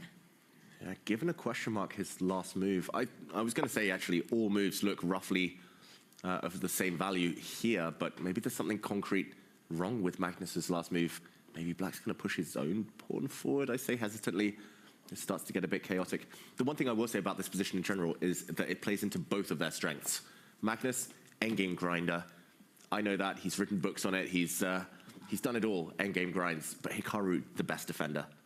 So both of them playing to their strengths here. More pawns traded, the better it is for Hikaru, right? And he's trying to get one of them off the board already. Keeping that sort of philosophy in mind, for Magnus, does he keep the tension? Does he trade? Or perhaps try to get a passer of his own in this position by advancing that pawn 1 step forward? Yeah, I would love to step one square forward, but the white king is in some trouble. The white king suddenly could get checked by a black pawn, be forced all the way back to the back rank. Let's put that on the board. These are not the moves. We're just showing everyone at home. Now the black rook would come in. Suddenly the white king, not so happy, would have to abandon some of its own pawns. And maybe some counterplay for Hikaru Nakamura here. Wow. Yeah, and peculiarly, that e4 move by Magnus, more accurate would have just been a less committal move of e3. Mm-hmm. Just to keep pawns on the board. Yeah. Just to stop the white king from getting pushed back. Makes a lot of sense. There's no way now that he's gone all the way with the pawn moving 2 steps forward that you can actually avoid trades. The rook lines up against the black king. Don't have the time to pick up this pawn. There's a deadly check that's being threatened on the board. Let me just put that. You fall back with the bishop. You win the rook on the next move. So Magnus still delaying the pawn trade. And also want to point out, David, that if you try to sidestep, I think white can just jump in with a check, force the king to that square, and then fall back with the bishop and win the rook. Yeah, discover check. And what happens if Hikaru goes for that variation we just mentioned? He's about to reach for his pawn. I think he's going to give a check. That did not happen. This is the check that we were talking about. This is the live board. Hikaru yet to move. He's looking away. Process of elimination. I think he's got to give a check. Just the check. white king back. Best move Yeah. in the position. There are 2 non-losing moves, but the best one is this f4 check. I think unsurprisingly here, you need to kick the white king back. You also gain time to put the black rook on a light square. The black rook needs to be on a light square to avoid all of those discover checks that Tanya was showing there. Otherwise, you just lose your rook. Oh, wow. This feels like a critical moment. I was going to say, in some ways, this feels like that second chance that Magnus is giving you to get out of this game. And if you don't take this one, if you don't find it here and now, you're never going to get that third chance. And he finds it. Wow. He plays it. Finds the first one. Such a critical moment. The king will drop back now. And now you could get out of the way, place that rook on a light square by giving a check, and that's momentum, forcing Magnus's king to the back rank. Wow. Wow. We've got a game again. It's game on. Is Hikaru going to at least partially neutralize the material deficit and be brave enough to capture this side pawn? I don't understand why Magnus went for something so forcing like this. I think Magnus in tip-top form would have just not allowed any counterplay, would have found a way to press slowly. But suddenly, rook takes pawn. That's a very important one, Tanya. It's not about the pawn itself. It's also about the fact that you, from behind, stop white's pawn from marching forward. Suddenly, white's got 2 pawns on light squares, easy targets. I'm really confused. What do you guys think about our prediction now? All right. Got anything to say You're just going to about keep that? bringing it back to that, Not aren't letting you? go until Vegas now. That's fair, actually. That's reasonable. 2 months of bragging. Bragging rights. It'll be well earned, I would say. You gotta give me that. It'll It be was well a very bold prediction at the moment. I think James. it was at the moment. I think the majority of the world in that moment Was had against me. the faith, yes, in Magnus Carlsen to get it done. And yet here it is. The defensive mastery on display, of course, had to be given an opening. No! I said it at just the wrong moment. Oh my goodness! He moves his bishop away. It's very unclear the point of that move. Does Magnus have an immediate knockout? Does Magnus Carlsen have a win right now? What? He's got many wins. That 2 that give a 6-point advantage, and then a third option that still gives him a 2-point advantage, all better than what my he just had a moment ago. Why would he not pick up that pawn? Why would Hikaru let this slip like this? And this was the moment. Everything under control. Just get greedy with it. Bishop to a2, the bar shoots up. This is lost. What's the move? I mean, the first I think might feel fairly obvious to some people, right? That H-pawn was attacked. We were asking Hikaru to pick it up. Okay, naturally, let's just get that pawn out of trouble. Move it to H4. The second option, bishop move with discovered check. Wow. Pawn to H4 is really clever. It stops the black rook from going behind as well. You're asking black to block that line from behind. I think you can win by force in that variation. He's reaching out for the bishop. He gives the check. Is this the check that you were talking about as the second That's the second best, but just by the tiniest margin. It's still a 6-point advantage here for Magnus Carlsen. It's the same idea. The black king now, if it goes back, white will be able to push the pawn forward with gain of time. The white bishop is coming around to control that corner square.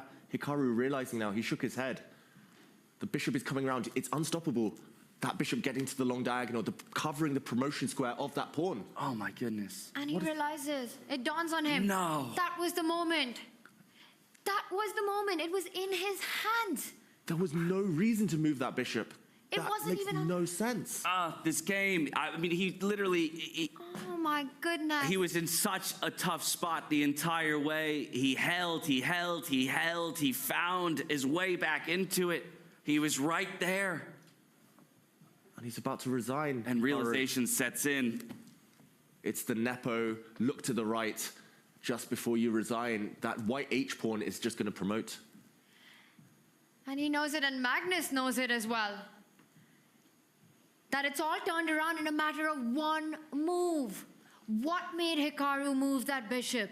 Not under threat. And there are some tactical details here.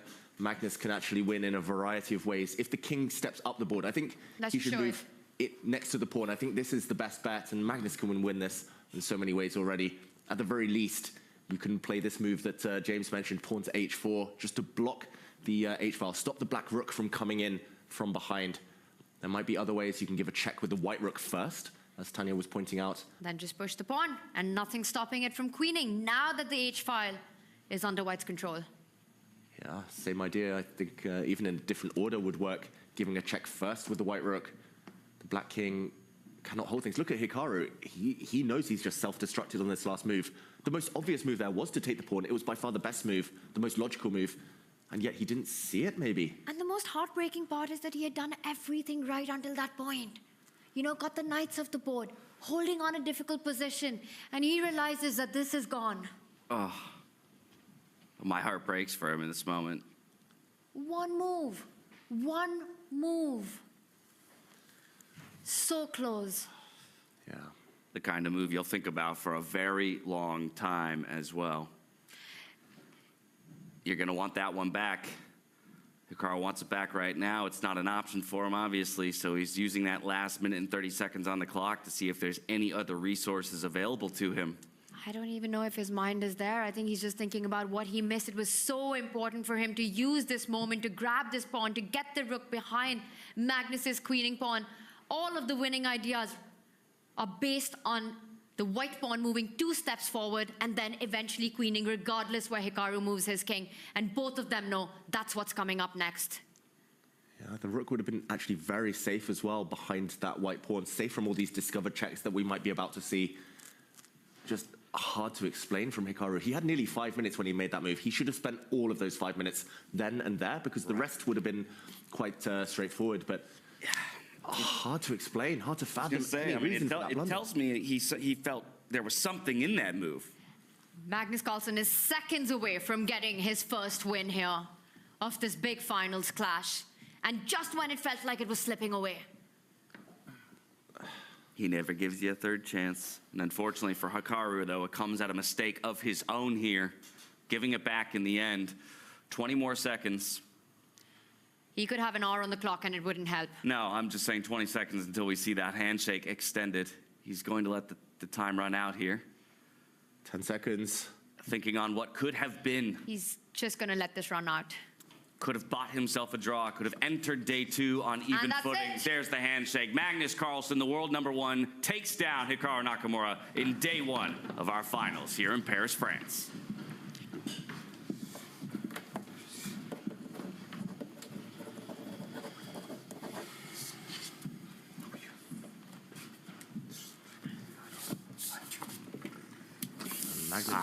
You can see the disgust for Hikaru, disgust in his own play. Magnus asking him why he didn't take the pawn. Magnus said, I missed it as well. You could just take the pawn. And Hikaru just shaking his head. I think he just missed it. A mutual blind spot there. And he's still looking at it. He can't believe it. He's still figuring out why didn't he do it so close to actually wrapping this one up, to saving this critical half point. Hikaru Nakamura still can't believe it.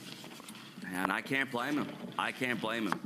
You're moments away from earning that draw. After what was a defensive battle the entire way, Magnus Carlsen advantaged nearly every step of the way. And yet Hikaru will fall down in the end. I can report, for those at home, that there was one more result while we were on this final board. Maxime Vachier-Lagrave dropping down to Arjun Erigaisi as we expected, but all eyes were on this matchup. Magnus Carlsen versus Hikaru Nakamura.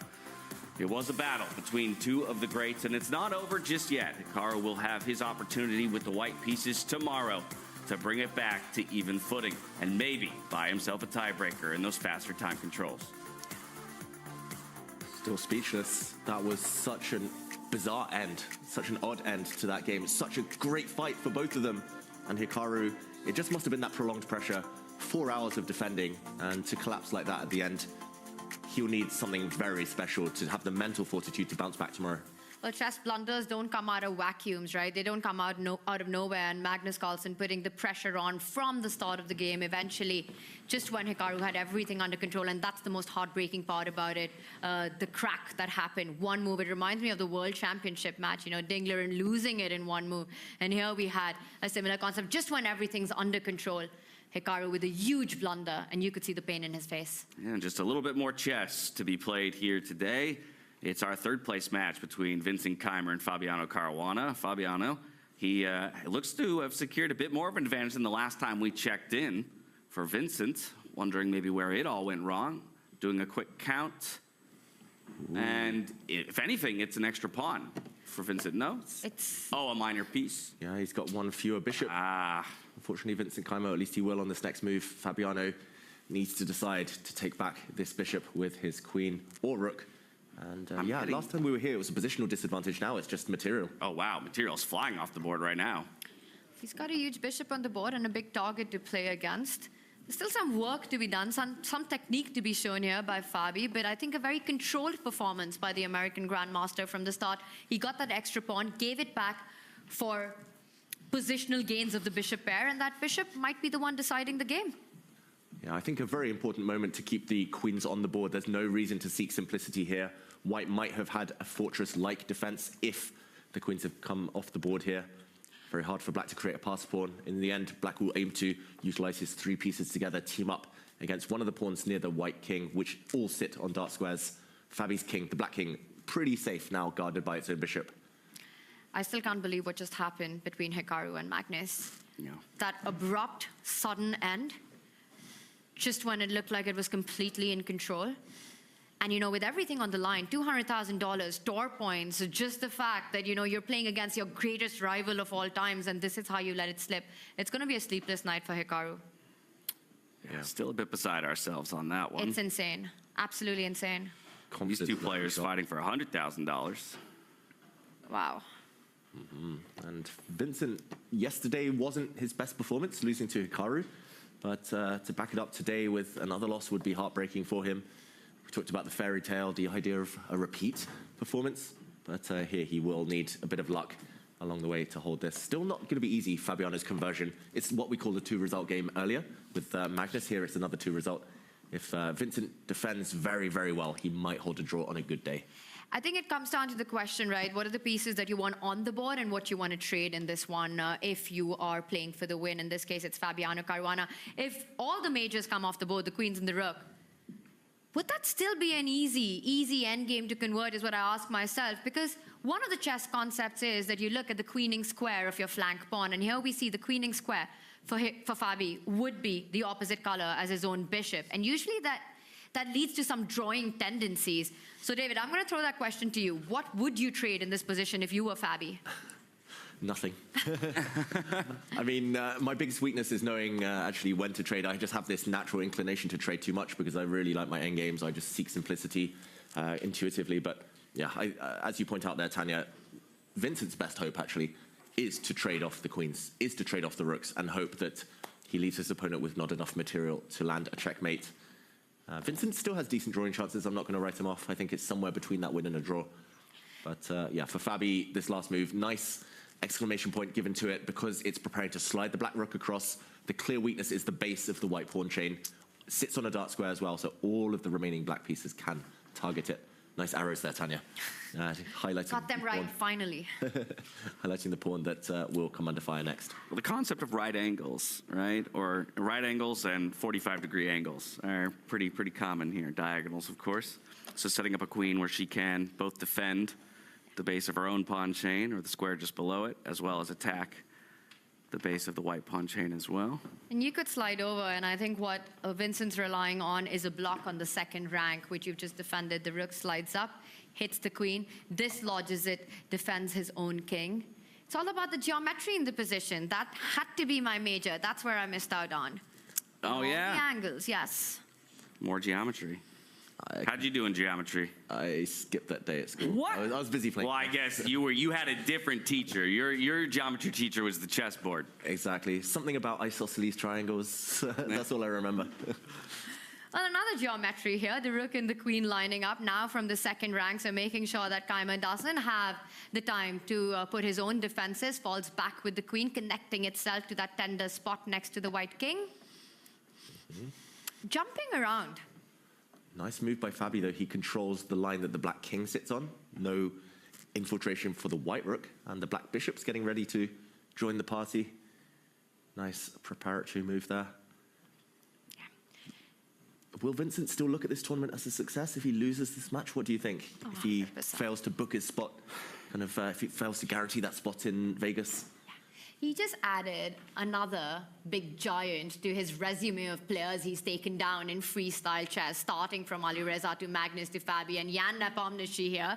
Lots of reason to be proud with his performance. I would believe that he should still view it very much as a success. I mean, again, to finish first, fourth in successive events, let's just even take the aggregate placements of any other player, right, from one tournament to the next, and I'd say he's still very much in the mix. I have a feeling, though, that he expects kind of better of himself, right, and he's always going to strive for a little bit better. So he's going to want for third for sure here, and maybe be slightly disappointed with a fourth. And along the way, also picking up the most stylish player award. Let's not forget that. We're in Paris. It's an important one. Style award. Do you think Vincent Kayma this time? I thought that was it, right? In fact, wasn't it this turtleneck exactly the one that he wore against Jan Nepomniachtchi? Which makes me think superstition there. Ah, you think superstition is creeping back in, huh? He didn't wear it in his last match against Hikaru Nakamura. Exactly. Just got punished there. But it's only because Levon Aronian's not playing right that the fashion award doesn't. He had a dark colored shirt on in his loss. Oh. Does he wear white shirts when he plays the white pieces and black shirts when he plays the black pieces? Rook trade immediately, not waiting for the bishop to land there. And again, the consequences of the move, right? Look for the squares that have been left behind now that the back rank's vacant. David's idea coming up, line up the queen and the rook and start threatening the white king. Trade offered, trade denied. Yeah, still not the scariest thing. If the black queen comes down, you just slide the white king one square to the right. You say, haha, you got behind me, but no threats. That being said, it is slightly scary when you only have 15 seconds on your clock. And he doesn't care. He literally doesn't care about that threat. And I think it is because of what you're saying, right? The queen comes in, it's only a check. There are no ways to actually deliver a killer blow or a checkmate. Notice how the white queen controls a key square in the position. So the white king would be extremely safe in this spot. Kayma centralizes his own queen. Would be funny, right? If your opponent gets all hopeful, comes in with the queen, starts threatening checkmate. You don't care. You look at him, give a smile, go ha-ha. Has that ever happened with you, David? I've smiled at opponents when I just want to tease them or want them to want to get inside their minds. But yeah, here I don't think the players are fussed about mind games. I know one player who'd do it. I think Hikaru would do it. You know, you come in, you think you've almost got him, and then he plays this one little move, literally doesn't care, looks up, and goes, haha, I got you. Okay, big threat on the board. Not to actually give a check with the black rook, maybe even to slide the whole way to the corner, just to ensure the white king cannot hide. So I'm expecting Vincent to slide his king across one square, cover that square with his queen.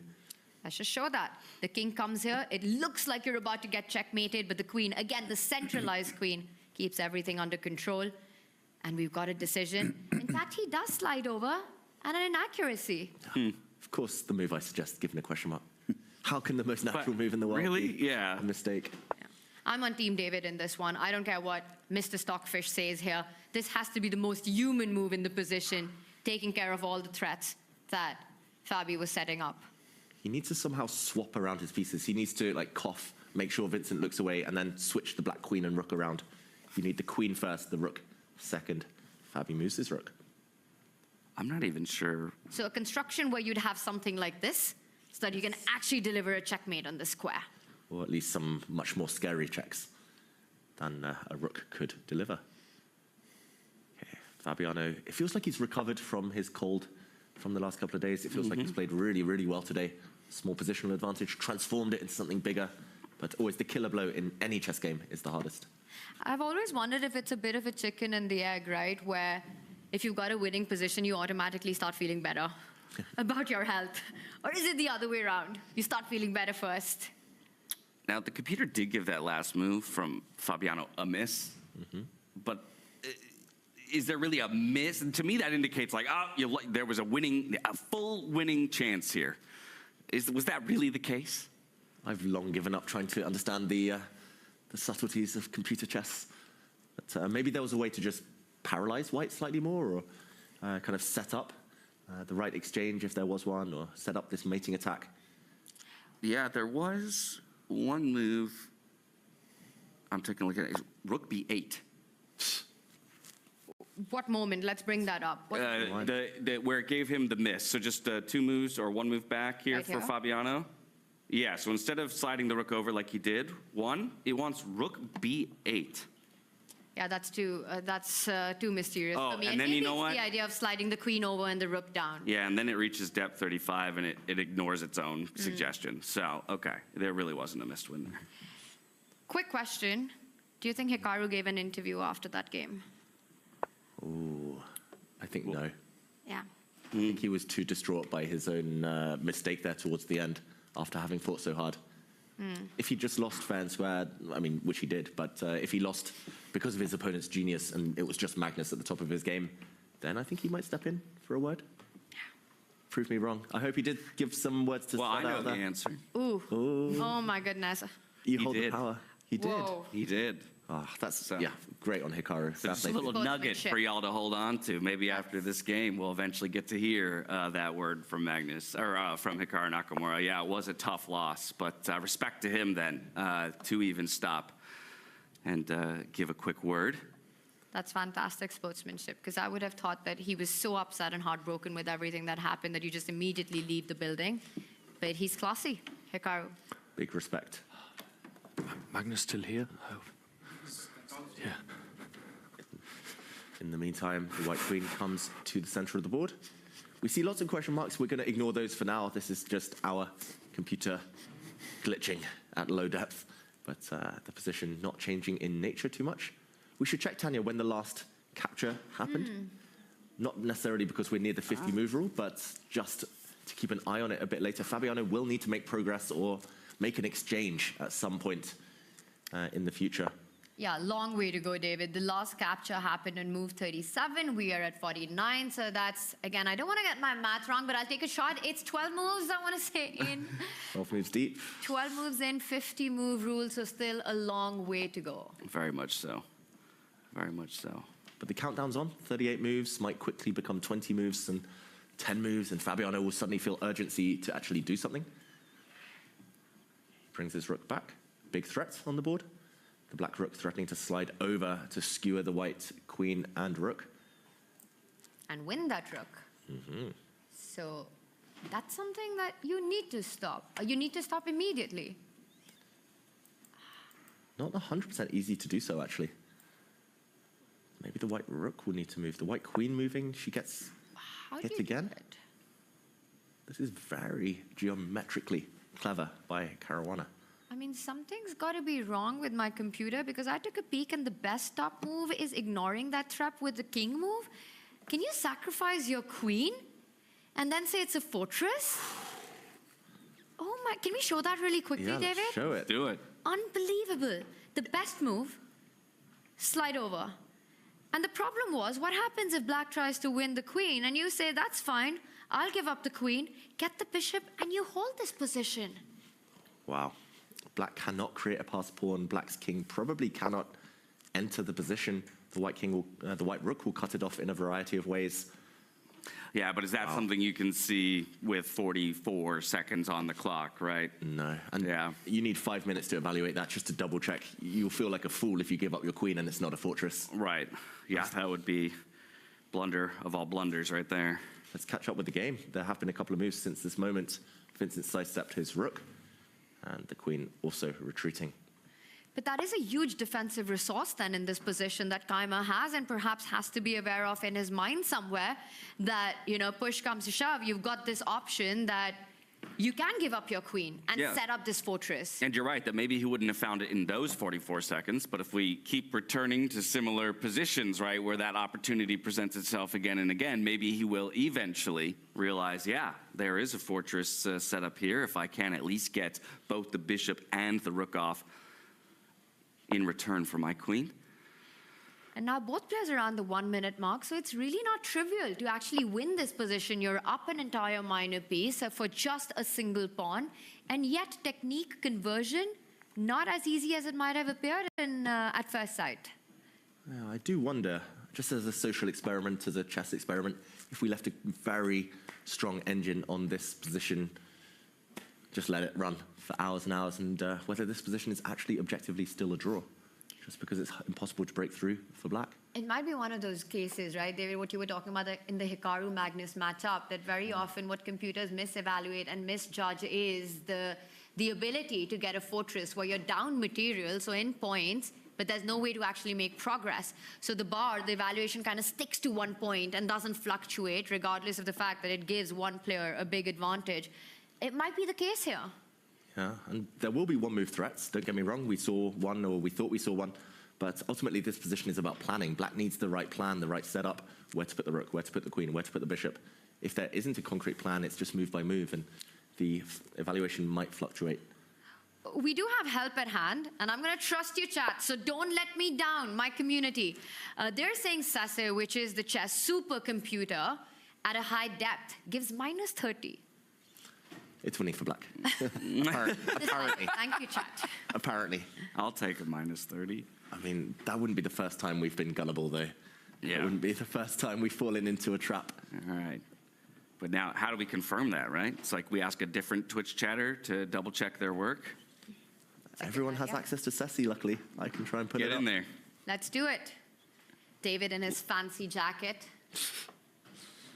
Checking out the Sese evaluation. Minus 4.58. Some more people jumping in with the minus. But that's also quite big. Still, yeah, that's more significant as well than what our evaluation bar is showing. It's not a fortress if it's minus 4 point.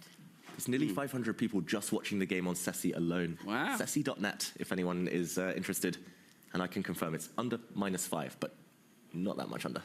Minus 4.75. So it is winning. To understand why, though. Right, but where? How? To understand why is a totally different matter. I think the black bishop might need to switch diagonals. If a superficial glance here is enough, the black bishop might need to just eye up the base of this white pawn chain. We did predict it's not going to change much for a while.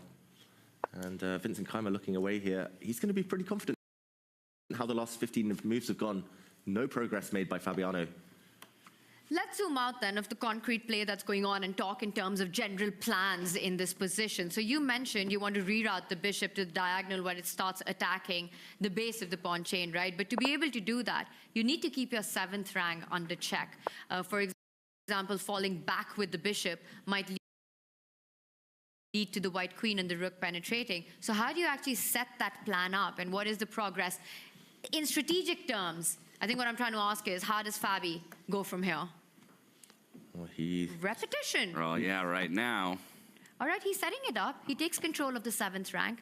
Maybe next coming up, it's Ceci Caruana with the idea of getting the bishop to the right square. That will be a strong chess player. Fabiano will bring his bishop round. Are you guys surprised by the other results in the...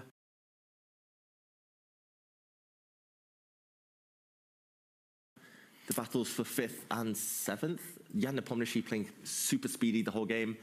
We actually heard Fabiano say that Jan was on tilt in the confessional box, but actually it looked like Jan played a pretty smooth game once he got the advantage. It was a bit shaky in the early stages, it looked like. Jan Nepomniachtchi bouncing back from a few disappointing days in a row. I think if there was a result, I would say I was surprised by it, it would be that, but I wouldn't even necessarily say that that's so surprising. I mean, again, he's shown from the beginning of the tournament some pretty incredible form while just misstepping occasionally here or there. And yeah, sure, maybe getting affected by tilt here or there. But as we know, he's still an incredibly strong player. And so seemed like he got an advantage pretty early on and just kind of carried it through. I think Arjun has played exactly to his form throughout the tournament. And so really no surprises for me there. MBL usually taking a more stable approach, but maybe you don't have that kind of opportunity afforded to you when you're playing against someone like Arjun, who's just really going to bring the fight time and time again. Yeah, Arjun absolutely loves being here. You know, we were talking about it, just this format that he has, this opportunity that he has to play against the absolute best in the world. It just means so much to the Indian youngsters who sometimes, despite climbing to world number 4, despite crossing the 2,800 mark, has sort of struggled with those invitations. So this just means so much to him. And yes, he lost out earlier and got knocked to a lower bracket, but still, you know, playing against Jan today, I think getting that win in, it's a big deal. He's motivated, and so much of freestyle chess is about the mind space that you're in. And we've got a big move here. That was a move I never expected to see. And there was no need for him to go for this. I'm going to say it's very impractical to totally change things. The opponent's made 0 progress. By the way, Fabiano only had about 30 moves to break through. Why not just sit still? The fortress was the main drawing idea there. Yeah, but I wonder if that rook dropping back to guard the 7th ranked along with the queen kind of indicated to Keimer that the bishop was finally going to become more a part of the game, and maybe that's what scared him. The idea that, okay, this pawn chain really is about to be under attack, and you know, maybe I now need to be the first to make the initiative. Oh, but he'll always regret this move. Like, if he forces a draw now, that's the only way he doesn't regret this. Like, if he loses this game, he'll be like, oh, what if I just sat still? Yeah. Did nothing. Okay, black queen comes up now. And he could have just kept the defenses going, right? You get 3 attackers, and Vincent could have gotten his queen back, retreated, kept things under control. This is a very big committal decision by him. He's getting pawns off the board, but the white king is so much weaker than it otherwise would have been. A great move if it was the endgame, if you've got no majors on the board. But with the queens and the rooks still alive, you're just making your king extremely unsafe. Oof. I hate that move. I normally praise Vincent a lot for being mature beyond his years, but that's the kind अरे माजी फिर से पोषण check करने बैठी है अब क्या होगा आज तो मेरा भी नंबर है बड़ी बहू का वजन ठीक है छोटी बहू का पोषण ठीक है गुड वाह मेरी लल्ला अरे माँ ये सब आपने कैसे ट्रैक किया देख बस 3 आसान स्टेप फॉलो कर और जान ले सारी पोषण जानकारी अब घर बैठे मिलेगी सारी आंगनवाड़ी सेवाएं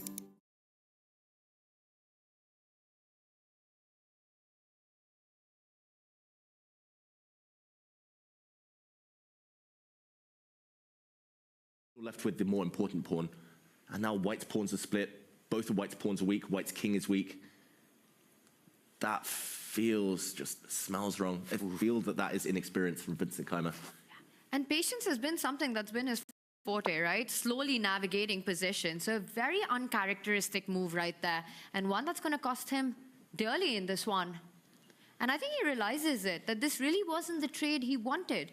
He's kind of just doubled up his own problems here. Peter Lecco is going to be going crazy next door. That's the one thing I can guarantee. He will be like, no, Vincent. Just down the hall, by the way. I can almost hear him. Cemento, fortress, just sit still, do nothing.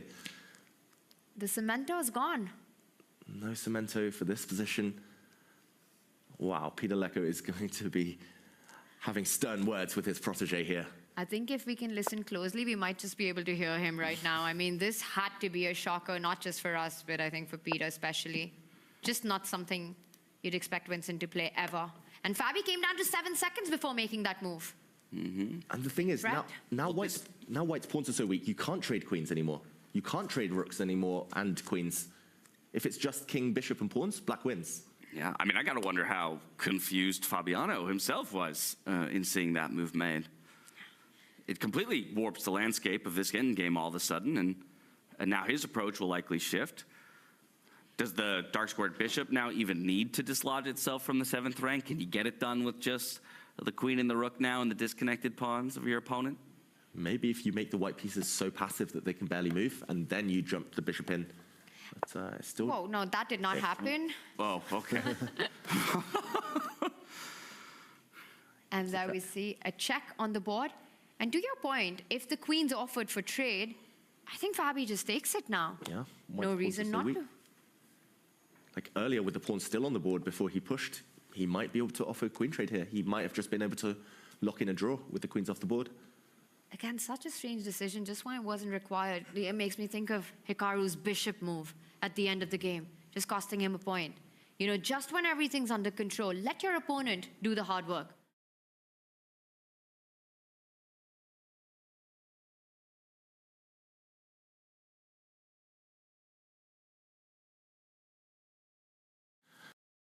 Such a confidence boost. He looked out of it almost after yesterday's loss. In the confessional, he said he didn't even care about his own game so much.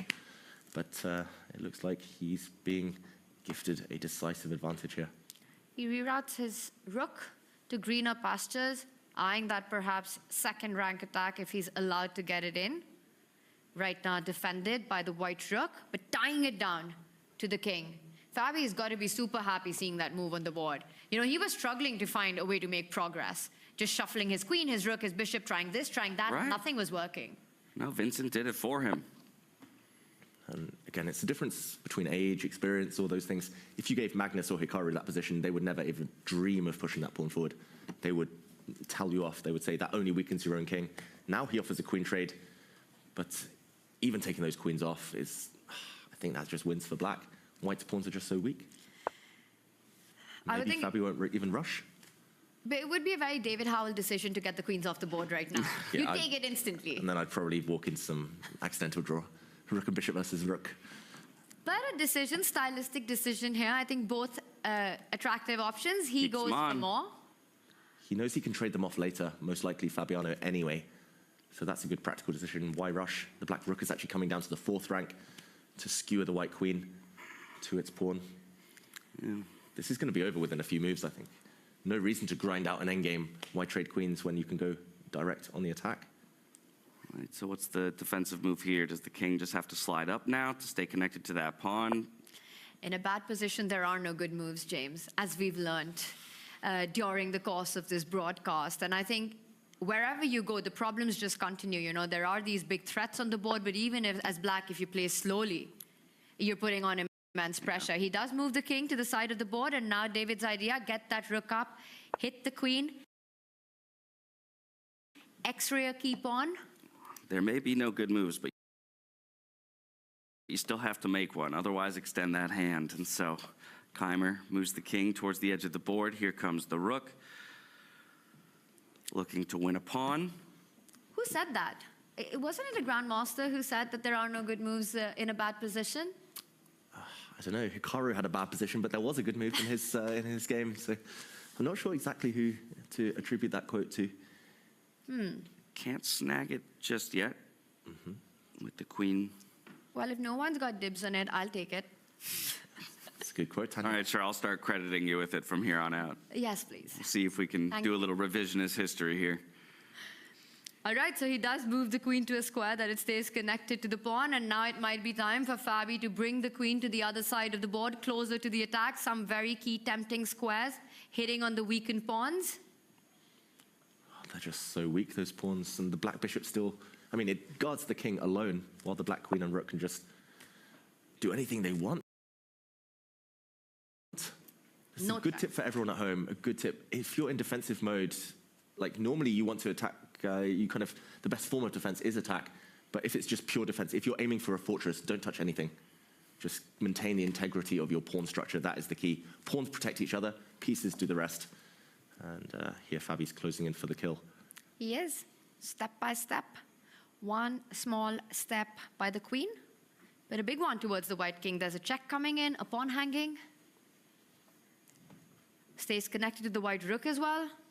And if you move up with your rook, then once again the pieces land on the 2nd rank. I don't think you have this option. You go in First, you come in with a check, forcing the white king up the board, and then you slide your queen all the way, and this would end in disaster for white. And don't forget, this is a rematch of our finals from 2025. Weisenhouse back in February, where Vincent was the one who came out on top. So Fabi getting a little revenge here in game number 1.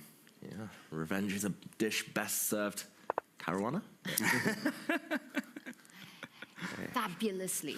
Fabulously, exactly. A dish best served fabulously. That whole variation you showed, Tanya, is about to land on the board. Like earlier, when we saw the black queen and rook sneak behind, it wasn't even checkmate because the queen and the pawns could defend the king. Now the white queen is so far away, now there's no pawns to defend the white king. Come in with the queen, 2 attractive squares, take your pick. I'm just shocked because Vincent Keimer, he's like the one young player I would say would never touch that pawn.